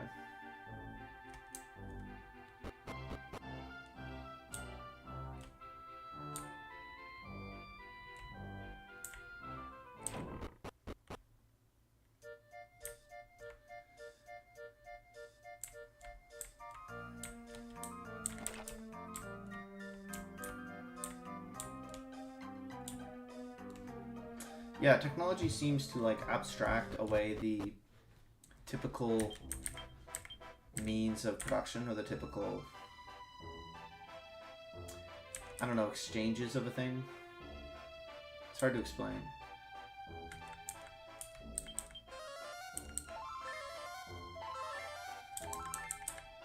Like, let's say work. Technology kind of abstracts away work into kind of a more theoretical realm where it's like, the work I do is managing a company of people who do labor, but they're not really laboring because the machines are laboring. They're just operating the machines that do the labor. And really the labor is done by the energy, which is produced by gas and power plants. So the actual work in the equation gets abstracted away into technology, by technology.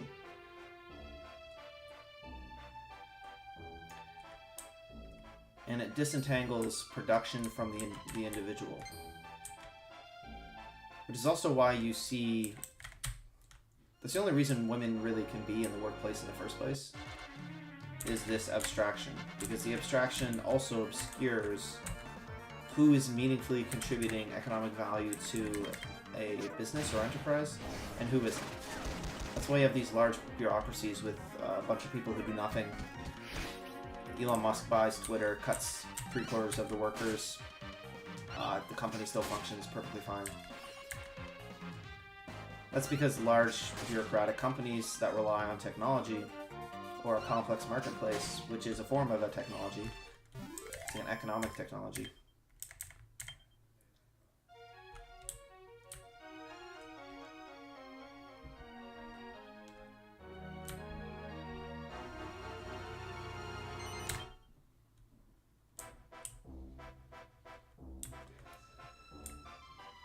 They obscure away like who actually provides meaningful value to the company. So the company becomes less based on merit. And your wage becomes less based in merit.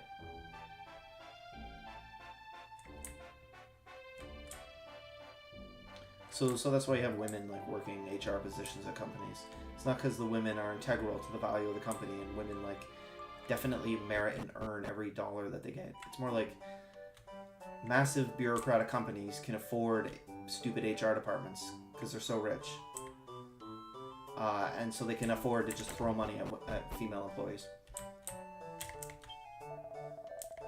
Meanwhile, the technology and the men are doing all the actual work.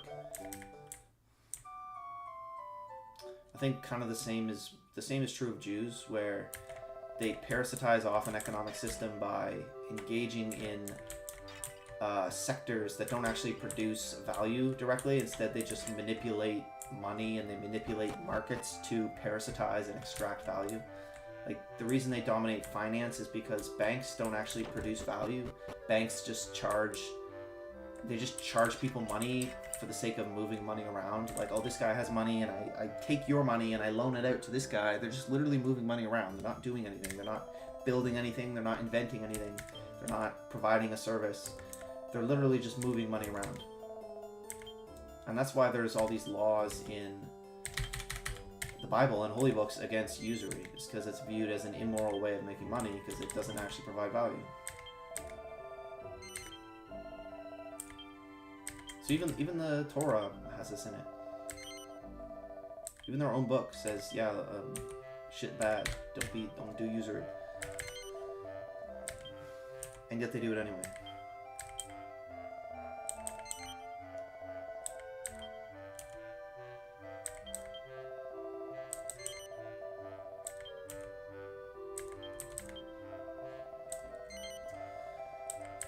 And so kind of the economic technologies of finance, media, business kind of abstract or parasitize away labor and its money and its connection to labor or actual merit and value. And so clever Jews can come in and steal money from the people who actually work for it by engaging in schemy business plans.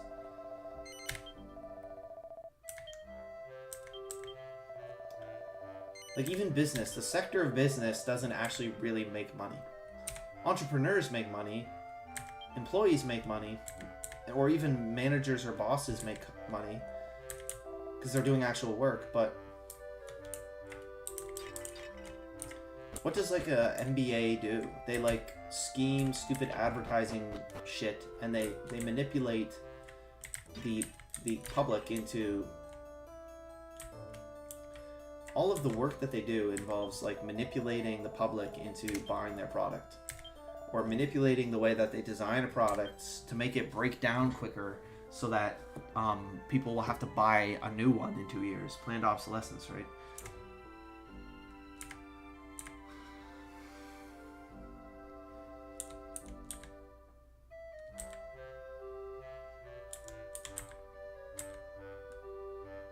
Which I didn't invent that, by the way. I'm not the one who invented planned obsolescence. So it's like, because, and it helps Jews because if you're clever, you can sneak your way into these complex abstract systems, steal money, or steal money by engaging in these schemy, clever practices. Steal money, be greedy, and no one will be the wiser.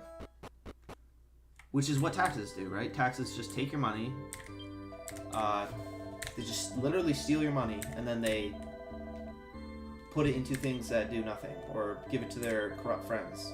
The accountability, or the accountability of governance gets abstracted away and lost in the complexity and obscurity, the lack of accountability in bureaucracy and in bureaucratic government.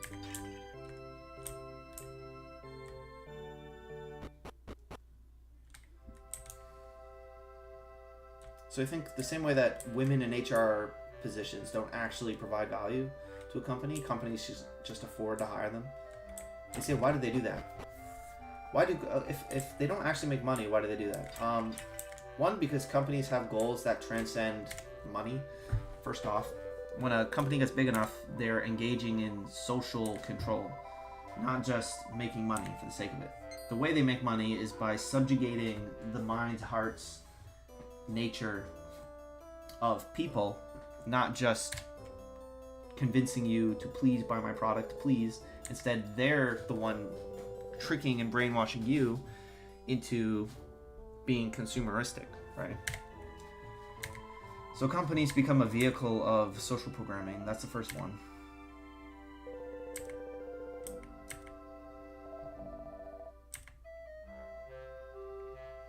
Second one is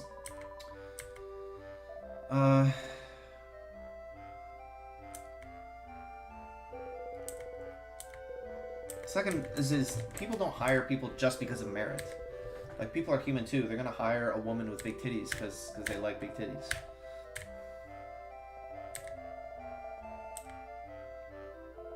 People hire people because of nepotism. People hire people because of women are wonderful effect. You know, just all hire women. They're great. We love women. Women are all just innocent, awesome little women. And also, like, women's suffrage kind of forces companies to hire women now. Like, now companies have to hire women because of, like, affirmative action and the threat of being called misogynistic, right? So where do you put all these women you're hiring? Well, you just put them in HR. Because it's not like they can actually work. It's not like women want to enter STEM or be a mechanic or do actual work, you know what I mean? It's like we're pushing women, we're trying to tell all these racist companies to allow women into their workforce, except you put these women in the workforce and they don't want to do actual work. They don't want to go out in labor. They don't want to go out into math or STEM or technology or medicine or actually like build stuff or invent stuff or be entrepreneurs or be mechanics or be craftsmen, artisanal craftsmen, or laborers or skilled laborers or menial laborers or inventors or entrepreneurs or scientists. Like, women don't actually want to do any of these jobs. They want to, What do women actually want to do? Well, they want to hang around the office and micromanage people and nag people. So that's literally what they do, is they just invented HR, and it's an excuse for women to sit around an air-conditioned office, participate in the social ethos of the place, and nag people. That's literally what they do. That is the entire point of HR. It's just to appease female nature and let them do whatever the fuck they want. And then, oh, it's a job title, it's HR. Really, they're just like making fucking stupid presentations and doing fucking nothing. Or it's just micromanaging people where they don't need it. It's like, I don't need some stupid micromanager telling me how to do my job. I just don't. It's annoying. I don't need some stupid woman manager to fucking nag me for fucking not washing my hands enough or some stupid shit. Fuck off, lady.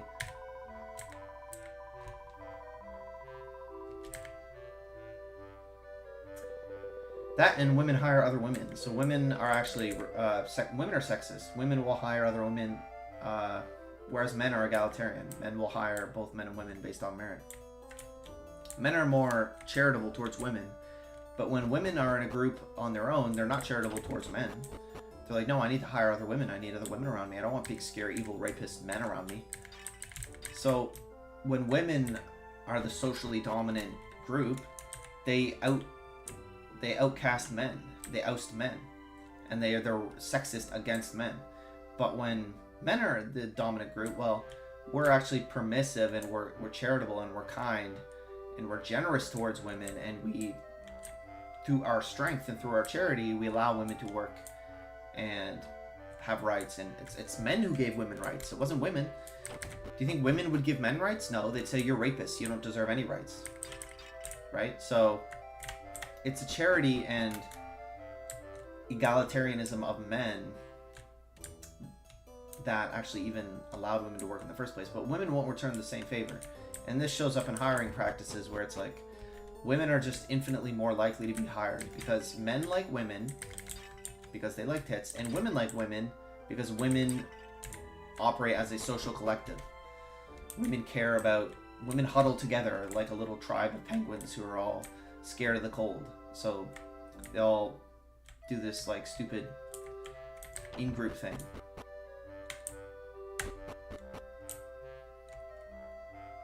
I think he's in the Hertz, I don't know.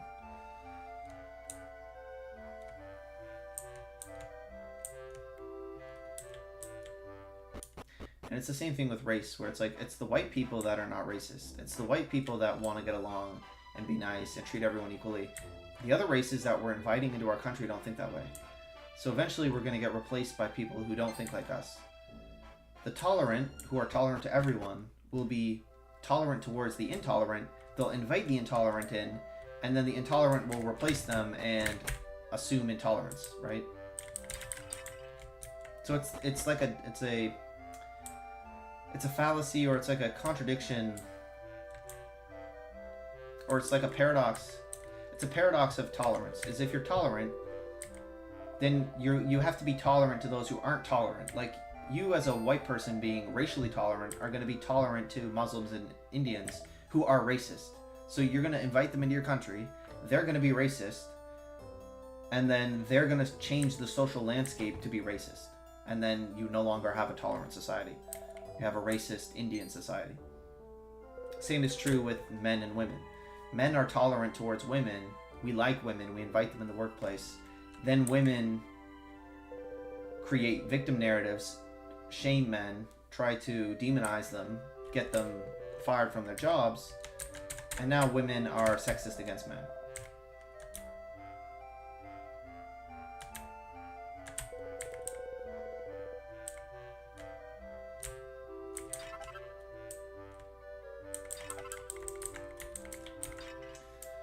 And the same is going to be true with Jews. We're going to be nice to Jews. Jews are not going to return the favor. Jews don't like you. Jews are not your friend. Jews hate you. They call you Goyim. They're the chosen people. You're not. You're a stupid Goyim. You have no soul. So we're being nice to these people, and we're treating them, oh, they're so special.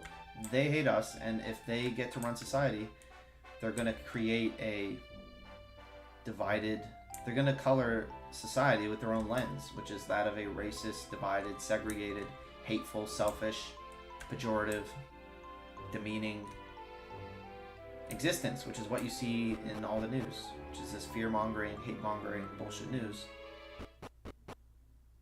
And then the only other thing is this stupid white liberal bullcrap.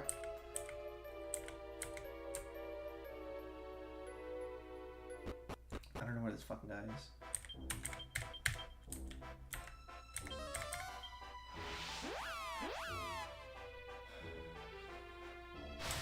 Oh, I think he's in the yurt. Yeah.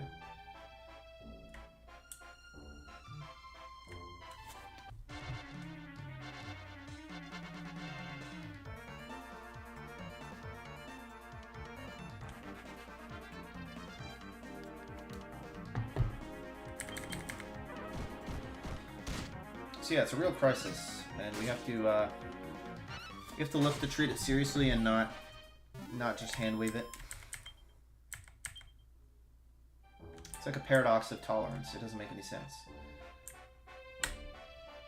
Tolerance only works if you're tolerant, if you're inviting or tolerant to people who are also tolerant, which is intolerance, right? So it's illogical. I'm tolerant, but only if you're tolerant, which makes you intolerant.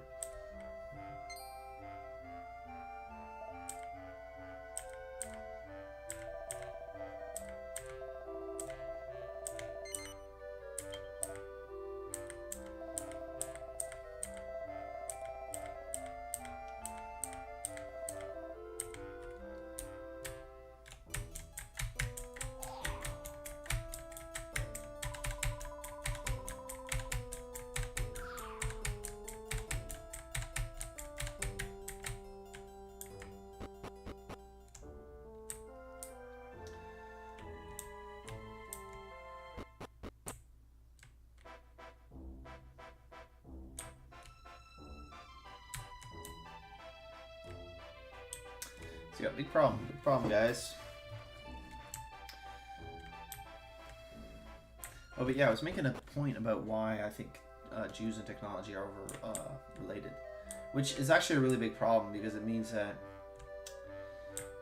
technology only goes up, right? Technology is like a constant upward force, and if Jews benefit from technology, then we're just going to see a society that becomes more permissive and eternally favorable to Jews.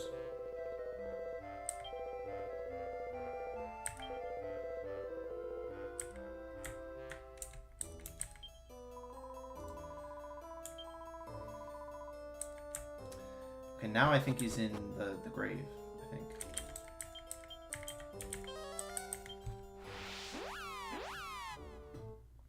I'll probably go after this and sweating buckets.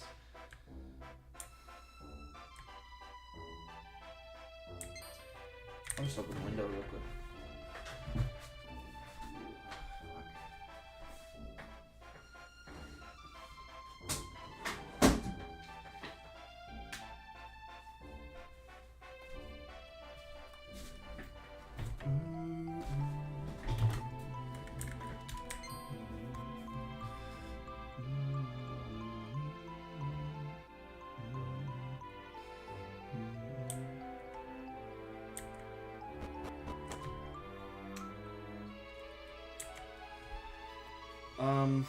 Yeah, because I think technology abstracts away work, and it allows clever individuals to parasite off of others, parasitize off of other people's work, and make money by scamming people.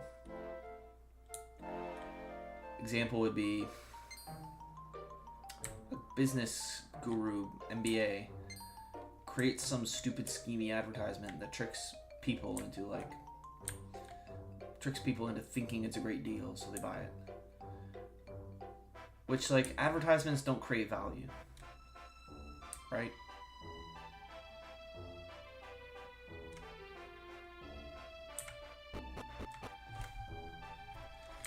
Advertisements on their own don't actually create value. So if you look at any Jewish-dominated position, none of them actually work or operate around creating value. It's just all stealing or scheming or tricking people into giving them money.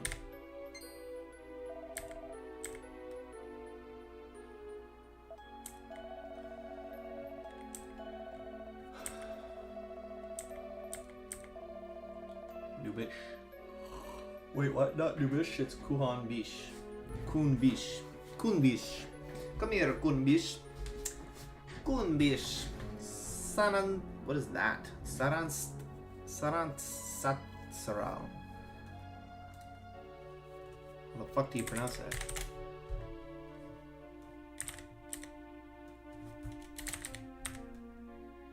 Sar and Sat. Sar and Sat. Sral.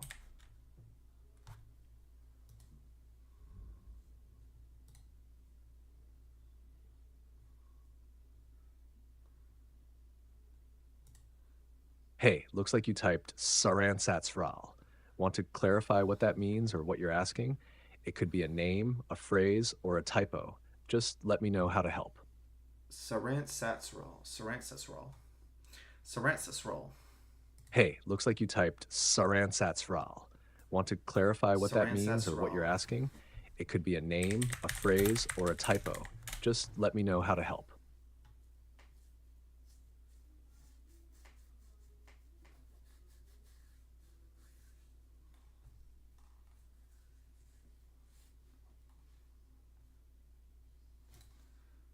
Ah, got it. Hull is a grotto boss from Dragon Quest IX, Sentinels of the Starry Skies.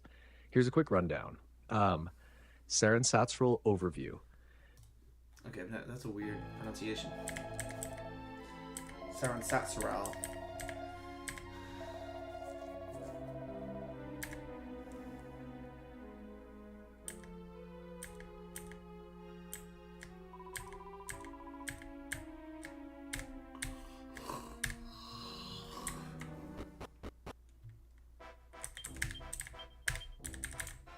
Oh wait, can I talk to the mother? Do I need to? I think so. She tells me where to go, yeah.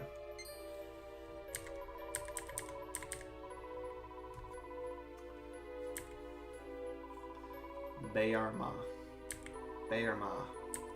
Bayarmay. Ma. Bayarma. Batsarig. These are weird names, creepy names. Spooky dookie. I don't know where to go from here.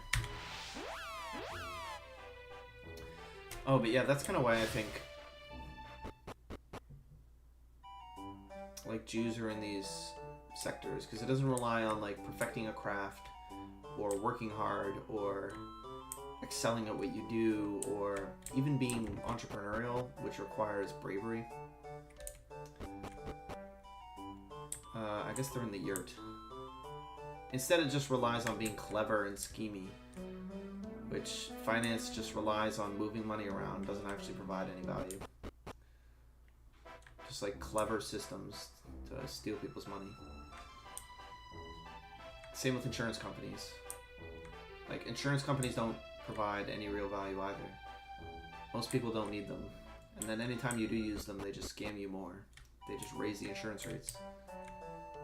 Same with gambling. Like all the casinos, they don't make they don't make money. They don't produce any kind of value.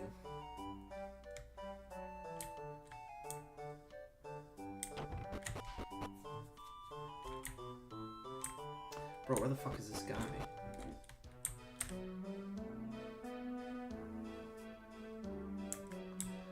Okay, so we gotta go to the cave. Okay, I can do that.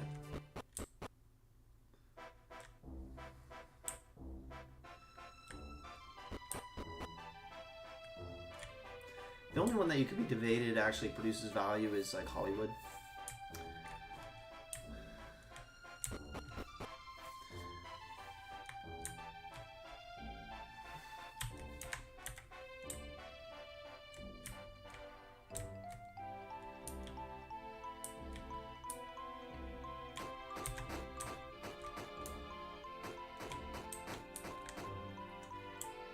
But I would even say with Hollywood, if you look at the nature and the evolution of Hollywood, it used to be something that like told great stories and kind of showcased white culture and what it could do.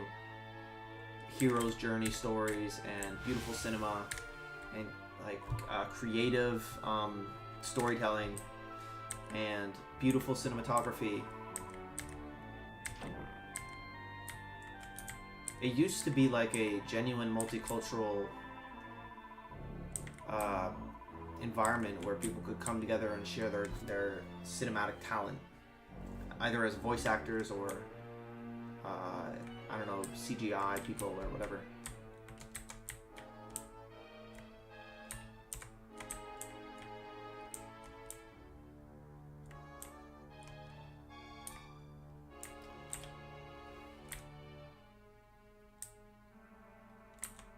Whereas now it just seems to be a vehicle for social programming and nothing else.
Voila.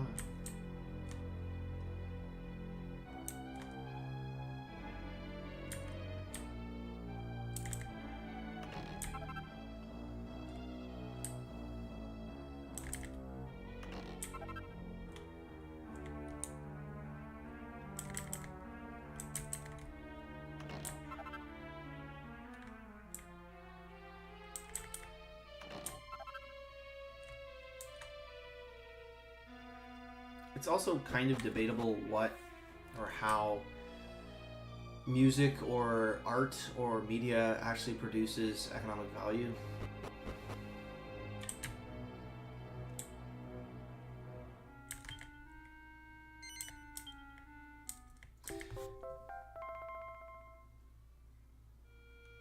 And I'd say the good stuff is like because it's coded with white people.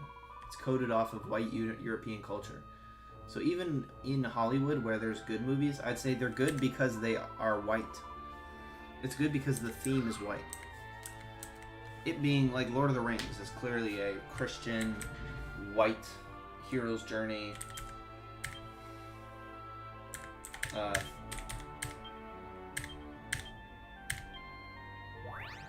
Like themed story.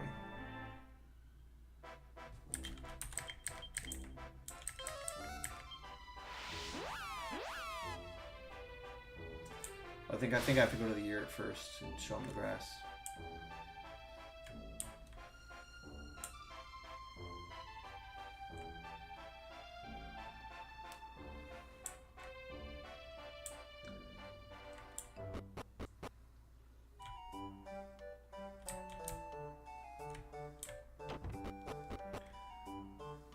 Bro's just hanging out with the fucking baboon here.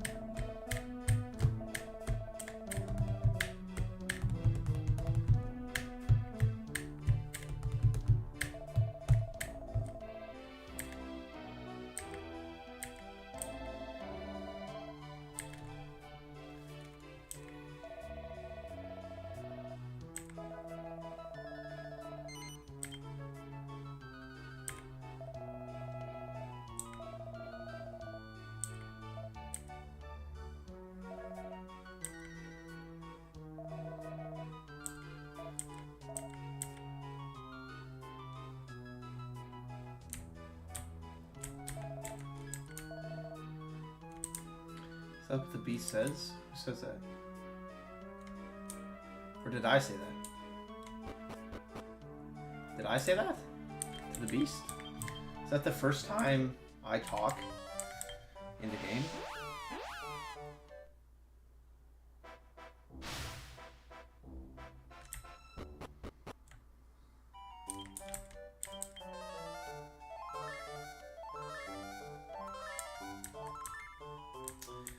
We have $11,000. I think we're fine, we're fine. Although after this we will deposit some of our money.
This is red pill.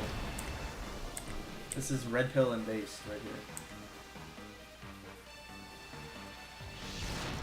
The woman you thought was a sweet little woman, turns out she's this. How you see people when you become... How you see women when you become red pill. How you see trad cuck women. How you see tradcon women once you fucking become red pill.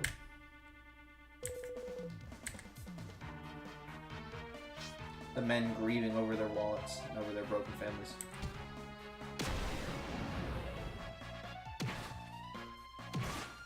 That's like the weak conservacuck trying to stand up against his fucking mistress.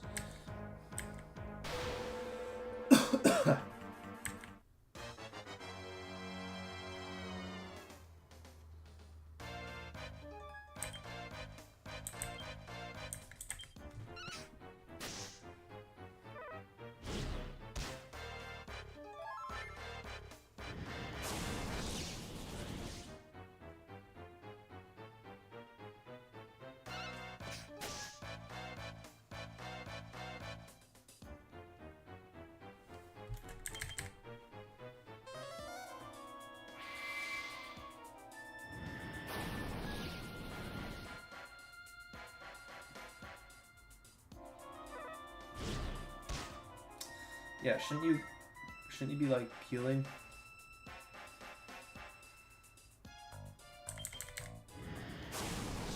Okay, really? Bro, you gotta be healing, bro. Do your fucking job.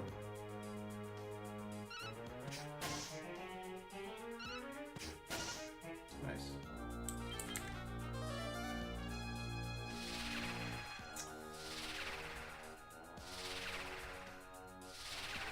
Bro. Want to heal some people. There you go, dude.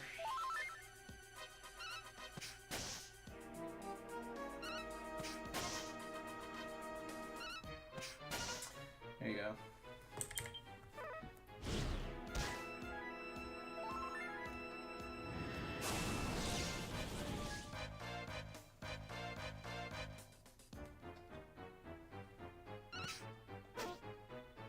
Why would you, dude, heal, you idiot?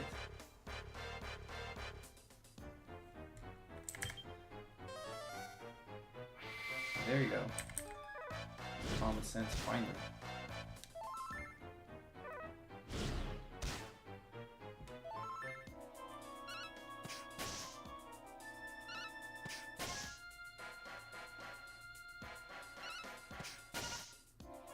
Very nice.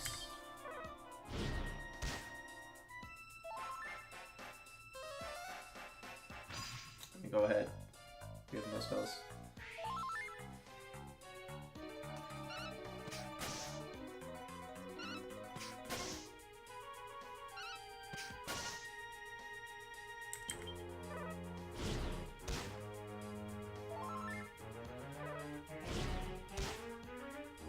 Okay, she's much more manageable than I thought.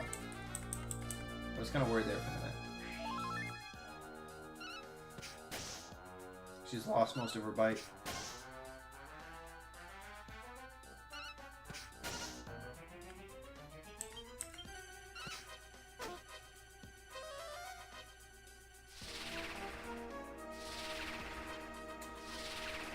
Bro, they're all hallucinating.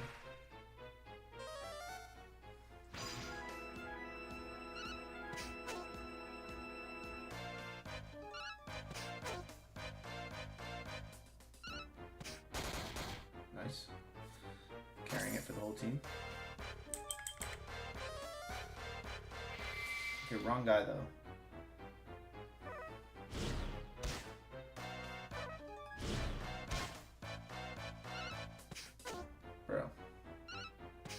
Bro, all my guys are useless. I didn't know it was like 100%. Okay, so you're an idiot because you didn't heal him. Nor did you buff him.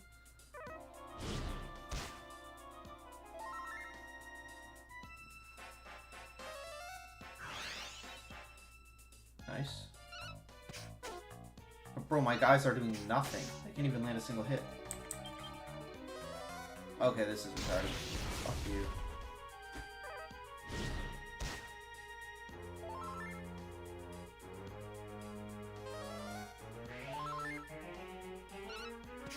Okay, this is stupid. They can't do anything. I literally can't do damage. Okay, this is the end. Now I'm worried again.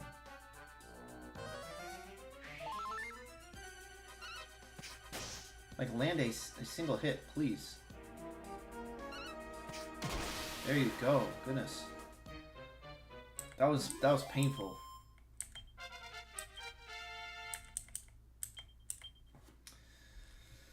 Ugh. What is it? Ethereal stone. Enchanted stone.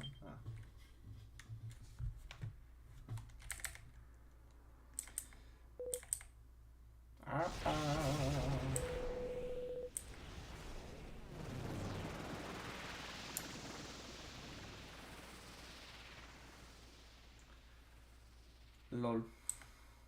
It's a slugger with red eyes.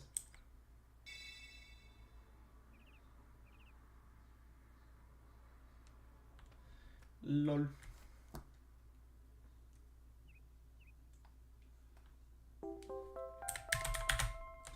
So what is that? 3? 3 figs? 1, 2, no, it's 4. It's 4 figs.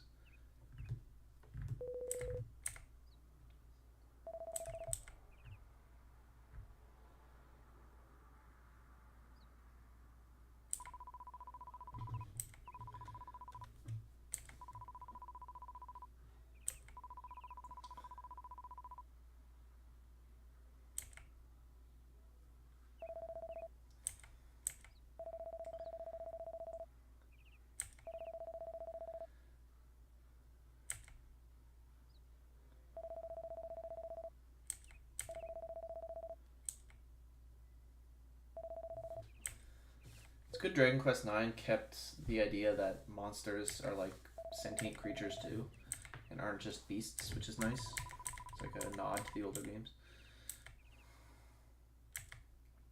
Because they didn't really keep this in the subsequent games.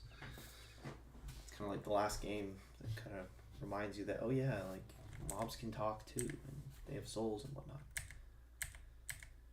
Dragon Quest XI was so boring. Such a boring. It was like a stupid fantasy RPG. It felt like a Persona game. I just didn't care about stupid anime, like RPG plot. I just didn't care. Like, I don't care about Persona RPG plot.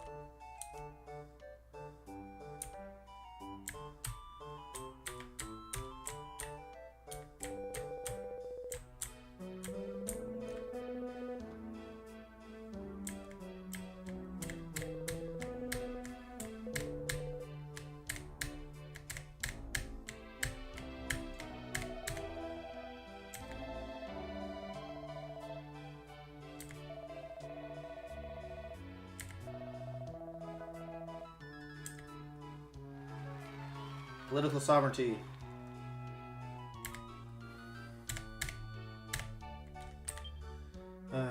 Be nice to have some political sovereignty. I don't think we'll be getting any anytime soon, but...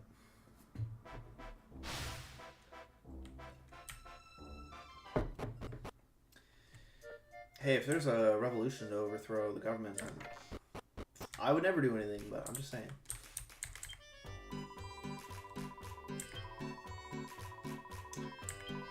I'm not gonna start anything, don't worry. I would never do anything. I'm just saying if there was, you know. In Minecraft, only in Minecraft. Don't worry guys, only in Minecraft. I think I'm kind of done, not gonna lie. So how many... 5 figs, so there's 2 left.